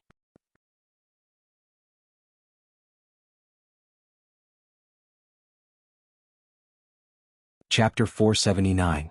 The moon was dark and the wind was strong. Because of the successive battles, the capital had fallen into a tense and alert state. Yuan Tang had already been hiding in the capital for several days, like a rat crossing the street. He had lived for so many years, but he had never been in such a sorry state. When Gu Jiao told him that his royal uncle wanted to rebel, he didn't believe it. After all, his royal uncle was the previous emperor's most beloved son. Back then, when his royal father was still the crown prince of the Qin kingdom, he had committed a serious crime. It was his royal uncle who tried his best to redress his crimes and help his royal father keep his position as crown prince. How could people not trust King Bo's uncle like this? As for his maternal family, the Rong family. The daughter of the Rong family, who was his mother, was the imperial concubine of Qin. She was above one person and below tens of thousands of people. She was only waiting to be conferred the title of empress. King Bo's uncle and the Rong family were not related by marriage. Did water enter the Rong family's brain? They didn't help their own daughter and grandson, but helped an outsider? He felt that Gu Jiao must have made a mistake, or she was maliciously trying to sow discord between him and King Bo's uncle. But he still had a plan and ordered people to keep an eye on the movements of the Zhao country's royal family. It wasn't until the emperor ordered people to capture him that he realized the seriousness of the matter. He was the first to escape. A few days after he escaped, news came from the border that Qin country's army was pressing on the border and Zhao country had lost 3 cities. It was also at that moment that he finally understood that Gu Jiao didn't lie to him.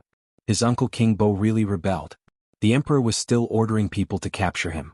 He probably thought that by capturing him he could threaten the Qin state. However, Gu Jiao was right. It was not his imperial father who wanted to violate the agreement between the 2 states. It was his imperial uncle Prince Bo. So even if he was killed, his uncle wouldn't bat an eye. It was a dead end for him right now. He didn't know how his father was. Since Prince Bo's royal uncle dared to do such a thing, he must have taken control of the royal court and might have even put his royal father under house arrest. Thinking of this, Yuan Tang's face turned cold. Let's look over there. The voice of the imperial guard came from not far away. This kind of situation where they could be exposed at any time had happened countless times. Yuan Tang had gradually become numb from the initial indignation. However, he did not dare to let his guard down. Otherwise, once he was caught, his life would be gone. Imperial uncle would not protect him and Zhao country would not let him go. He was someone that both sides wanted to kill as soon as possible. Yuan Tang passed through an alley at the side. As soon as he arrived at a main street, he was blocked by Lu Yixing. Lu Yixing hired a carriage. He lifted the curtain and said, "Follow me." However, Yuan Tang did not step forward. Instead, he looked at Lu Yixing with a complicated expression. The sound of footsteps behind him gradually approached. Without looking back, he disappeared into the night. He couldn't implicate his cousin. Even if he died, he would die alone in Zhao country. On the other side, the news of losing 3 cities at the border and the old Marquis being captured reached Marquis Ding in manner. "What did you say?" "The old man was captured at the border." In the study, Marquis Gu looked at Huang Zhong in disbelief. "Did you hear wrong? Didn't the old man go on a scenic tour? How did he end up at the border? That is a bitter and cold place." Huang Zhong was at his wits' end as he said, "It is absolutely true, Marquis. The remnants of the previous dynasty colluded with the Qin country's army at the border. They did not hesitate to sell out the country to help the Qin country advance to the border. The news of the old man being captured has already spread throughout the palace." "How could it be like this?" Marquis Gu fell into his chair in a daze. Huang Zhong said with worry, "The Empress Dowager is furious. She ordered the heir to return to the capital. She said, she wants to reorganize the Gu family's army. She wants the heir to lead the Gu family's army north to fight against the enemy." Marquis Gu's expression changed again. "Chang Qing is also going to the border?" He was only 21 years old. He had never been to a battlefield so far away, nor had he experienced such a fierce battle. With 100,000 Gu family soldiers heading north, there would be a tough battle ahead. Outside the study, Gu Qingfeng, who had inadvertently overheard the conversation, felt as if he had fallen into an ice cellar. He knew that his grandfather had secretly gone to the border under the emperor's orders, but he never expected that his grandfather would not only fail to save Princess Ningyin, but also lose his own life. He didn't know who the remnants of the previous dynasty were, but based on concubine Jing, he could roughly deduce that they were vicious and merciless. His grandfather's life would be in danger if he fell into their hands. His eldest brother was far away near Fengdu Mountain. It would take some time for him to return to the capital and reorganize the Gu family's army. If he were to head north to the border, he didn't know if his grandfather would live to see his eldest brother. His grandfather would not allow himself to be used as a bargaining chip to impede his eldest brother and the Gu family's army. If the remnants of the previous dynasty used him to threaten his eldest brother, his grandfather would rather die than submit. Gu Qingfeng returned to his own courtyard. He found his night clothes and put them on, then put on his mask and picked up a few hidden weapons he had bought from Thousand Secrets Pavilion. After doing all this, he went to the next room. At this time, Gu Qinglin had already rested. Gu Qingfeng came to the bedside and looked at Gu Qinglin, who was sleeping soundly. He tucked him in, touched his hair that had grown out a little, and stuffed the banknotes he had on him under his pillow. "In the future you'll have to buy your own hair restorer." After saying this, he reluctantly took one last look at his younger brother. At this time he was actually envious of Gu Yan and the newborn. At least those two had so many people to care for them, while Gu Qinglin only had him left. But now even he had to leave. This time he wasn't just going to do a simple mission. He was going to the border and infiltrate the enemy's camp. Whether he lived or died was unknown. If he didn't come back, "If I don't come back, you'll have to take care of yourself in the future, understand?" Gu Qinglin, who was sleeping soundly, didn't know that his brother had left. He turned over and slept peacefully. In the end, Gu Qingfeng still left. He gently closed the door for his younger brother and went to the stable to secretly ride his father's Fergana horse. Jade Water Alley. The family had a busy day and went back to their rooms to rest. Gu Jiao went to the east room to check on the baby. The baby's jaundice had disappeared and the wrinkles on his face were gradually smoothed out. He was a fair and tender little cutie. "Jiao Jiao." Little Jing Kong appeared behind her with a pillow in his arms. "You're still awake?" Gu Jiao turned to look at him. "Yes, I miss you a little," Little Jing Kong said seriously. Gu Jiao smiled and patted his little head. "I'll send you there." "Okay." Little Jing Kong held his little pillow with one hand and held Gu Jiao's hand with the other. He skipped to the next room. He lay on the soft bed, opened his big round eyes and said obediently, Jiao Jiao. Yes. I've covered myself with the quilt. Good boy. Gu Jiao touched his forehead. Go to sleep. Little Jing Kong closed his eyes obediently. After a while he opened his eyes again. Jiao Jiao? I'm here. He closed his eyes again with peace of mind. He held Gu Jiao's hand with his little hand and didn't hide his dependence and need. Gu Jiao stayed with him until he fell asleep and began to snore evenly. Then she got up and went back to the backyard through the small passage. She went to Gu Yin and Gu Xiaoxuan's room. The two little boys had already fallen asleep. Gu Yin slept very well. Maybe because he was always bullied by his sister when he was in the womb, Gu Xiaoxuan didn't sleep well and half of his legs were hanging out of the bed. Gu Jiao put Gu Xiaoxuan's legs under the quilt and touched their foreheads. Among the children, Gu Xiaoxuan was the most worry-free, and Gu Yan was the most worrisome. Gu Yan's heart disease had always been a problem that Gu Jiao wanted to solve. However, the small medicine box didn't meet the requirements for the operation. Gu Jiao opened the bedside table and put the anti-heart failure medicine in it. After doing this, she went back to the west room and found some clean clothes. She rummaged through the cabinet and showed a puzzled look. Are you looking for this? Xiao Heng's voice suddenly sounded at the door. Gu Jiao turned around and saw Xiao Heng walking towards her with a mask inlaid with peacock feathers. She blinked and said, "It's from Jing Kong." Xiao Heng smiled helplessly and couldn't help but laugh. He didn't expose her. Instead, he opened the cabinet door and took out a bundle. There's dried meat and some dry food in here. In the past, she used to pack things for him. This time, it was his turn to send her away. You. Gu Jiao opened her mouth and looked at him. Aren't you leaving the capital? Xiao Heng asked as if nothing had happened. He took a few more things for her. Oh, she thought she hid it well. You plan to leave without saying goodbye? Gu Jiao shook her head like a rattle drum. I wrote you a letter. It's in your study. Xiao Heng's expression softened. He handed the bundle to her and stared at her deeply. Are you coming back? This question was somewhat thought-provoking. If she was the real Gu Jiao's mother, it was impossible for her not to come back. Gu Jiao always thought that Gu Qingfeng was the only one who believed that she wasn't the real Gu Jiao's mother. And the reason why Gu Qingfeng thought this was most likely because he thought that she killed the real Gu Jiao's mother and replaced her with another person. Xiao Heng, on the other hand, clearly understood that this body belonged to Gu Jianyang. Then why would he ask such a question? He seemed to see the doubt in Gu Jiao's eyes. He also seemed to feel that if he didn't say something today, he might not have the courage to say it in the future. He said, Since you fell into the water 2 years ago, you've become very different. I know you're Gu Jiao's mother, but sometimes I feel that you're not Gu Jiao's mother. She really wasn't, but she really was. This was a very contradictory topic. Are you coming back? He asked her again. Gu Jiao paused and looked at him. Regardless of whether I'm Gu Jiao's mother or not. Xiao Heng nodded seriously. Yes, regardless of whether you're Gu Jiao's mother or not. Of course, Gu Jiao rolled her eyes and swallowed the words at the tip of her tongue. She raised her eyebrows and said, I'm coming back. Do you want me to see you bathe? Xiao Heng never expected that she would be thinking about this at the moment of parting. He was stunned, but at the same time he didn't know whether to laugh or cry. What kind of girl was this? He chuckled softly and walked a few steps closer to her. His strong arm gently hooked around her waist. It seemed domineering, but he was also restraining himself. He clearly didn't touch her, but Gu Jiao felt as if her waist was on fire. This fire burned all the way to the bottom of her heart and made her little head dizzy. This feeling was very strange. I want to do something.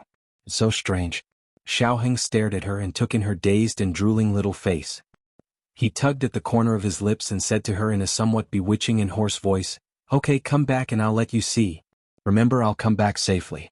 If I lose a strand of hair, I'll wear an extra layer of clothes.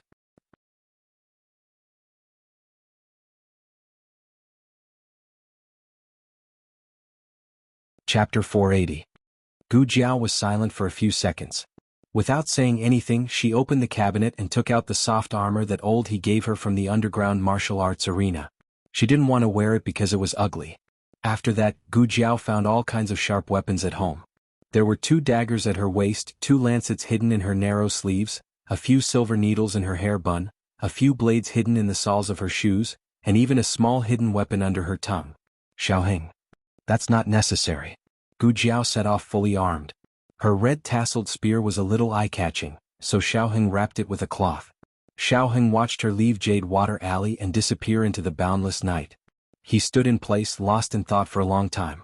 It was late at night, and the lights of the thousands of houses were gradually extinguished. The capital fell into the silence of the night. However, the imperial guards patrolling the streets and alleys didn't stop for a moment. They moved lightly, trying not to disturb the people along the way. Gu Qingfeng arrived at the north gate under the watchful eyes of the imperial guards. The city gate had long been closed, but as the legitimate son of the Gu family, he knew that there was a secret passage near the north gate. Under normal circumstances, 2 to 4 guards would take turns to guard it. Because it was hidden, not many people knew about it. Therefore, the guards on duty weren't too powerful. Gu Qingfeng could easily break through by himself, but he had a horse in his hand. Gu Qingfeng looked at the horse behind him, and the horse looked back at him. The man and the horse stared at each other. For a moment, Gu Qingfeng even regretted stealing his father's horse. Although the horse was good, it was difficult to get it out. Forget it, since he had already come this far, it would be a pity to abandon the horse. Moreover, a horse of such quality couldn't be bought at the courier station. Break out. A large group of imperial guards was nearby. In the end, Gu Qingfeng could only close his eyes and grit his teeth helplessly. I'm sorry, father. I can only trick you. 15 minutes later, Gu Qingfeng put on his bamboo hat and rode on Marquis Gu's Fergana horse. He held Marquis Gu's personal token and appeared outside the secret passage. When the guard on duty saw the token, he looked at the man on the horse with a strange expression and asked, "You are?" Gu Qingfeng lowered his voice and imitated his father's voice. "You don't even recognize me? His Majesty has ordered this marquis to leave the capital at night. This marquis has official business to attend to, so why don't you let this marquis go with you? How many heads do you have to chop off for delaying His Majesty's important matters? I wouldn't dare." After the leader of the guards finished speaking, he hurriedly signaled his subordinates to make way, and he himself also stood respectfully to the side. In reality, they had never seen Marquis Gu and could not tell if Marquis Gu's voice was real or fake. However, the token that Gu Qingfeng showed was real. In addition, Marquis Ding and Fu was the emperor's trusted aide. In addition, the court had one incident after another, not to mention the Empress Dowager's order for Gu Changqing to reorganize the Gu family's army. With everything put together, no one suspected that there would be someone pretending to be Marquis Gu to pass on the emperor's orders. This was a capital crime punishable by beheading. Gu Qingfeng estimated that his father would be brought to the emperor for questioning the next day. However, since the court placed his eldest brother and the Gu family's army in an important position, then they would not take his father's life. At most, they would punish his father for not teaching his son well. For example, they would give him 100 paddles or something. Marquis Gu was sleeping when he suddenly shivered. He did not know what had happened. After Gu Qingfeng left the city, he galloped all the way to the north. Fearing that the guards would realize what had happened, he galloped until the horse was panting heavily. Only then did he stop. He turned back to look. They shouldn't have caught up, right? Don't worry, they didn't catch up. A small careless voice sounded from behind the trees. Gu Qingfeng shuddered and almost fell off the horse's back. In the middle of the night, there was a voice from behind the tree. Was it a person or a ghost? Wait, that voice was a bit familiar. Gu Qingfeng composed himself and turned his head to look in the direction of the tree. Earlier he had not looked carefully because he was in a hurry. Now, using the thin moonlight, he saw a horse tied to a tall Chinese parasol tree. Beside the horse stood a young man in green clothes. The young man crossed his arms and leaned against the tree behind him. After saying that, the young man walked out from the shadow of the tree. Gu Qingfeng saw her face clearly. "It's really you?" He was shocked. Gu Jiao's finger pointed at the arm around her.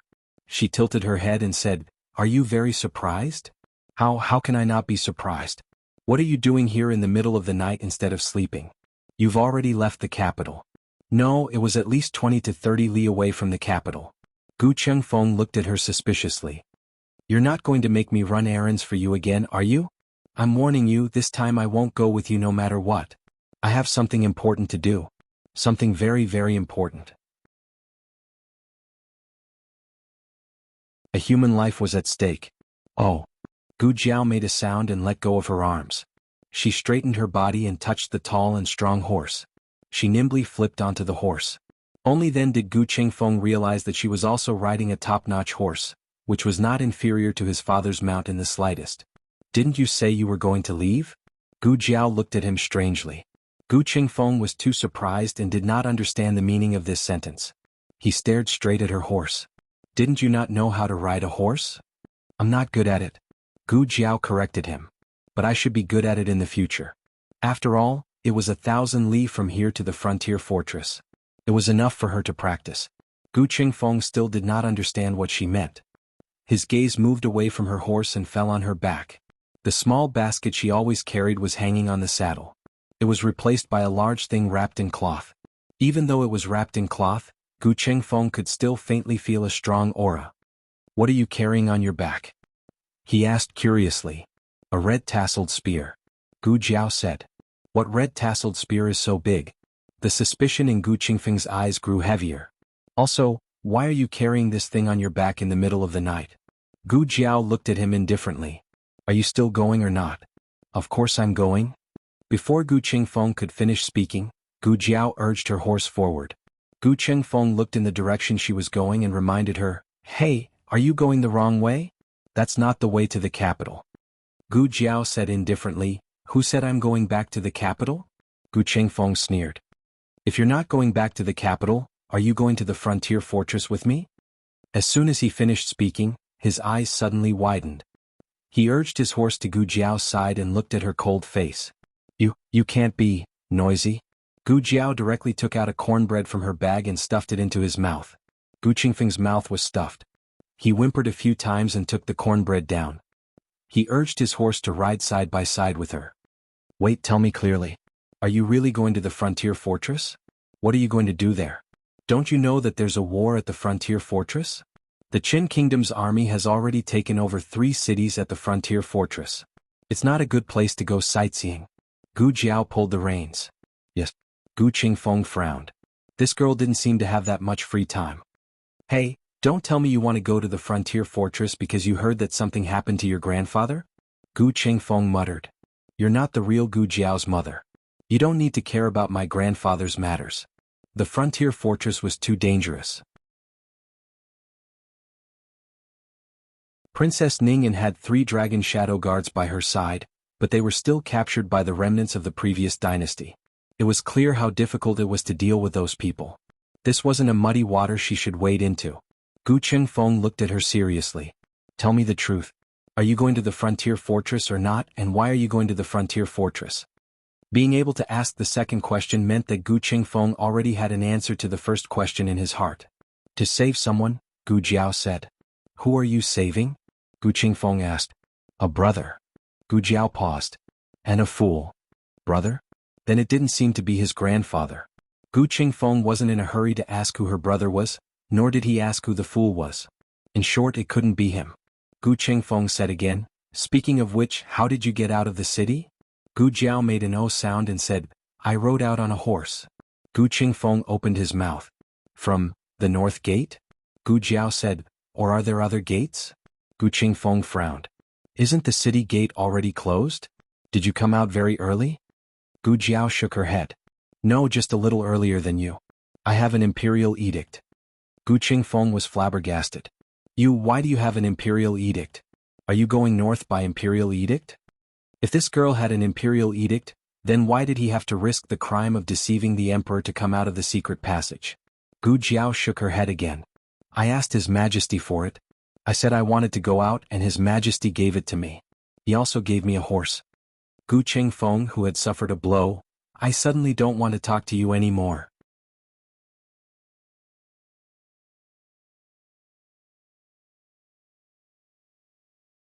Chapter 481.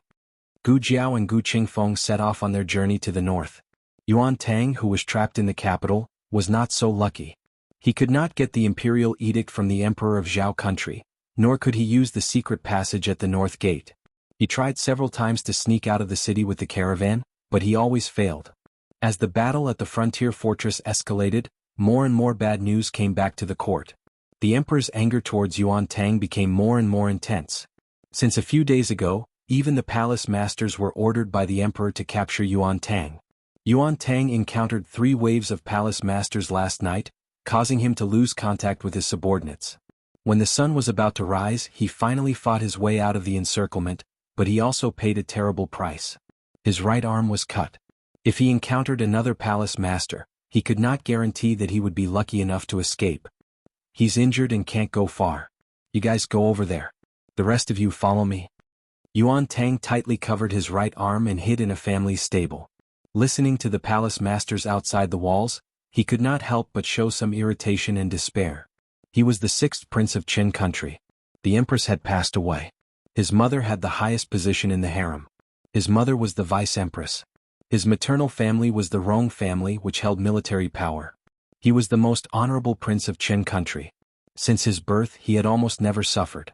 Even when he came to Zhao country as a hostage, he only wanted to gain some merit and become the crown prince. Thanks to his royal uncle, Prince Bo, he was able to pay back all the sufferings he had suffered in the past 20 years. Hiss! His wound hurt again. Yuan Tang frowned. Just at this moment, the servants of the house came. In the stable, they suddenly saw an unfamiliar man in a sorry state with blood dripping from his arm. The servant instinctively screamed, "Ah!" Yuan Tang knocked him out with a karate chop. However, the voice still traveled out and the imperial guards rushed to the stables. Yuan Tang had no choice but to leave and find another hiding place. There were imperial guards in front and behind him, and the right side was a dead end. There was only a carriage parked on the left side. Yuan Tang had no choice but to hide in it. The carriage didn't look big, but it was quite spacious inside. It was also a little tasteful. The bench was covered with a cloth. He lifted the cloth and tucked his tall body under the bench. In such a narrow space, a big guy like him was really wronged. "Sir Shao, please take care." In the study room next to the carriage, the boss personally sent Xiaoheng out. "Please wait a moment." Xiaoheng nodded. After speaking to the boss, he turned around and boarded the carriage that was parked at the side of the road. The coachman came out of the study room with a large pile of the 4 treasures of the study. Xiaoheng had just received a transfer order from the Ministry of Personnel this morning, appointing him as a secondary grade 5 scribe of the Ministry of Justice. Clerks were mainly responsible for organizing files, managing official seals, and drafting documents. His official position in the Hanlin Academy didn't change. He only held the position of a scribe at the same time. This was the idea of the Minister of Justice. He had submitted it to the Ministry of Personnel last month. The positions of the 6 ministries were different from those of the Hanlin Academy. They weren't under the jurisdiction of the cabinet. After receiving the document from the Minister of Justice, the Ministry of Personnel first reviewed it internally and then submitted it to the Emperor for him to review. It was very rare for an official to hold multiple positions, especially across departments. The requirements for the official themselves were very high. Whether it was strength, energy, or accomplishment, they must be much better than their colleagues. The emperor was worried that Xiao Yulong's body couldn't take it. Secondly, he was worried that he would be ostracized if he was too popular. The emperor called the old chancellor into the palace and asked for his opinion. The old chancellor didn't think of this at first. Now that someone had taken the lead, he couldn't wait to send Xiaoheng to a high position. "Now that we are in need of people, your majesty might as well let Xiao Lulang try first. If he can't take care of both, then we can make other plans." The emperor felt that the old chancellor's words were reasonable, so he approved Xiao Yulong's official position. Xiaoheng had just reported to the Ministry of Justice and was about to return to the Hanlin Academy. When he passed by the study room, he remembered that he didn't have much ink and brushes at home, so he stopped the carriage to buy some. As soon as he entered the carriage, he felt that something was wrong. The curtain of the carriage was open. The carriage was very ventilated, but he still smelled a faint smell of blood. "Lord Xiao, I'll put the things here." The coachman put a big box of 4 treasures of the study on the floor of the carriage. He wasn't as sensitive as Xiaoheng and didn't find anything strange. "Are we returning to the Hanlin Academy now? Do you want to buy something else?" "No need," Xiaoheng said. "Okay, then I'll go out." The coachman put down the curtain and sat back on the bench outside. Xiaoheng wasn't in a hurry to sit down. Instead, he vigilantly looked at the bench covered with brocade cloth. Under the bench, Yuan Tang clenched his wound. Sweat seeped out of his forehead because of the tension and pain. He didn't know whose carriage this was, but he heard the coachman call him Lord Xiao and ask him if he wanted to go to the Hanlin Academy. There was only one official with the surname Xiao in the Hanlin Academy, and that was Dr. Gu's husband, Xiao Lulang. Yuan Tang and Xiao Lulang had never officially met face to face. They had only seen each other a few times from afar. He knew that Xiao Lulang was Dr. Gu's husband, this year's top scholar, and was now working in the Hanlin Academy. As for whether Xiao Heng knew him, Yuan Tang wasn't sure. But if he really saw his current appearance, even if Xiao Lulang didn't know him, he should be able to guess who he was. Whether Xiao Lulang was a friend or a foe, Yuan Tang didn't dare to easily come to a conclusion. Although he was Gu Jiao's husband, he and Shi Yi were officials of the imperial court. If they were officials of the imperial court, then they had to arrest him and bring him to justice. Yuan Tang bit down hard on his lips to prevent himself from making a sound. He had no intention of harming Gu Jiao's family, but if he really wanted to arrest him, then he would have no choice but to offend him. Whose carriage is that in front? A group of imperial guards stopped in front of the carriage. The one who asked this question was the commander of the group. They had chased them all the way and surrounded them, but that brat Yuan Tang seemed to have disappeared without a trace. They guessed that Yuan Tang must be hiding right under their noses. If he wasn't in a nearby shop, then he must be in a passing carriage. Xiao Heng looked at the blood slowly flowing out from under the bench. His eyes moved slightly. He turned around and walked forward. He lifted up his clothes and sat down. His right foot just happened to step on the flowing blood. The coachman and the imperial guards talked for a while. Then he lifted the curtain slightly and said to Xiao Heng, "Lord Xiao, the imperial guards said that they were trying to capture a hostage from the Qin Empire. They hope that you can search our carriage."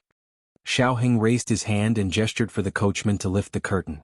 The coachman bowed and lifted the curtain as far as it could, allowing the imperial guards to clearly see the situation inside the carriage. Xiao Heng sat upright in the carriage with a serious expression. His appearance was young and handsome, but his aura was exceptionally strong. His eyes revealed an imposing manner without being angry. "Do you need to come up and search carefully?" The commander was stunned by Xiao Liulang's appearance and aura. He was stunned for a while before coming back to his senses. He probably realized that he had lost his composure. He hurriedly lowered his head and cupped his hands in salute. "There's no need. We have already seen clearly. We hope that Lord Xiao will forgive us for disturbing you." Xiao Heng was someone who was highly regarded by both the emperor and the empress dowager. Even if the commander had 8 times the courage, he wouldn't dare to offend him easily. Moreover, it was quite rude of him to stare at him like that. "It's fine," Xiao Heng said. The commander said politely, "Then we will continue to search. Lord Xiao, farewell." Xiao Heng nodded. "Farewell." The commander planned to take the rest of the imperial guards to search the nearby shops. Just as he turned around, he heard the sound of something dripping on the ground. The sound was very soft, but there weren't many people on the street at the moment. The surroundings were very quiet. Yuan Tang's expression suddenly changed. His blood was dripping down the cracks in the floorboards. This was the end. He was going to be discovered. "What are you standing there for?" Xiao Heng snapped at the coachman. "How much longer are you going to make me bleed? Hurry up and go to the medical center." The coachman was stunned. Was His Excellency injured? When Xiao Heng's aura was too strong. The coachman didn't have the courage to ask him what was wrong. He hurriedly lowered the curtain and said, Yes. We will go to the medical center now." The moment before the curtain was lowered, the commander saw that there was blood seeping out of Xiao Liulang's right foot. So His Excellency was really injured? The commander frowned. He was a little suspicious, but he was still afraid of Xiao Liulang's status. Shi Yi also didn't think Xiao Lulang would lie. In the end, he didn't go to check. The coachman drove the carriage to the nearest medical center. Suddenly, he heard His Excellency say, "Don't go to the medical center. Go to the north gate." The coachman was startled again. "His Excellency Xiao, aren't you injured? We're almost at the medical center. I just remembered that the carriage has some medicine for wounds. I'll just apply some ointment myself." "Then okay." The coachman was confused. He didn't understand how His Excellency's temper changed so quickly. "His Excellency wants to go to the north gate?" Xiao Heng's tone was normal. "I originally planned to go in the afternoon, but after thinking about it, I think it's better to go now." "Okay." The coachman's status was low, so he didn't dare ask about Xiao Heng's official business. He drove the carriage to the north gate. Xiao Heng flashed the Ministry of Justice's token. "Investigate the case." The city guards let them go.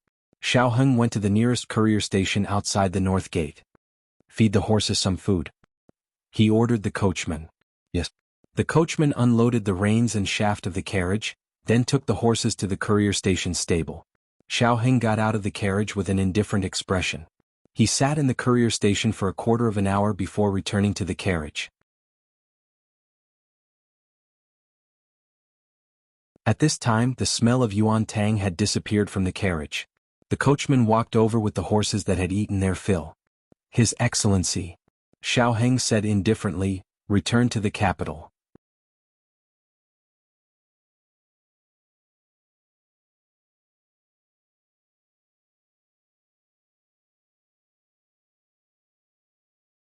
Without a word, he stole his horse and token and left the capital with a fake imperial edict. Why did he leave the capital? Heavens! After Minister Xing's careful questioning, it was confirmed that the height and figure of the Marquis Gu from last night basically matched Gu Qingfeng's. The characteristics of the horse also all matched Marquis Gu's horse. It was Gu Qingfeng who confirmed it. Even though it wasn't Marquis Gu who had deceived the emperor, his son had deceived the emperor. As his father, he wasn't clean either.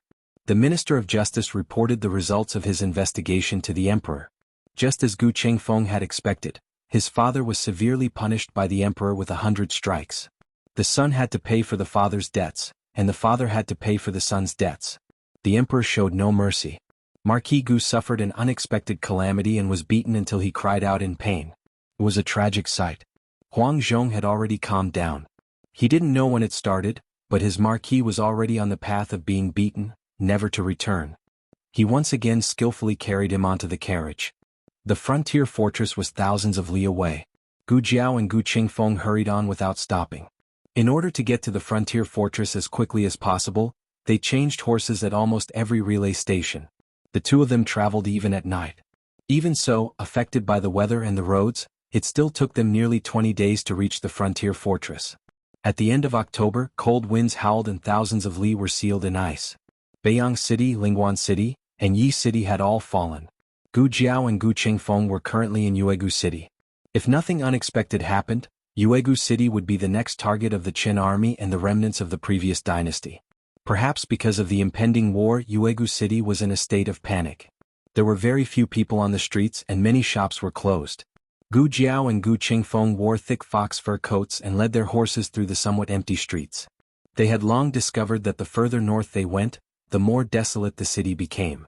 Many people had even abandoned their hometowns and fled south with their families. A 7- or 8-year-old girl was being led by her family in a hurry.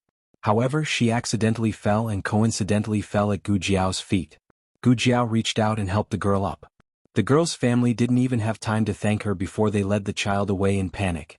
They were worried that if they stayed any longer, the city gates would close and they wouldn't be able to leave tonight.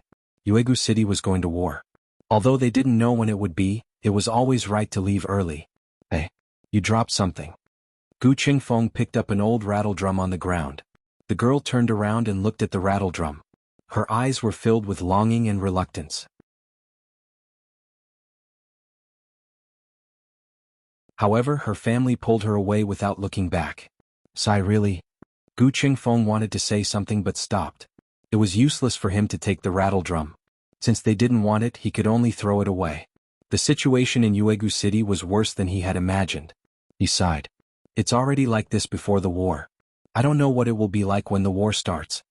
Gu Jiao knew that in her dream, blood flowed like a river, starving people were everywhere, mountains and rivers were broken, the people were displaced, the strong men were killed, the women and children were bullied, and the frontier fortress became a living hell. Are you staying at an inn or a relay station tonight? Gu Qingfeng asked. Neither. Gu Jiao said. Then where are you staying? You can't stay on the streets. Gu Qingfeng looked at the dark sky. I think the weather isn't right. There might be a big snowstorm at night.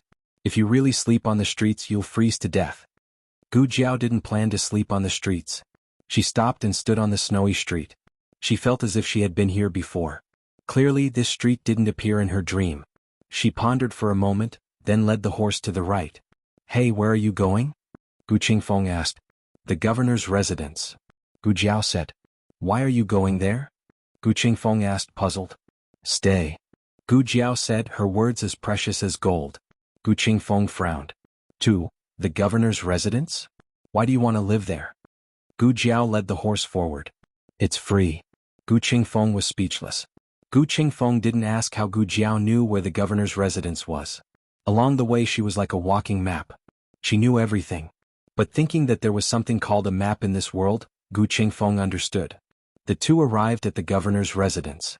There weren't many patrolling guards on the streets, but the governor's residence was heavily guarded. "Who are you?" A guard walked towards Gu Jiao and Gu Qingfeng. Gu Jiao didn't say anything. She just threw a token to him. The guard was just a small soldier at the border. He didn't know anything about the capital, but Gu Jiao's aura was imposing. In addition, she and Gu Qingfeng were both wearing high-quality fox fur coats. One look and he could tell that they weren't ordinary people. The guard took the token and entered the governor's residence. About half an hour later, a middle-aged man wearing an official's robe ran over. He held his official's hat and lifted the hem of his robe. Gu Jiao and Gu Qingfeng were both dressed as men.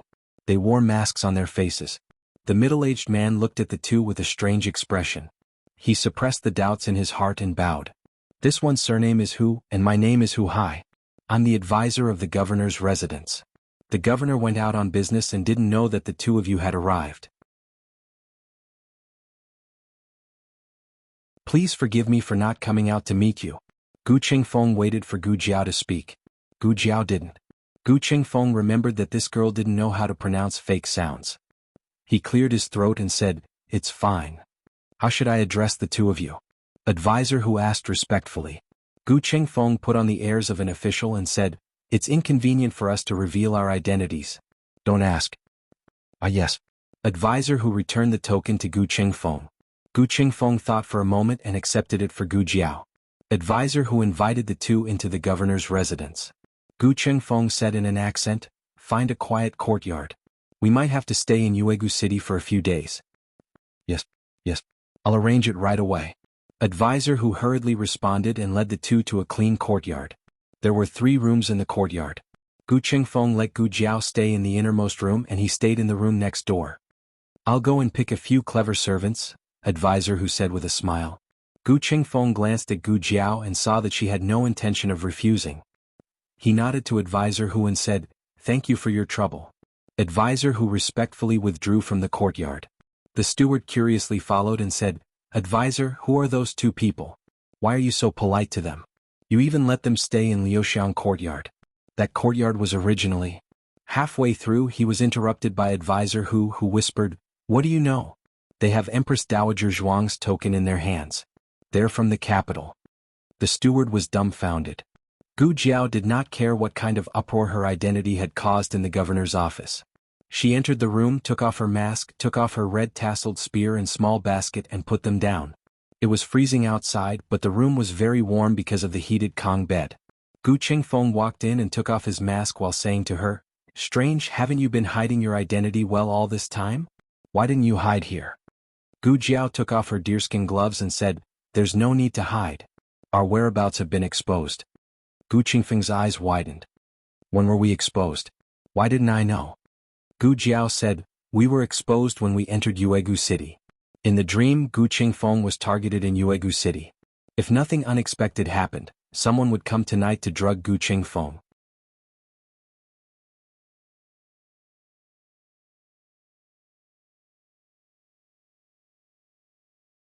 Chapter 483.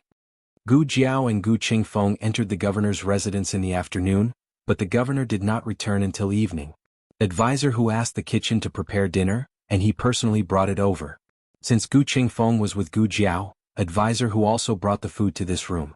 At this moment, Gu Jiao and Gu Qingfeng both took off their masks. When he saw Gu Qingfeng, Advisor Hu only thought that this official was born with good looks, but he was too young. Why would Empress Dowager Zhuang send such a young man to the frontier fortress? Then he saw Gu Jiao at the side. Advisor Hu was stunned by the birthmark on Gu Jiao's face. Was the imperial court so careless with its personnel? Gu Qingfeng took in all of Advisor Hu's reactions.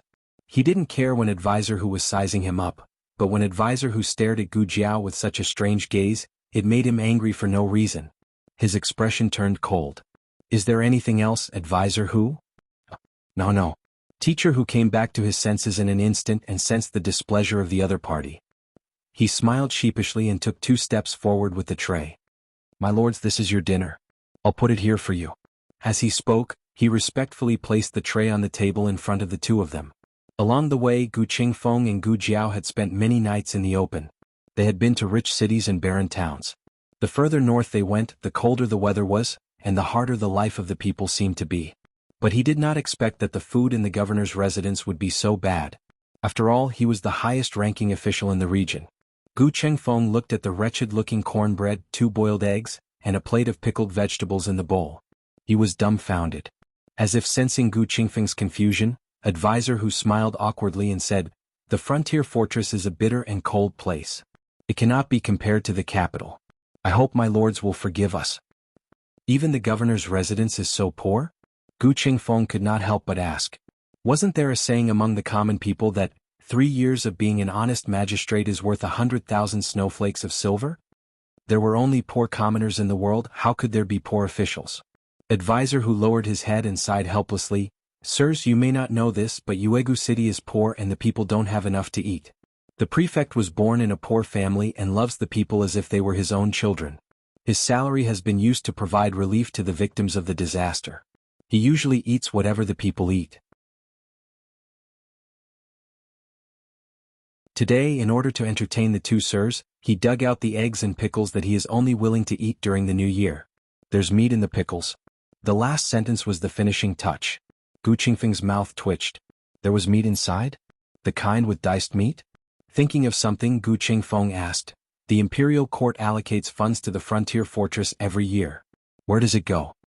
Advisor Hu sighed again. "Our ancient moon city is just a small city. We don't get much money and all of it has been used up. The governor doesn't take a single cent from the commoners, nor does he take a single cent from the imperial court." Gu Chengfeng was silent. Forget it. He was a bandit. Why should he care about the commoners? The purpose of his trip was to save his grandfather. Everything else had nothing to do with him. Advisor Hu observed the situation and said, "Sirs, please enjoy your meal. I'll take my leave." Gu Chengfeng waved his hand lightly. After Advisor Hu left, Gu Chengfeng picked up a cornbread. It was probably hot when he took it out of the pot, but it was already cold by the time he brought it over. It was as stiff as a rock. Gu Chengfeng took a bite. It tasted so bad that he frowned. He said to Gu Jiao, "If Princess Ning knew that she would marry into such a place, she probably wouldn't have come to the frontier fortress, right?" "I don't know," Gu Jiao said. Gu Chengfeng pursed his lips in disdain. She always had a way to end the conversation. He looked disdainful, but he was very careful when he picked out the cornbread for Gu Jiao. He peeled off the dried outer skin and put it in his bowl. The warm and soft core was placed in Gu Jiao's bowl. He also carefully picked out the pickled vegetables for a long time before picking out the diced meat and giving it to Gu Jiao. He wasn't so natural in the beginning. The first time was at the first relay station after leaving the capital. At that time the food wasn't bad. They actually ate a plate of prawns. He was used to taking care of his younger brother, so he peeled one for Gu Jiao. When he put it on Gu Jiao's plate, he felt that something was wrong. Gu Jiao wasn't his younger brother or sister. He wouldn't admit it. The most awkward thing wasn't that he peeled the prawns for Gu Jiao, but that if Gu Jiao suddenly asked, "Why are you so nice to me?" Unexpectedly, Gu Jiao didn't say a word. She didn't even lift her eyelids, as if this action wasn't out of line and didn't matter. This made Gu Chengfeng secretly sigh in relief. After that, he unconsciously did something similar a few times. She always accepted it calmly. If he didn't do it, she wouldn't ask him why. Gu Chengfeng felt that this girl wasn't very difficult to get along with. Or more accurately, she was very easy to get along with. Even Gu Jinyu in the residence wasn't so easy to get along with. Gu Jinyu was too fragile and needed someone to protect her at all times. Otherwise she would be sad and cry. Gu Jiao wasn't like that. She only knew how to make others cry. After dinner, Gu Chengfeng said to Gu Jiao, "I'm going to Yi City tomorrow to save grandfather. What are your plans?" The remnants of the previous dynasty were stationed in Yi City. His grandfather and Princess Ning had also been captured there. Yi City was the most heavily guarded of the 3 cities. Not only were there remnants of the previous dynasty, but also the Qin Kingdom's army. It was easy to defend and difficult to attack. If he wanted to use his own strength to save his grandfather, the chances of success were slim. But he had to do this. That was his grandfather. Even if Yi City was a mountain of daggers and a sea of flames, he had to charge in. Gu Chengfeng suddenly remembered why Gu Jiao had come to the fortress. He asked her, "You said that your brother was also captured. Is he also in Yi City?" "No," Gu Jiao said. Gu Chengfeng's expression relaxed. "It's good that he's not in Yi City. Yi City's situation is the most complicated. Don't act on your own for now. Wait until I go to Yi City to save grandfather. Then I'll go with you to save your brother. Gu Jiao took a sip of water with sand in it and said slowly, okay. Princess Ning, An and the old duke had been secretly moved away long ago. Right now they weren't in Yi City at all. Yi City was an empty nest that Gu Qingfeng couldn't return from. After Gu Qingfeng returned to his room, Gu Jiao also went to sleep. In the middle of the night, she heard a very slight movement on the roof. Her ears twitched and she opened her eyes coldly. In that dream, Gu Qingfeng was staying at an inn. On the first night he was drugged. The next day when he went to Yi City to save someone, he suddenly lost all his strength and fell into the enemy's trap. It seemed that the governor's manor's defenses weren't very effective. What should come still came. There were 3 people in total. Gu Jiao looked at the roof. She lifted the blanket and sat up. She heard them go next door. She waited for them to come out so that they could come to her side and die. But they just left. Wait. She came with Gu Qingfeng. Didn't they drug her as well? Or did they only want to deal with Gu Qingfeng from the beginning? No. Gu Qingfeng and the old marquis had their heads cut off, Gu Changqing's legs were cut off, and the Gu family army was annihilated. This was not targeted at Gu Qingfeng, but at the Gu family and the Gu family army. She hid her identity and didn't reveal the fact that she was the Gu family's daughter. Thus, the enemy didn't count her in. Gu Jiao's eyes turned cold. She pushed open the door and went to Gu Qingfeng's room. She kicked the door open and walked in to extinguish the sleeping incense on the windowsill. Gu Qingfeng was awakened by the loud noise. He sat up with a dagger in his hand. Who is it? He looked at Gu Jiao and frowned. It's you? Let's go. Gu Jiao said calmly. What for? Gu Qingfeng asked. Gu Jiao threw the extinguished sleeping incense out of the windowsill. Didn't you want to save someone? Gu Qingfeng followed her movements and looked. What did you just throw away? Gu Jiao took out a handkerchief and wiped her hands. Sleeping incense. Gu Qingfeng frowned. You gave me sleeping incense? Gu Jiao said calmly, yes, I wanted to kill you. Gu Qingfeng's face darkened. Of course he didn't believe that Gu Jiao would kill him. Therefore the sleeping incense wasn't given by Gu Jiao. He looked at Gu Jiao and then at the door that she kicked open. His face darkened. Did someone come here just now? You're not too stupid. Gu Jiao kept the handkerchief and said. Gu Qingfeng's expression turned serious. He was Fei Shuang. Only he knew how alert he was. Gu Jiao said that they were targeted when they entered the city. At that time he only thought that the other party was far away and he couldn't find them in time. However, tonight the other party was right under his nose and he didn't even notice. Gu Jiao walked out. If we don't leave now, we won't be able to catch up. At this point it would be a bit pretentious to tell Gu Jiao that she didn't need to take the risk with him. Gu Qingfeng's expression turned serious. He lifted the blanket and got out of bed.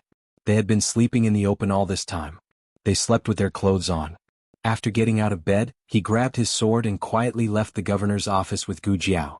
In order not to be noticed by the 3 people, they followed them from a distance. At this moment the 2 of them were hiding on a roof.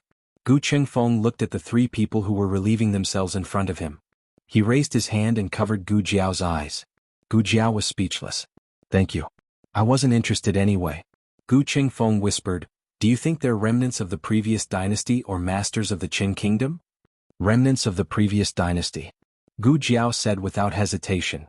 Are you sure? Gu Qingfeng was surprised. Gu Jiao nodded. She had thought about it carefully just now. The remnants of the previous dynasty had colluded with the Qin kingdom's army. It looked like they were all working together, but in reality they all had their own goals. For example, it seemed like the Qin kingdom's army's idea to let the 100,000 Gu clan soldiers never return. And it seemed more like the remnants of the previous dynasty's plan to deal with the Gu clan's grandfather and grandson.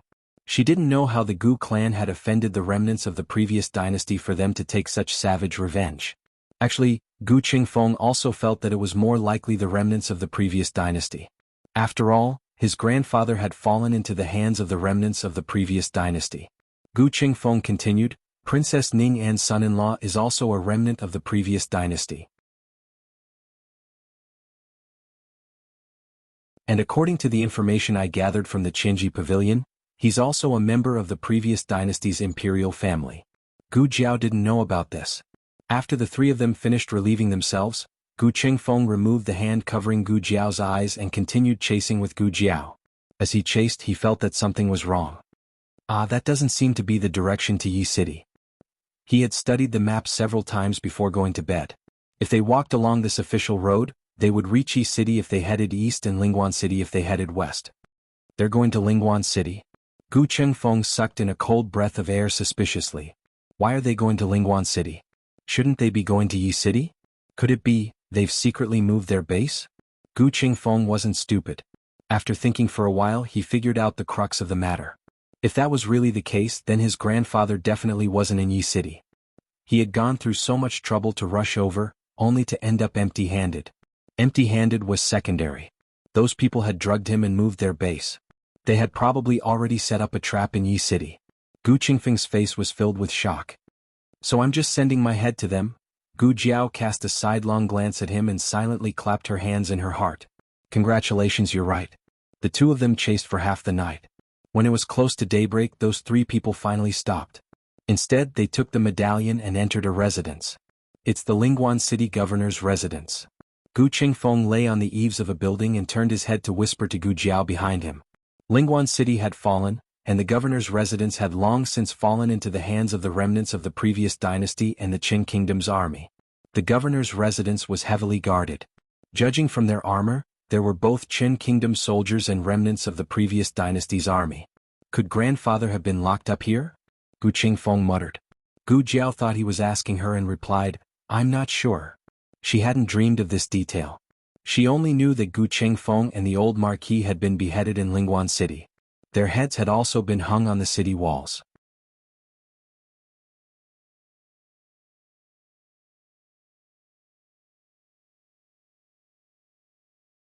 Chapter 484. After the war, Lingguan City was devastated. There were more soldiers than civilians on the streets. Innocent civilians could be seen being taken away for no reason from time to time. Gu Qingfeng reminded himself again and again that he was a bandit and that the lives of civilians had nothing to do with him. However, when he saw these things happen in front of him, the blood in his body still surged with anger. He clenched his fists tightly.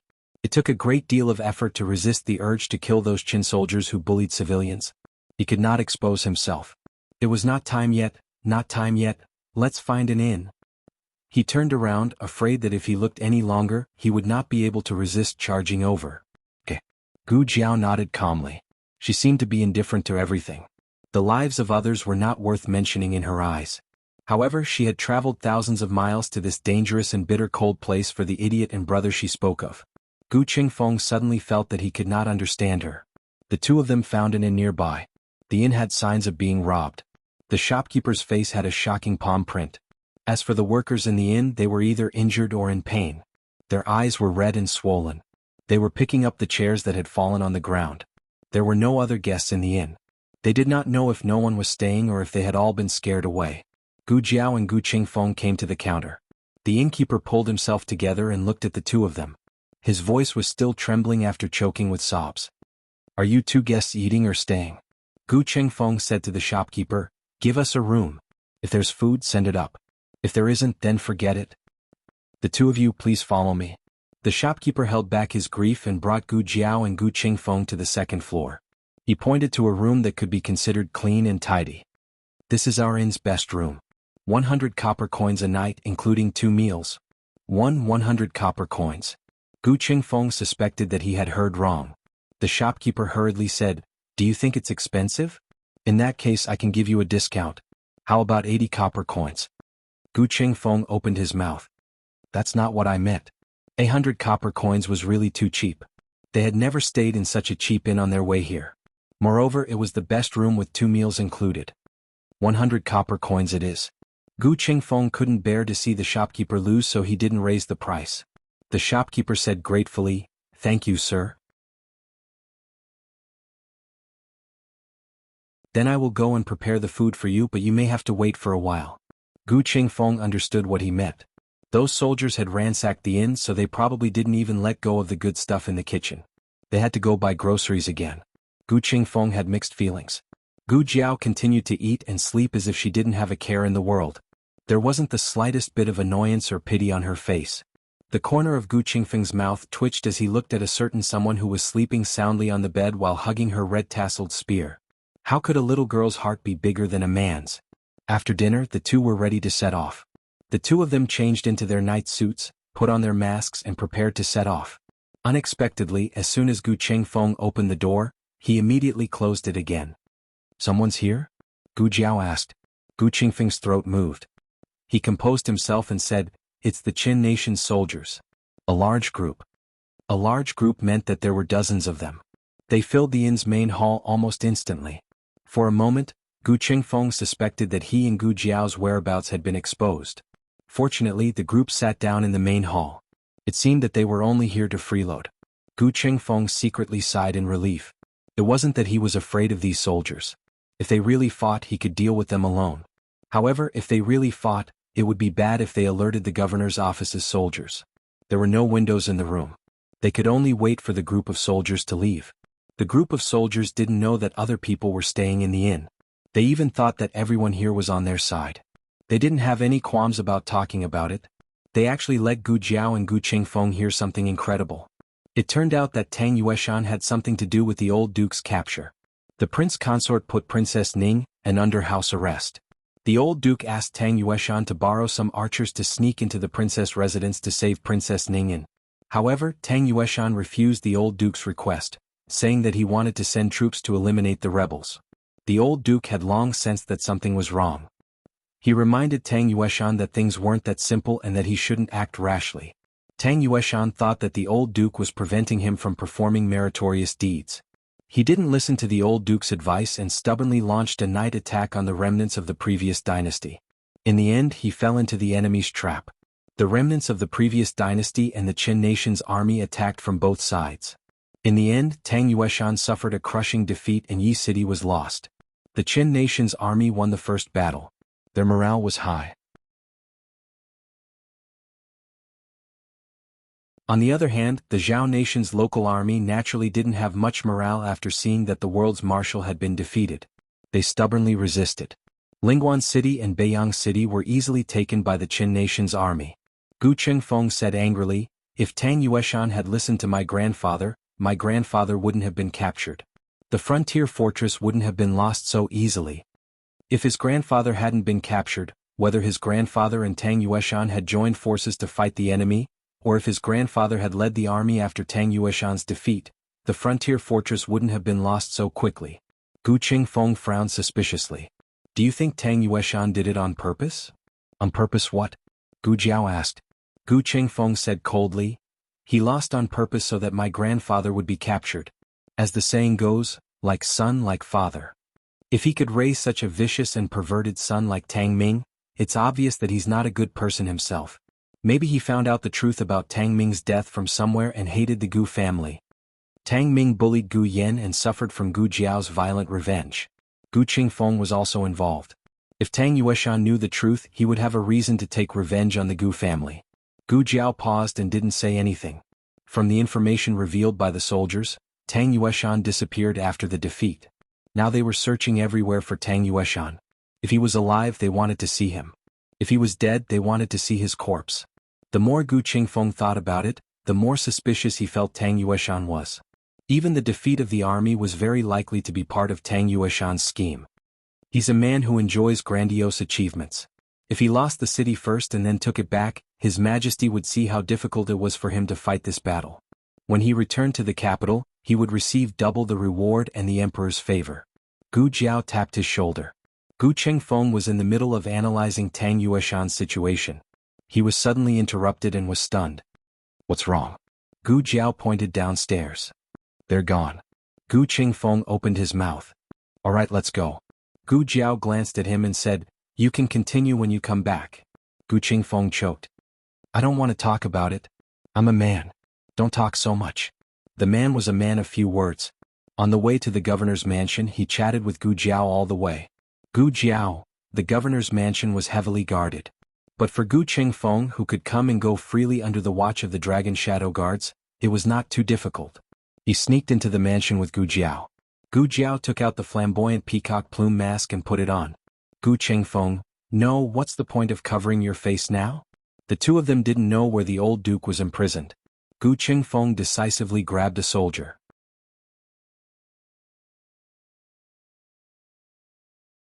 Gu Jiao gave him a dose of drug and the soldier fell asleep immediately.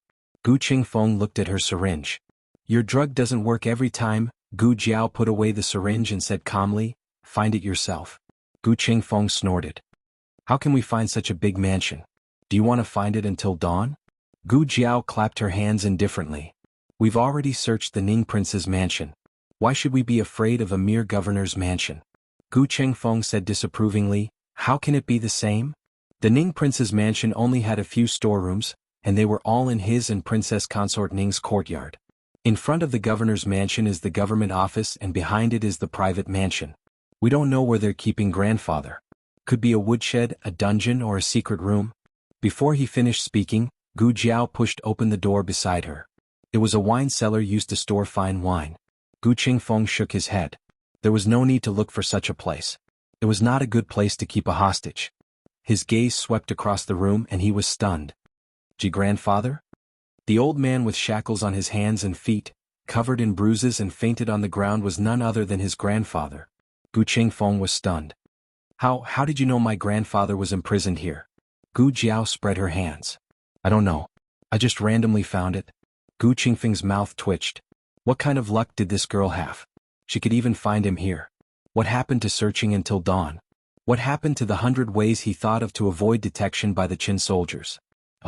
Was there no place to use it?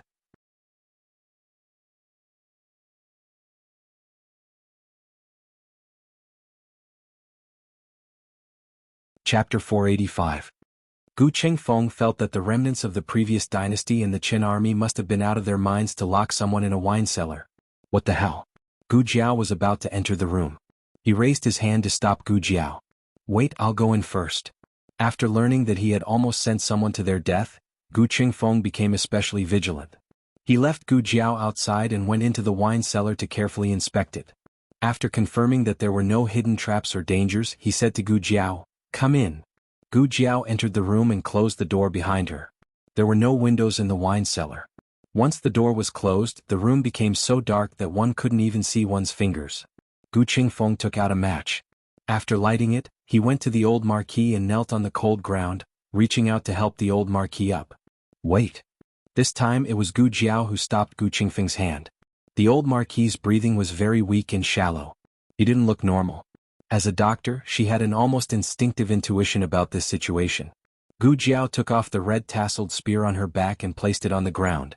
Then she knelt down on one knee beside Gu Qingfeng and used the light of the match to see the old marquis's appearance.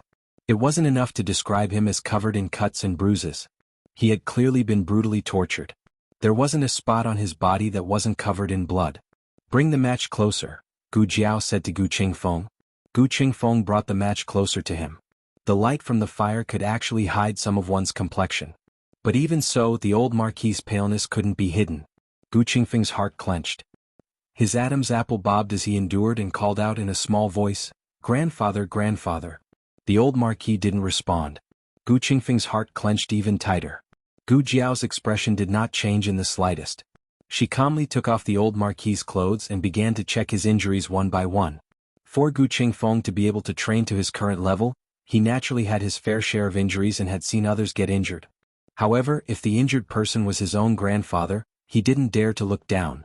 He didn't know how this girl was able to remain so calm. After all, she wasn't Gu Jiao's real mother. To her, his grandfather was just an ordinary patient. The lighter wouldn't last long and there wasn't enough light. Gu Jiao opened the small medicine box and took out a small emergency flashlight. She turned it on and handed it to Gu Qingfeng. Light it. Gu Qingfeng was no longer surprised by her strange things.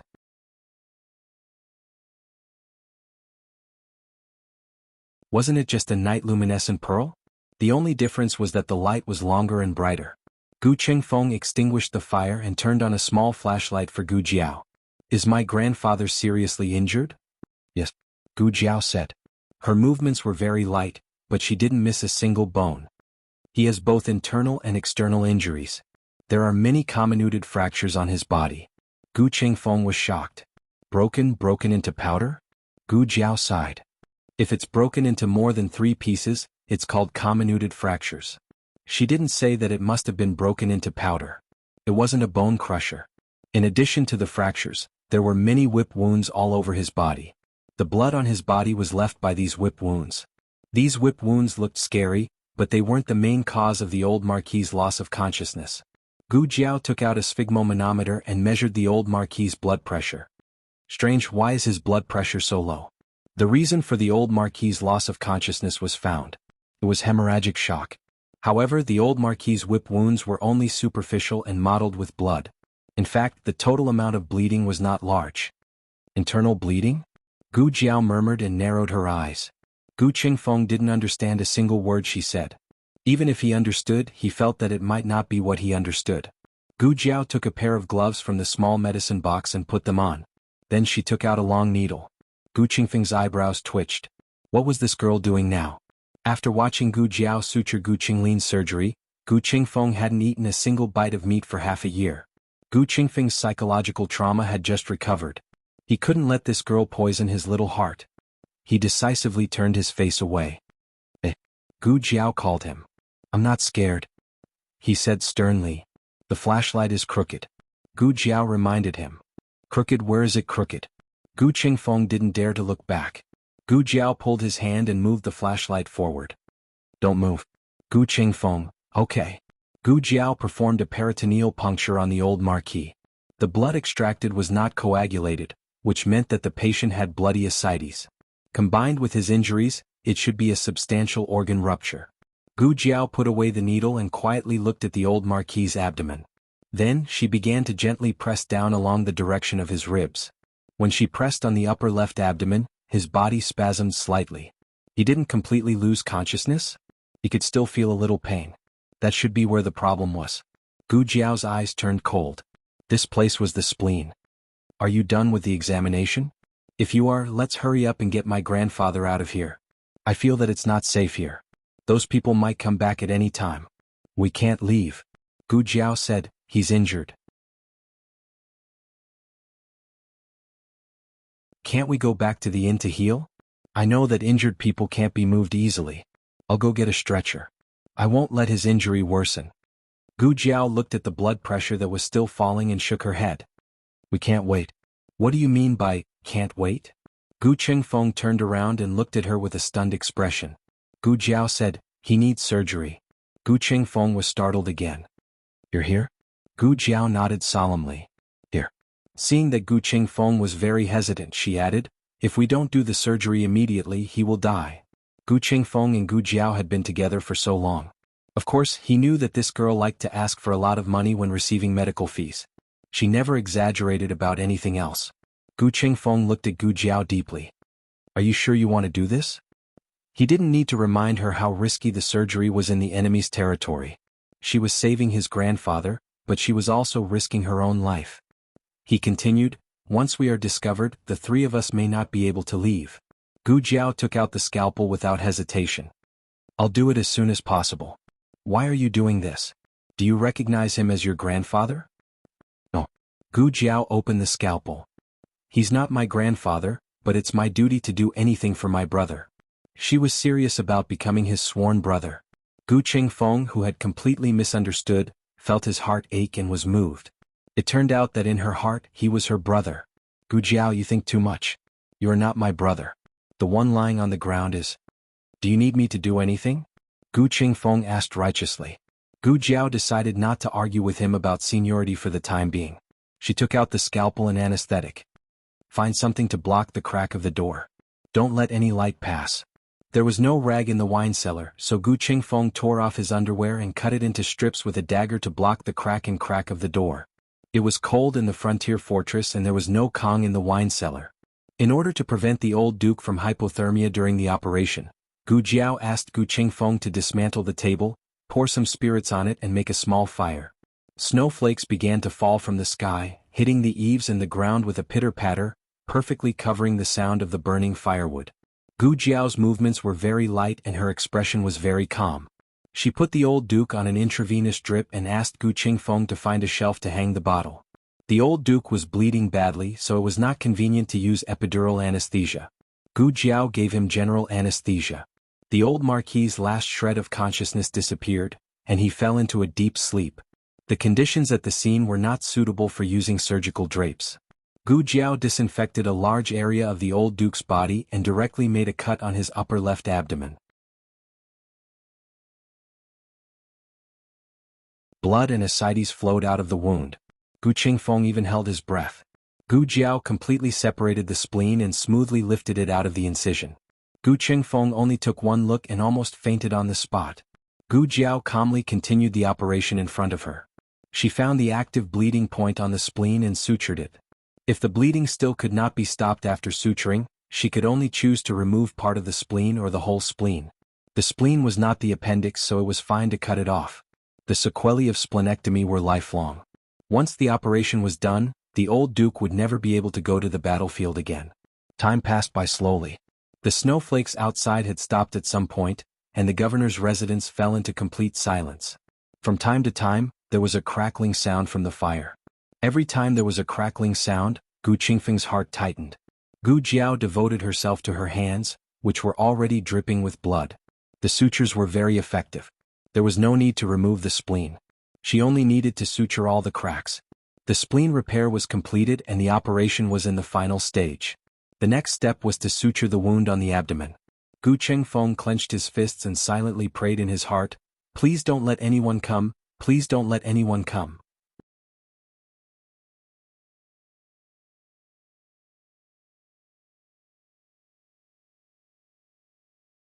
Chapter 486. There are novels with connotations that cannot be found online here. This courtyard was very remote.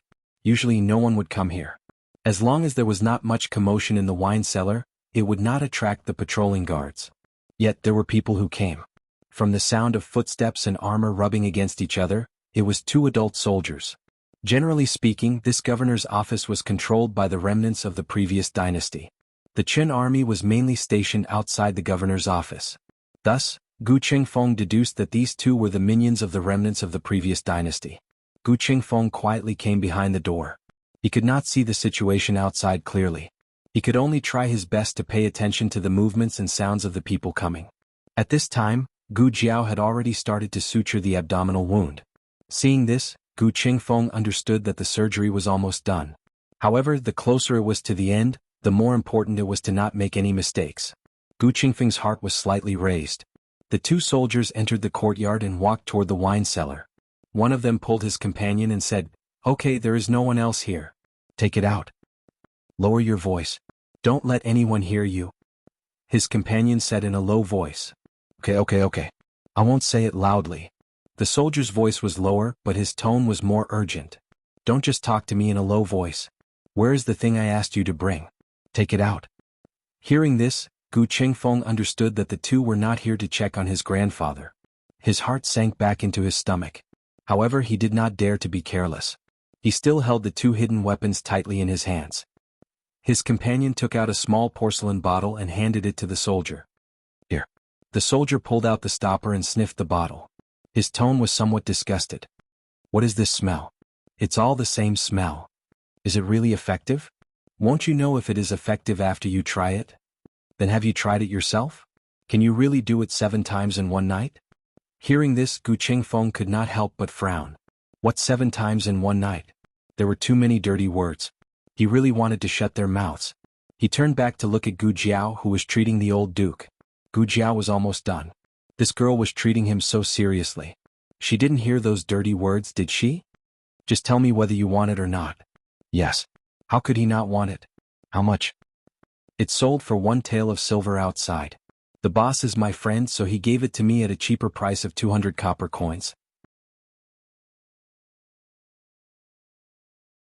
If I were to sell it to someone else, I would have to pay an additional 50 copper coins. You're my brother, so based on our friendship, I won't charge you more."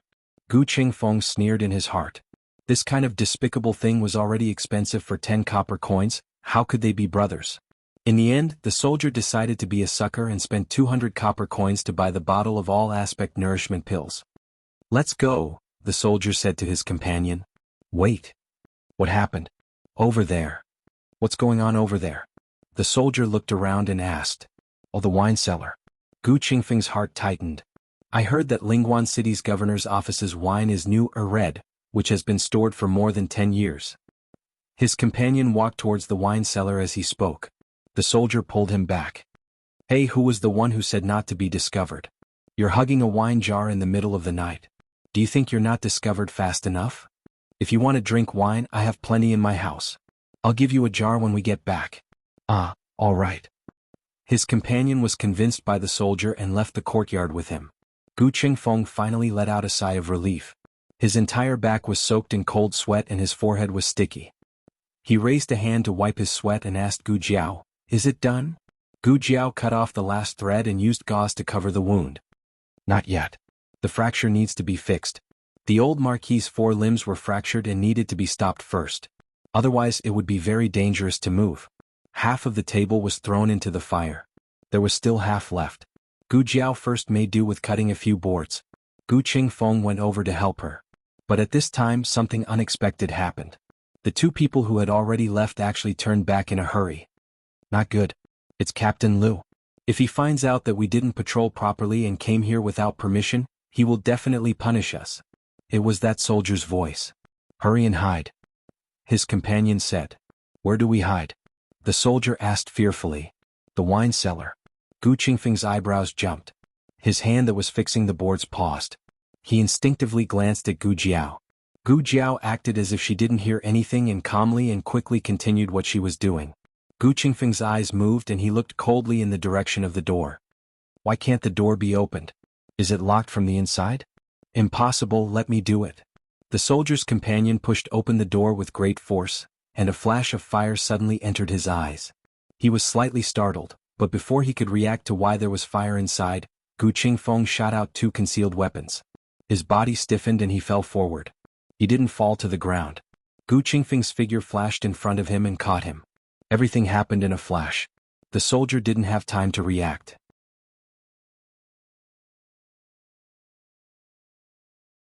Gu Qingfeng's other hidden weapon cut his throat. Gu Qingfeng caught the 2 of them one by one and dragged them into the house without a trace. He quickly and steadily closed the door without making a single sound. Gu Qingfeng placed the 2 corpses on the ground. He sat on the side, leaning against the door behind him as he trembled and panted. He was a thief, not an assassin. No matter how many times he killed someone, he couldn't get used to it. But he could not kill them. Captain Lu led a group of patrolling soldiers as they walked past the courtyard. Gu Qingfeng held his breath and minimized his presence to the minimum. Gu Jiao finished cutting all the wooden boards. Next, they only needed to fix them so that they wouldn't make too much noise. But as luck would have it, the old Marquis showed signs of waking up. While he was in a daze, he coughed out of the blue. What's that sound? In response to Lord Lu, it seems to be coming from the wine cellar. There's a hostage in the wine cellar. Captain Lu, is it the old Marquis of the Gu army? Subordinate, it's him. He was interrogated this afternoon and was injured. Captain Lu, why is he in the wine cellar? The subordinate smiled embarrassedly. Why was he locked in the wine cellar and not the dungeon? Wasn't it because someone had disobeyed the orders of the higher-ups and lynched the old Marquis? They were afraid that they would be discovered in the dungeon, so they locked him in the wine cellar first. Captain Lu wasn't stupid and quickly figured out the crux of the matter. He was only a small captain and couldn't afford to offend the person who lynched the old Marquis. But he was on duty tonight. If something happened to the hostage, he couldn't escape the blame. Go and see how he is, he ordered. The 2 subordinates walked towards the wine cellar together. At this time, Gu Jiao finished fixing the old Marquis's left arm and started fixing his right arm. Gu Qingfeng took a deep breath and closed his eyes. What was to come still came. Gu Qingfeng didn't give the 2 a chance to push the door open. He rushed out and shot 2 hidden weapons at the 2 soldiers in front of him. Assassin. Captain Lu pulled out the sword at his waist and led the rest of his subordinates to rush towards Gu Qingfeng. This group of people, including Captain Lu, were just ordinary soldiers. They weren't very skilled and Gu Qingfeng didn't feel much pressure dealing with them. However, Captain Lu seemed to have noticed that Gu Qingfeng was skilled. He didn't hesitate to blow the wooden whistle at his waist. A tall and powerful figure flew through the air and kicked Gu Qingfeng in the chest. Gu Qingfeng fell heavily at the door of the wine cellar and spat out a mouthful of blood. Gu Qingfeng clutched his chest. He recognized that this man in black was one of the masters that he and Gu Jiao had been tracking. He also had companions. They also descended from the sky and blocked the door to the courtyard. No wonder he didn't notice when they drugged him. His skills were almost on par with His Majesty's Dragon Shadow Guards.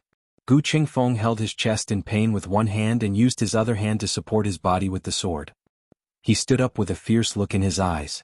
"Archers, get ready!" Captain Liu yelled. A row of archers filed in and knelt on one knee. They drew their bows and aimed at Gu Qingfeng. The Marquis, whose right leg was fixed, seemed to have sensed that something was about to happen to his grandson. He opened his eyes slightly and tilted his head to look outside the door. He had been unconscious for too long and his vision was a little blurry. He could only vaguely see a familiar figure stubbornly holding the long sword in his hand and guarding the people in the room. The Marquis's eyes suddenly welled up with tears. Gu Qingfeng didn't know how many times he had been kicked down by the Master in Black. Every time he fell he would spit out a mouthful of blood. However, he would always stand up again.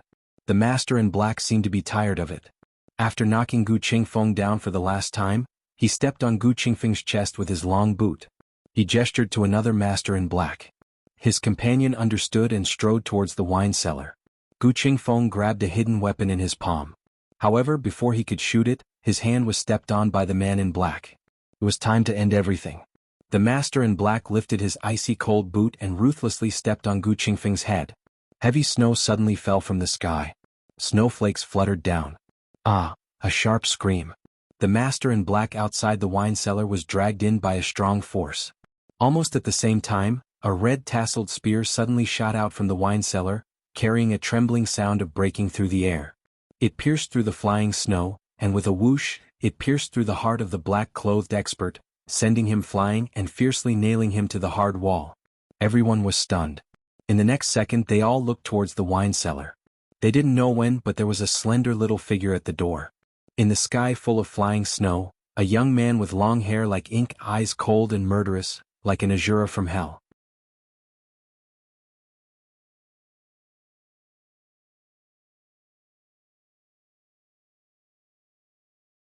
Chapter 487. The youth's fair and slender right hand was carrying a person. It was the other black-clothed expert that had been caught and thrown into the wine cellar. He had long since lost his breath and was thrown into the snow in the courtyard by the youth like a sack. The youth's throw was not very strong, but it made everyone feel an unbridled, irreverent, insolent and arrogant aura. No one knew how the youth did it. Just now their attention was all on the first black-clothed expert. They were watching him stomp on Gu Qingfeng's head until it exploded. This was a bloody, ruthless scene that made one's blood spurt out. When the second black-clothed expert went to the wine cellar to look for someone, everyone only heard a scream. They didn't even think that the scream came from their own expert. They thought that their own expert had quickly entered the room and caught the assassin's accomplice. The scream came from the assassin's accomplice. And now, of their own two experts, one was impaled by a spear and nailed to the wall, the other was crushed to death by the youth and thrown to the ground. This scene was simply too shocking and too strange. Everyone's voices were stuck in their throats. Even their breathing unconsciously stopped. Only Gu Qingfeng was lying in a puddle of blood mixed with snow. His body suddenly relaxed. Was this girl finally done with the operation? He thought that he wouldn't be able to wait. It's good that she's out. It's good that she's out. Gu Qingfeng coughed up blood while his body trembled. He smiled as if relieved of a burden. More than half of the three black-clothed experts were killed in an instant. The third black-clothed expert was the first to recover from his shock. He pulled out the soft sword at his waist and attacked Gu Jiao with a murderous aura. When dealing with Gu Qingfeng he didn't make a move because there was no need to. But this youth killed two of his companions as soon as he came out. Even if he didn't want to, he had to admit that this youth who was much younger than everyone present gave him a strong sense of danger. So much so that he even used his weapon. Gu Jiao dealt with all changes by remaining unchanged. When he attacked her, she did not immediately move. Instead, the moment his soft sword was about to strangle her neck, she raised her left hand and shot out a long thread with a hook to entangle the other's soft sword. Then she pulled hard and used the force to throw herself out. As if she had qigong, she soared into the air and shuttled through the flying snow. She stepped on the opposite wall and pulled out the red tasseled spear with her bare hands. She nimbly turned around and at the same time flipped the red tasseled spear in her palm. The spearhead aimed at the last black-clothed expert, and mercilessly shot over. There were no fancy moves and it was impossible to tell which school of kung fu it was from, but killing was done in an instant. Perhaps when the old Marquis taught her spear techniques, he did not expect her to be able to turn every move into such a fierce killing move. The third black-robed man didn't even have time to fight back. His entire body stiffened and he fell to his knees with a plop. Heavy snow fell and his head lowered, no longer making a sound. Gu Jiao pulled out her spear and he also fell to the ground. Captain Lu and all the other soldiers couldn't help but take a big step back. This youth was too scary. It wasn't true that his kung fu was high, but his murderous intent was something that even death soldiers couldn't match. The strong were afraid of the strong, and the strong were afraid of those who didn't care about their lives. And this youth was precisely that kind of person who didn't care about his life. Gu Jiao was still wearing that coquettish peacock plume mask. Coupled with her murderous intent, she gave off an inexplicable sense of strangeness. For a moment, no one dared to step forward to catch her. Gu Jiao came in front of Gu Qingfeng holding the red tasseled spear. She looked down at him from above. "Can you still walk?" Gu Qingfeng wiped the blood from the corner of his mouth and panted. "Yes." Gu Jiao nodded and reached out her hand. Gu Qingfeng suddenly, "Wait, if I can't walk, are you planning to leave me here?" Gu Qingfeng pulled Gu Jiao's hand and stood up from the snow. Captain Lu and the others glared at Gu Jiao, but they didn't dare to actually catch Gu Jiao. Instead, wherever Gu Jiao went, the soldiers would tremble and take a few steps back. This really scared Gu Jiao silly. It wasn't until Gu Jiao walked back to the wine cellar and carried the unconscious old duke out that Captain Lu finally reacted. Fighting Gu Jiao was courting death, but if they let Gu Jiao go, it would be difficult for them to escape death if they were to be held responsible. Captain Lu gritted his teeth and made up his mind. He raised his sword and said, "Are you all cowards? Are you all scared out of your wits by a brat who's still wet behind the ears? If we let them go today, none of us will be able to live when His Excellency pursues this matter. 2 of the 3 of them are already injured. That brat is carrying another one on his back, he won't be able to deal with us. Attack together. Chop them up. Attack together. Chop them up." Some of the soldiers agreed passionately. Captain Lu took the lead and charged out. When he and the other soldiers saw this, they were also filled with bloodlust. It was mainly because they saw that Gu Jiao was carrying an injury on her back and really thought that she was at her wit's end. Little did they know that Gu Jiao had tied the old duke tightly to her back with strips of cloth. She freed up 2 hands, one gripping her spear tightly while the other tossed the small basket on her back to Gu Qingfeng. Then she waved her hand and threw out the black fire pearl, blasting a path of blood. The huge commotion shocked the entire governor's office. Even the Qin soldiers stationed outside the office were alarmed by the series of loud noises. However, Gu Jiao and Gu Qingfeng moved extremely quickly. By the time a large number of soldiers arrived to surround them, they had already jumped over the wall of the governor's office and mounted the horses that had been hidden nearby. There were 2 horses in total. Gu Jiao rode one with the old duke, while Gu Qingfeng rode the other horse alone. The 3 quickly disappeared from the streets of Lingguan City. "Sir." Near the wine cellar, Captain Lu, who had been severely injured by the explosion, knelt down and bowed to a man wearing a silver fox cloak. The man was about 30 years old. He was tall and sturdy with cold features and deep eyes. His every movement was filled with nobility. He didn't look angry, but everyone who was still alive felt as if their throats were being strangled and they couldn't breathe. The man did not pay any attention to Captain Lu, who was kneeling on the ground, nor did he pay any attention to the other soldiers who had been blown up. He only came to the remains of the black fire pearl and squatted down. He touched the remains with his slender fingers, and a trace of coldness and doubt flashed across his face. "Yin Kingdom?" he muttered. Captain Lu didn't hear what he said clearly. It wasn't that his voice was too soft, but that his ears were muddled from the explosion. He asked, "Sir, should we chase?" "Chase?" the man in the silver fox cloak said calmly. "I want him alive." Oh, that brat was so powerful. It was already difficult to kill him, but to capture him alive wasn't this. Captain Lu wanted to say that he was making things too difficult for the soldiers, but he also understood that this lord would never take back his words. They either had to obey or die. The cold wind whistled and snow swirled in the air. Gu Jiao and Gu Qingfeng ran endlessly in the night against the flying snow. Their hands and feet were frozen and their bodies were gradually losing feeling. Gu Jiao's long eyelashes were covered in frost. However, thanks to the heavy snow, their whereabouts were concealed. Gu Qingfeng wanted to ask where Gu Jiao was going, but his mouth was numb from the cold and he couldn't open his mouth at all. Just as the 3 of them were about to turn into 3 small popsicles, Gu Jiao finally stopped the horse. The moment she grabbed the reins and pulled, Gu Jiao's hand hurt so much that it felt like it was broken. "Proud arrived? Proud arrived?" Gu Qingfeng immediately blurted out. Gu Jiao responded. She wasn't much better than Gu Qingfeng and had a hard time talking. She slowly loosened her stiff hand, but the reins were already frozen in her palm. The red-tasseled spear wasn't frozen in her hand, but she had held onto it for too long and couldn't open her stiff fingers for a while. The two of them used a lot of energy to get off the horse. The horse was exhausted and was panting heavily. "Where are we?" Gu Qingfeng asked with a pale face. "I don't know." Gu Jiao wasn't familiar with the terrain of the frontier fortress. She was only relying on her intuition to avoid the pursuers of the previous dynasty. "Let's walk forward and see," she said. She raised her hand that had regained a bit of feeling and grabbed the horse's stiff hand. Her other hand grabbed her red-tasseled spear. Gu Qingfeng remembered that she originally carried the red-tasseled spear on her back, but now that she was carrying her grandfather, she could only hold the red-tasseled spear in her hand. "Give it to me." He reached out his hand and said. "You won't be able to carry it," Gu Jiao said. "How can I not be able to carry it? I'm a man." The belittled Gu Qingfeng raised his hand to take Gu Jiao's red-tasseled spear.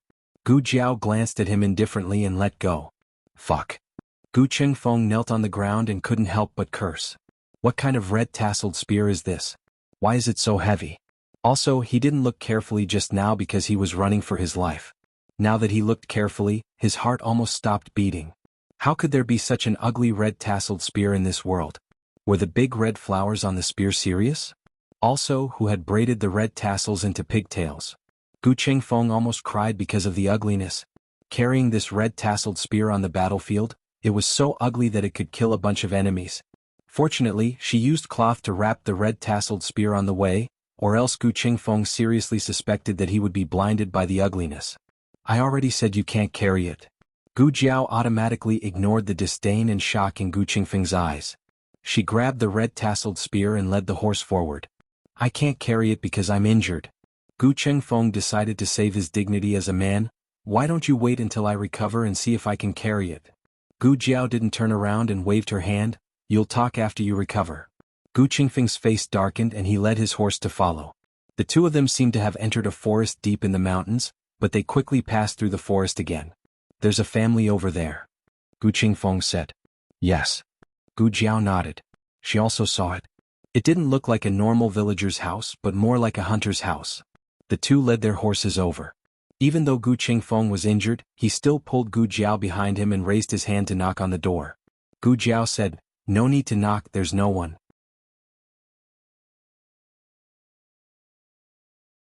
Gu Qingfeng frowned strangely. "You heard it again? Did this girl have dog ears?"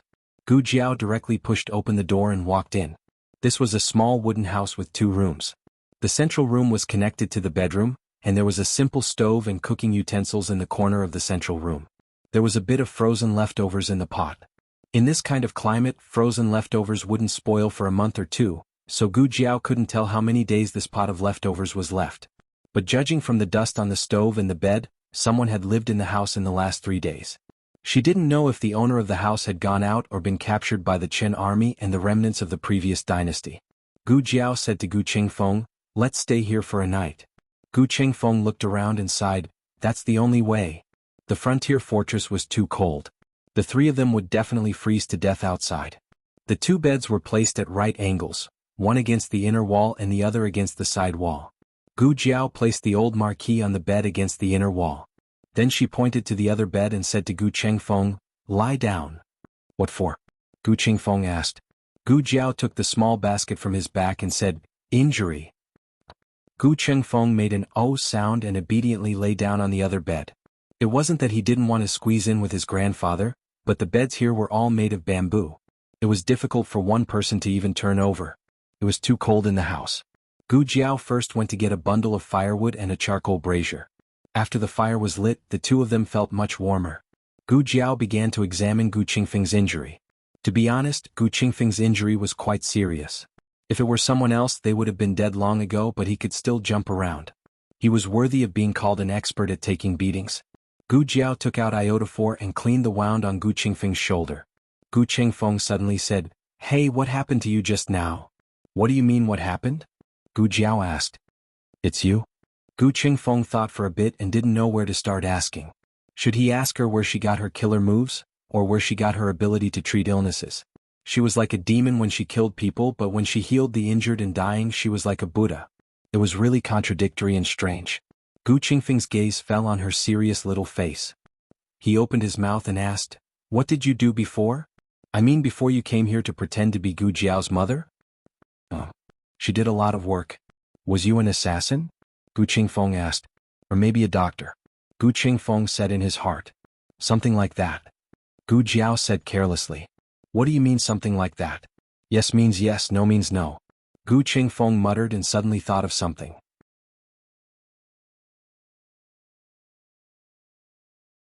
He was silent for a moment. "When we were in the governor's mansion, I thought you lost control." The moment Gu Jiao came out of the wine cellar, her killing intent was too strong. Even now when he recalled it, he still felt frightened. "I didn't lose control," Gu Jiao said. "She didn't lose control every time, otherwise she wouldn't have lived until now. She actually didn't know what she was like when she lost control, but Princess Xinyang said her killing intent was heavier than death soldiers. Then when she lost control, she should kill people. After killing everyone, if she still didn't stop losing control, she might kill herself. In her previous life, only her godfather knew how to calm her down. It was her godfather who personally handed her a scalpel, letting her learn how to resist the temptation of blood. She had already improved a lot.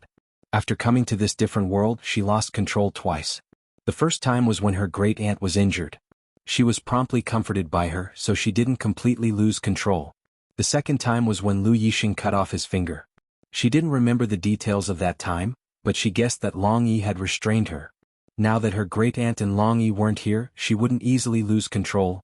"Why are you suddenly looking at me like that?" Gu Jiao's small gaze made Gu Qingfeng's eyebrows jump. Gu Jiao continued in her heart, "Otherwise you'll lose your little life." Gu Qingfeng's right arm had 5 stitches and his forehead had 3 stitches. "It won't leave a scar, right?" Gu Qingfeng touched the gauze on his forehead and bitterly asked. Gu Jiao strangely asked, "You're worried about leaving a scar?" Gu Qingfeng bitterly said, "After all, I'm so handsome, leaving a scar would be a pity." Gu Jiao opened the small medicine box and began to carefully search inside. Gu Qingfeng didn't understand and asked, "What are you looking for?" "Eye drops." Gu Jiao said, "I suspect that your eyes are lame." Gu Qingfeng, who was obviously a handsome man. Gu Jiao finished treating all of Gu Qingfeng's injuries. Gu Qingfeng was tied up with gauze like half a mummy, especially his face, which was covered to the point that only a pair of eyes could be seen. His eyeballs turned, and his expression was somewhat indescribable. "Was my injury that serious? I seriously suspect that you're deliberately covering up my beauty." The bonfire was about to burn out, so Gu Jiao went to the central room and brought back a bundle of firewood. Gu Qingfeng looked at her busy little figure and said, "You rest for a while, I'll keep watch tonight. We'll take turns keeping watch. You sleep for the first half of the night and I just happen to need to change some medicine." Gu Jiao said and turned to check the splints on the old marquis's limbs. Her time and conditions in the governor's residence were limited, so she only did a simple breaking, and now she had to do it again. Also, his wounds had to be carefully examined. "Is my grandfather okay?" Gu Qingfeng looked at the old marquis and asked. Gu Jiao used shock absorption and fixation on the old marquis's waist and abdomen. The condition of the wound was good, and his blood pressure was gradually returning to normal. It was just that he had a slight fever, and they had to be careful of postoperative infection. "He's fine for now." Gu Jiao said, "You sleep, I'll wake you up later." Gu Qingfeng thought for a while but still agreed. He reminded her, "Remember to wake me up." "Okay." Gu Jiao nodded. Gu Qingfeng pulled the quilt over himself, but he did not fall asleep. In the flickering firelight, he opened his eyes and stared at Gu Jiao without blinking. Gu Jiao had just finished fixing the old marquis's left arm.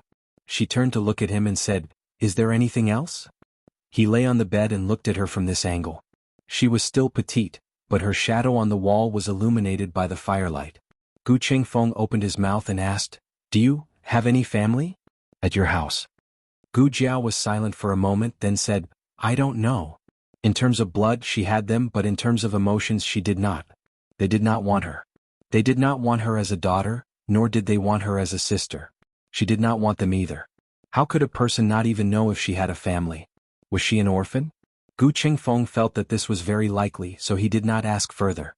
He cleared his throat and said, "Then don't go back. It's quite good here." Gu Jiao thought, "I don't want to go back and I can't go back either." "Well, It's also quite good, Gu Qingfeng said vaguely. What did you say? Gu Jiao did not hear the words in the middle. Nothing. Gu Qingfeng pulled the quilt over his head. Stupid sister. Gu Qingfeng fell asleep not long after covering himself with the quilt. Gu Jiao gave Gu Qingfeng an intravenous drip and helped the old marquis take care of all the splints. Outside the house, goose feather like snow rustled down. The howling cold wind had dissipated at some point, leaving only the dancing snow in the night. It was completely silent. In the latter half of the night, Gu Jiao did not wake Gu Qingfeng up. She hugged the red-tasseled spear and stood at the door, silently keeping watch for the entire night. The flying snow was in front of her eyes, and the person she needed to protect was behind her. At the first glimmer of dawn, Gu Qingfeng woke up. He had not slept so well in a long time, and he felt that all the vitality in his body had been restored. He opened his eyes and saw the light coming in through the window. Only then did he remember keeping watch for the latter half of the night. Did he oversleep? Or did that girl not wake him at all? He looked around. His grandfather was still lying on the other bamboo bed, but Gu Jiao was nowhere to be seen. Where's that girl?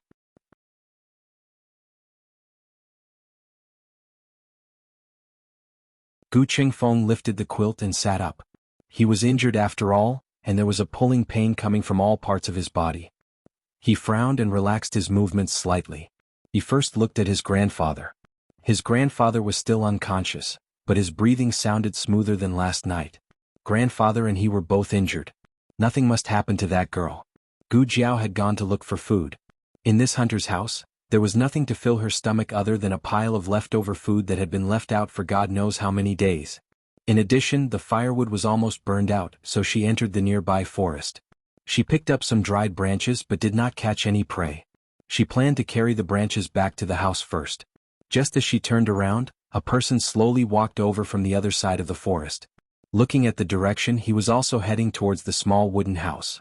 Could it be the owner of the small wooden house? That person was wearing animal skin and a felt hat. Gu Jiao could not see his face clearly, but she felt that the other person's figure was tall and sturdy. He walked in the snow up to his thighs as if he was walking on flat ground. He was an expert. Gu Jiao made a judgment in her heart. Gu Jiao walked towards the small wooden house with the branches in her arms. The two unexpectedly met on the way. It was not until they met face to face that Gu Jiao finally saw his face clearly. And he also saw Gu Jiao. Both of them were startled at the same time.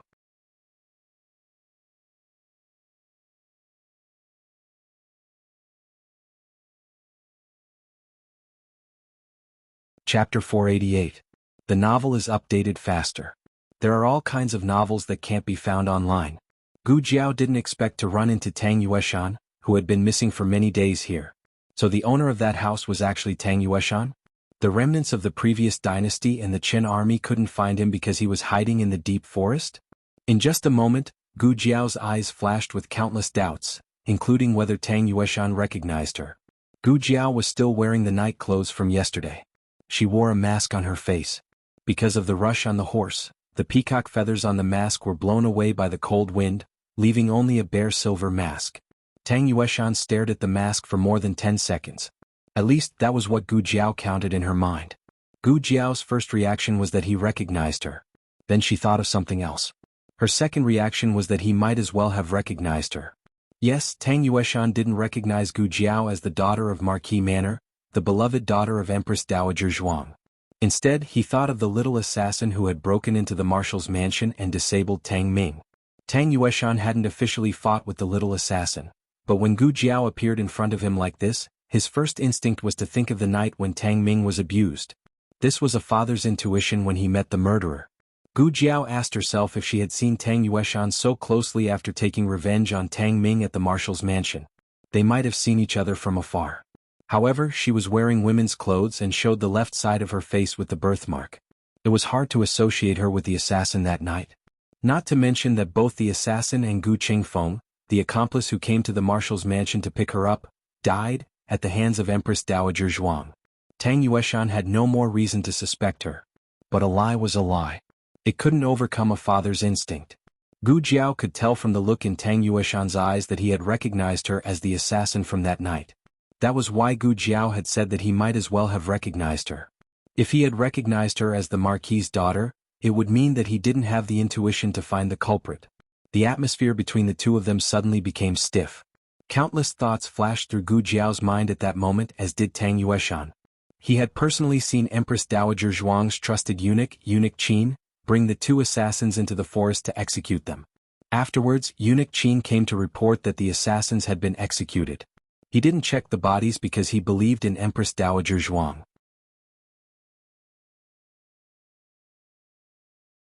He didn't think that she would protect two assassins who made trouble in the marshal's mansion. After all, he was Empress Dowager Zhuang's trusted minister. If he wanted to kill two mere assassins, why would Empress Dowager Zhuang do this? But now, this little assassin had appeared right in front of him. Other than the mask, everything else was the same. Figure, temperament, eyes, clothes. Gu Jiao thought, what the fuck? She's wearing night clothes? Tang Yueshan understood everything. That night, Empress Dowager Zhuang didn't kill the two assassins at all. She had deliberately let Eunuch Qin bring them into the small forest to execute them. Her goal was to put on a show for him to see. In any case, he didn't know what they looked like. In the future, they would still be able to live openly in this world. It was a pity that his Ming'er had been harmed like that, but the murderer was still free in this world. What? Why did the Empress Dowager lie to him? If this matter was a lie, then what the Empress Dowager said to him wasn't a lie. The Empress Dowager said that someone wanted to sow discord between the Marshal's mansion and Marquis Ding'an's mansion, so they had drugged Gu Changqing and Tang Ming, causing Tang Ming to humiliate Gu Yan and causing Gu Changqing to seriously injure Tang Ming. The Empress Dowager also said that the person behind the scenes was Imperial Concubine Jing, and Imperial Concubine Jing was a remnant of the previous dynasty. In order to not make his enemy happy, he had let Gu Changqing go. He and Gu Chao had buried the hatchet. He had brought 10,000 soldiers and 1,000 archers to avenge Tang Ming, but what had happened? The person who had lied was the Empress Dowager. The murderer who had already been executed by the Empress Dowager was standing in front of him. Empress Dowager Zhuang had indeed lied to Tang Yueshan, but only a part of it. For example, Tang Ming and Gu Changqing hadn't been drugged. Tang Ming had really wanted to humiliate Gu Yan, and Gu Changqing had really wanted to cripple Tang Ming in the arena. But regarding Imperial Concubine Jing being a remnant of the previous dynasty and her wanting to sow discord between Tang Yueshan and Marquis Ding'an's mansion, Empress Dowager Zhuang had spoken from the bottom of her heart. But as long as a person told a lie, all of her words would become untrustworthy. Countless doubts and anger flashed through Tang Yueshan's mind. He hadn't seen Tang Ming humiliate Gu Yan with his own eyes. Although Tang Ming's servant had admitted it, what if the servant had been bribed by the Empress Dowager? On the contrary, Gu Changqing had injured Tang Ming in the arena in the barracks, and this little assassin had tortured Tang Ming until he was crippled. These were facts that he had seen with his own eyes. And Empress Dowager Zhuang had protected them. Empress Dowager Zhuang. Empress Dowager Zhuang was jackals of the same tribe as them.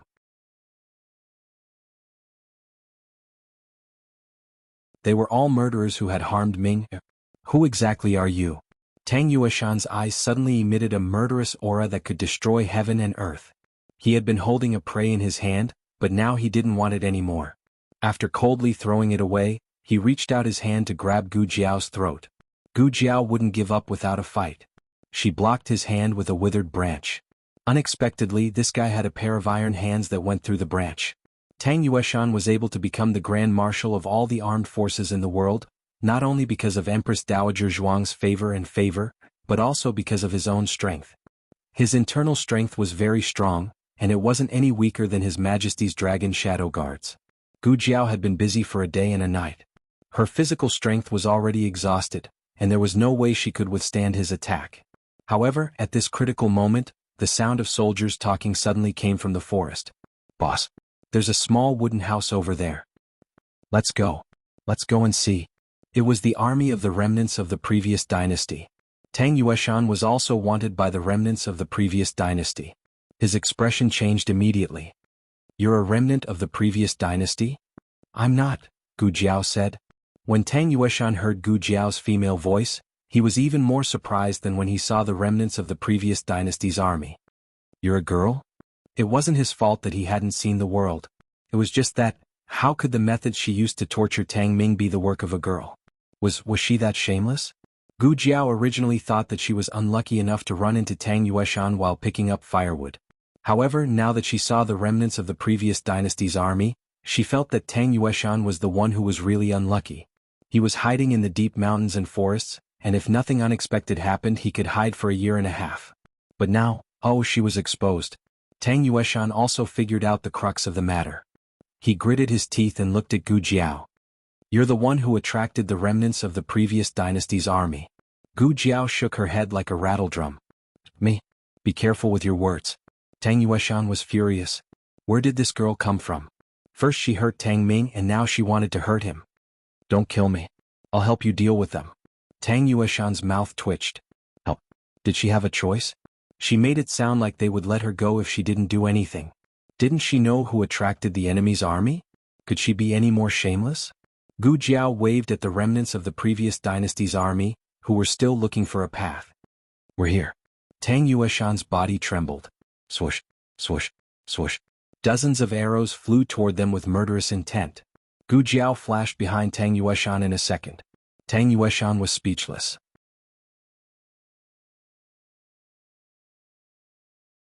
The enemy had sent 2 small teams, totaling more than 50 soldiers.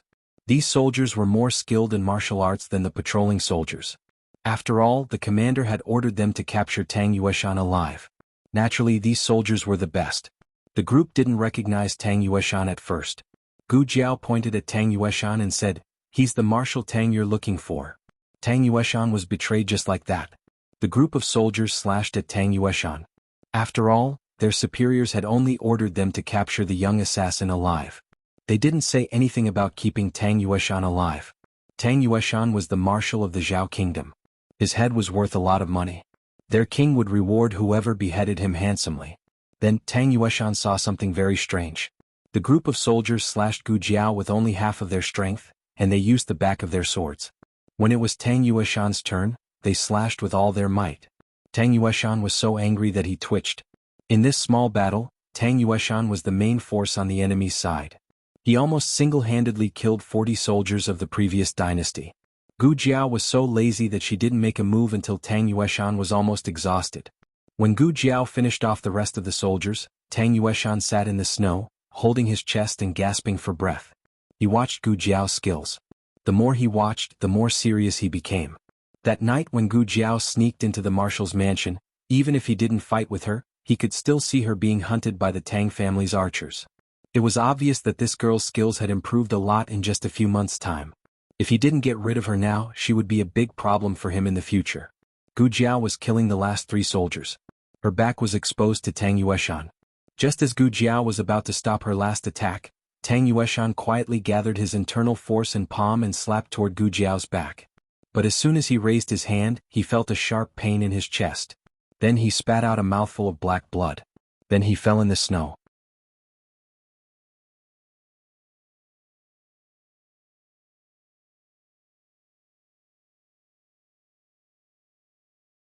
Chapter 489. Gu Qingfeng looked around the small wooden house and confirmed that Gu Jiao really wasn't there. His heart tightened. Of course, he didn't think that Gu Jiao had left them behind. If she wanted to leave them behind, she didn't have to follow them in the first place. The firewood was almost used up and there was a shortage of food. Gu Qingfeng guessed that Gu Jiao either went to look for food or firewood. He couldn't let her take the risk alone in the snow-covered forest, so he planned to go out and look for her. Who would have thought that as soon as he opened the door, he would see someone carrying a bundle of firewood on their back and using some unknown animal skin as a tool. They were silently dragging a person walking through the snow with great difficulty. The reason why it was strenuous was because she hadn't slept for a long time. Secondly, she was physically exhausted. Thirdly, the snow in the forest was too heavy. It made it difficult to walk, not to mention that she was carrying a bundle of firewood and dragging a person. Gu Qingfeng was a little dumbfounded. He guessed that she was going to chop firewood, but he didn't expect that she would chop a person back. Gu Qingfeng walked through the thick snow towards her. When he got closer, he heard weak breathing and confirmed that it wasn't a corpse. Gu Qingfeng's expression was a little complicated. What's going on? Don't tell me you picked up another person. Why did he use another? Wasn't it because of the old madam and Xiao Yolang's deeds? Without waiting for Gu Jiao's reply, Gu Qingfeng's mouth twitched. He said with a look of disdain, "Do you have a hobby of picking up people in the house? Or is it because you can't find food?" So, Gu Jiao gave him a look of concern for an idiot. "Are you very free?" "I'm not," Gu Qingfeng denied flatly. He pointed at the man whose face was covered by messy hair and snow. "Who is it?" Gu Jiao said. "See for yourself." Gu Chengfeng squatted down and brushed away the messy hair and snow on the man's face. A familiar and dignified face greeted Gu Chengfeng's eyes. Shocked, Gu Chengfeng jumped to his feet and took a big step back. "Tang Yueshan." He looked at Gu Jiao in disbelief. Why did you bring him back?" "No, I should be asking you, why is he here? And dressed like this?" Needless to say, the animal skin under Tang Yueshan's body was taken from him. His legs were also wrapped with animal skin to keep warm, and he wore an animal skin cap on his head. He was dressed like a hunter. Wait, the owner of this cabin. Could it be Tang Yueshan? Gu Qingfeng's jaw dropped.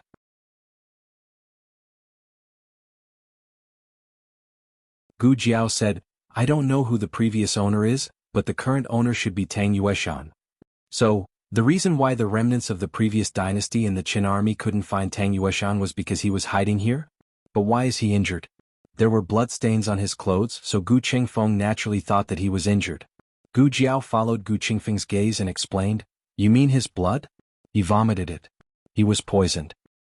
Poisoned? Gu Qingfeng was even more confused. Wasn't Tang Yueshan very powerful? How could he be poisoned? Gu Qingfeng thought of 100 ways Tang Yueshan fell, but none of them had anything to do with poisoning. For a warrior like him, even if he died, he should have died of injuries. Gu Qingfeng didn't expect Gu Jiao to answer this question. After all, she only met Tang Yueshan by chance. Tang Yueshan himself might not even know that he was poisoned, and even if he knew, he wouldn't tell Gu Jiao anything. "Give him to me." Gu Qingfeng reached out to Gu Jiao. He didn't want to save Tang Yueshan, but Tang Yueshan was too greedy. He didn't listen to his grandfather's advice, which led to the defeat of the army. He also refused to lend his grandfather his men, which made his grandfather a hostage. Even if Tang Yueshan died in front of him, he wouldn't bat an eyelid. But Tang Yueshan was brought back by Gu Jiao. Gu Qingfeng thought about it and decided that he didn't have the right to interfere with what Gu Jiao did to Tang Yueshan. But he still had to remind her of her position with Tang Yueshan. "Don't blame me for not reminding you. You disabled Tang Ming, so Tang Yueshan is your sworn enemy. If he finds out that you're the one who hurt Tang Ming, he won't let you go." "Okay." Gu Jiao answered, indicating that she knew. "Then why did you save him?" Gu Qingfeng didn't understand. Gu Jiao looked at Gu Qingfeng and said, "Among you guys, he's the best fighter." Gu Qingfeng looked at himself, wrapped in bandages, and thought of his unconscious grandfather. For a moment he couldn't refute. If the Qin Kingdom's army and the remnants of the previous dynasty came after them, it seemed that Tang Yueshan was the only one left who could hold his own. However, Gu Qingfeng thought of something and grabbed Gu Jiao's wrist. He pointed at Tang Yueshan, who was lying in the snow, and said, "Wait, didn't you say that he was poisoned? Then he can't fight, right?" Gu Jiao's words shattered his hope. "He can detoxify the poison. He'll recover faster than you guys." Gu Qingfeng was speechless. Gu Jiao dragged Tang Yueshan into the small wooden hut. She also dragged Tang Yueshan's game into the house. Tang Yueshan threw it away, but Gu Jiao picked it up again. There were 3 plump rabbits and 2 plump pheasants. There were suddenly 3 patients in the small wooden hut. The 2 small bamboo beds were not enough for them to sleep in.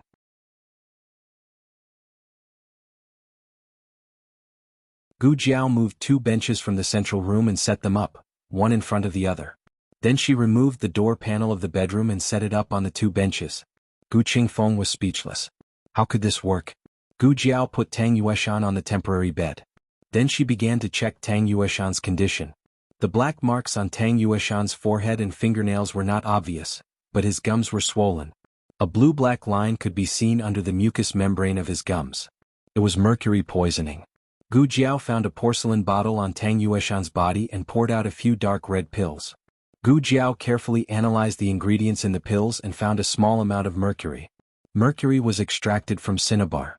In ancient times, it was mainly used to make pills and preserve corpses. Only the rich and powerful could afford to use cinnabar and mercury. However, whether it was pure cinnabar or mercury, they could not be used to make pills. Long-term consumption would lead to poisoning. Therefore, the kings who begged for immortality did not live long. Gu Jiao did not know why Tang Yueshan had such a thing on him. Fortunately, the poison was mild and did not hurt his internal organs. Fortunately, there was a special antidote for this kind of poison. Gu Jiao took out the medicine from the medicine box and gave Tang Yueshan an intravenous drip. Tang Yueshan vomited blood and fainted not only because he was poisoned, but also because he suffered some internal injuries.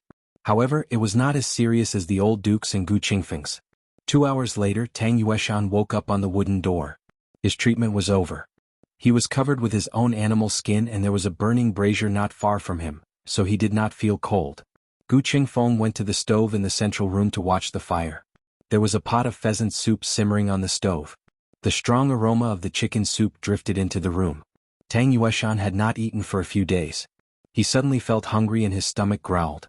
Gu Jiao was changing the old duke's dressing. Hearing the sound, she said flatly, "The chicken soup is not ready yet." The room was not big. Tang Yueshan's wooden bed was in front of the old duke's bamboo bed. Tang Yueshan turned his head and saw the old duke and Gu Jiao on the bamboo bed. A trace of seriousness and surprise flashed across his eyes. He looked away from the old duke and fixed his eyes on Gu Jiao, who was changing the old duke's dressing. He asked in a low voice, "Who are you?" Gu Jiao changed the last of the dressing and covered the old duke with a quilt. She turned around and took off the mask on her face. Tang Yueshan frowned when he saw Gu Jiao's fairy-like face with a red birthmark. He had never met Gu Jiao but he had heard of Gu Jiao. She had a red birthmark on the left side of her face. She was only 15 years old. She grew up in the countryside but was doted on by the Empress Dowager.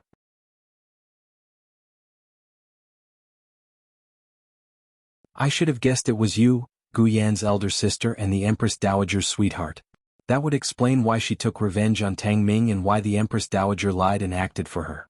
Tang Yueshan exuded a murderous aura once again. "Don't think that I'll let bygones be bygones just because you saved me. You've harmed Ming-er, and I want you to pay with your life." Gu Jiao heard his voice and knew that he was recovering well. In fact, Gu Jiao did not give him much medicine. He took the internal injury himself and healed the external injury himself. The only thing Gu Jiao did was to give him some medicine to detoxify him. Well, it was really convenient. Tang Yueshan wanted to kill Gu Jiao again. Gu Jiao suddenly raised her hand and stopped him. "Before you do it, you might as well check your condition first." "What do you mean?" Tang Yueshan asked. Gu Jiao asked enigmatically, "Do you think I will bring you back for no reason?" Tang Yueshan's face darkened. Gu Jiao said, "Lift up your sleeve and look at your left hand. Is there a red line starting from your palm? Look at your dantian again. Is there an additional green imprint?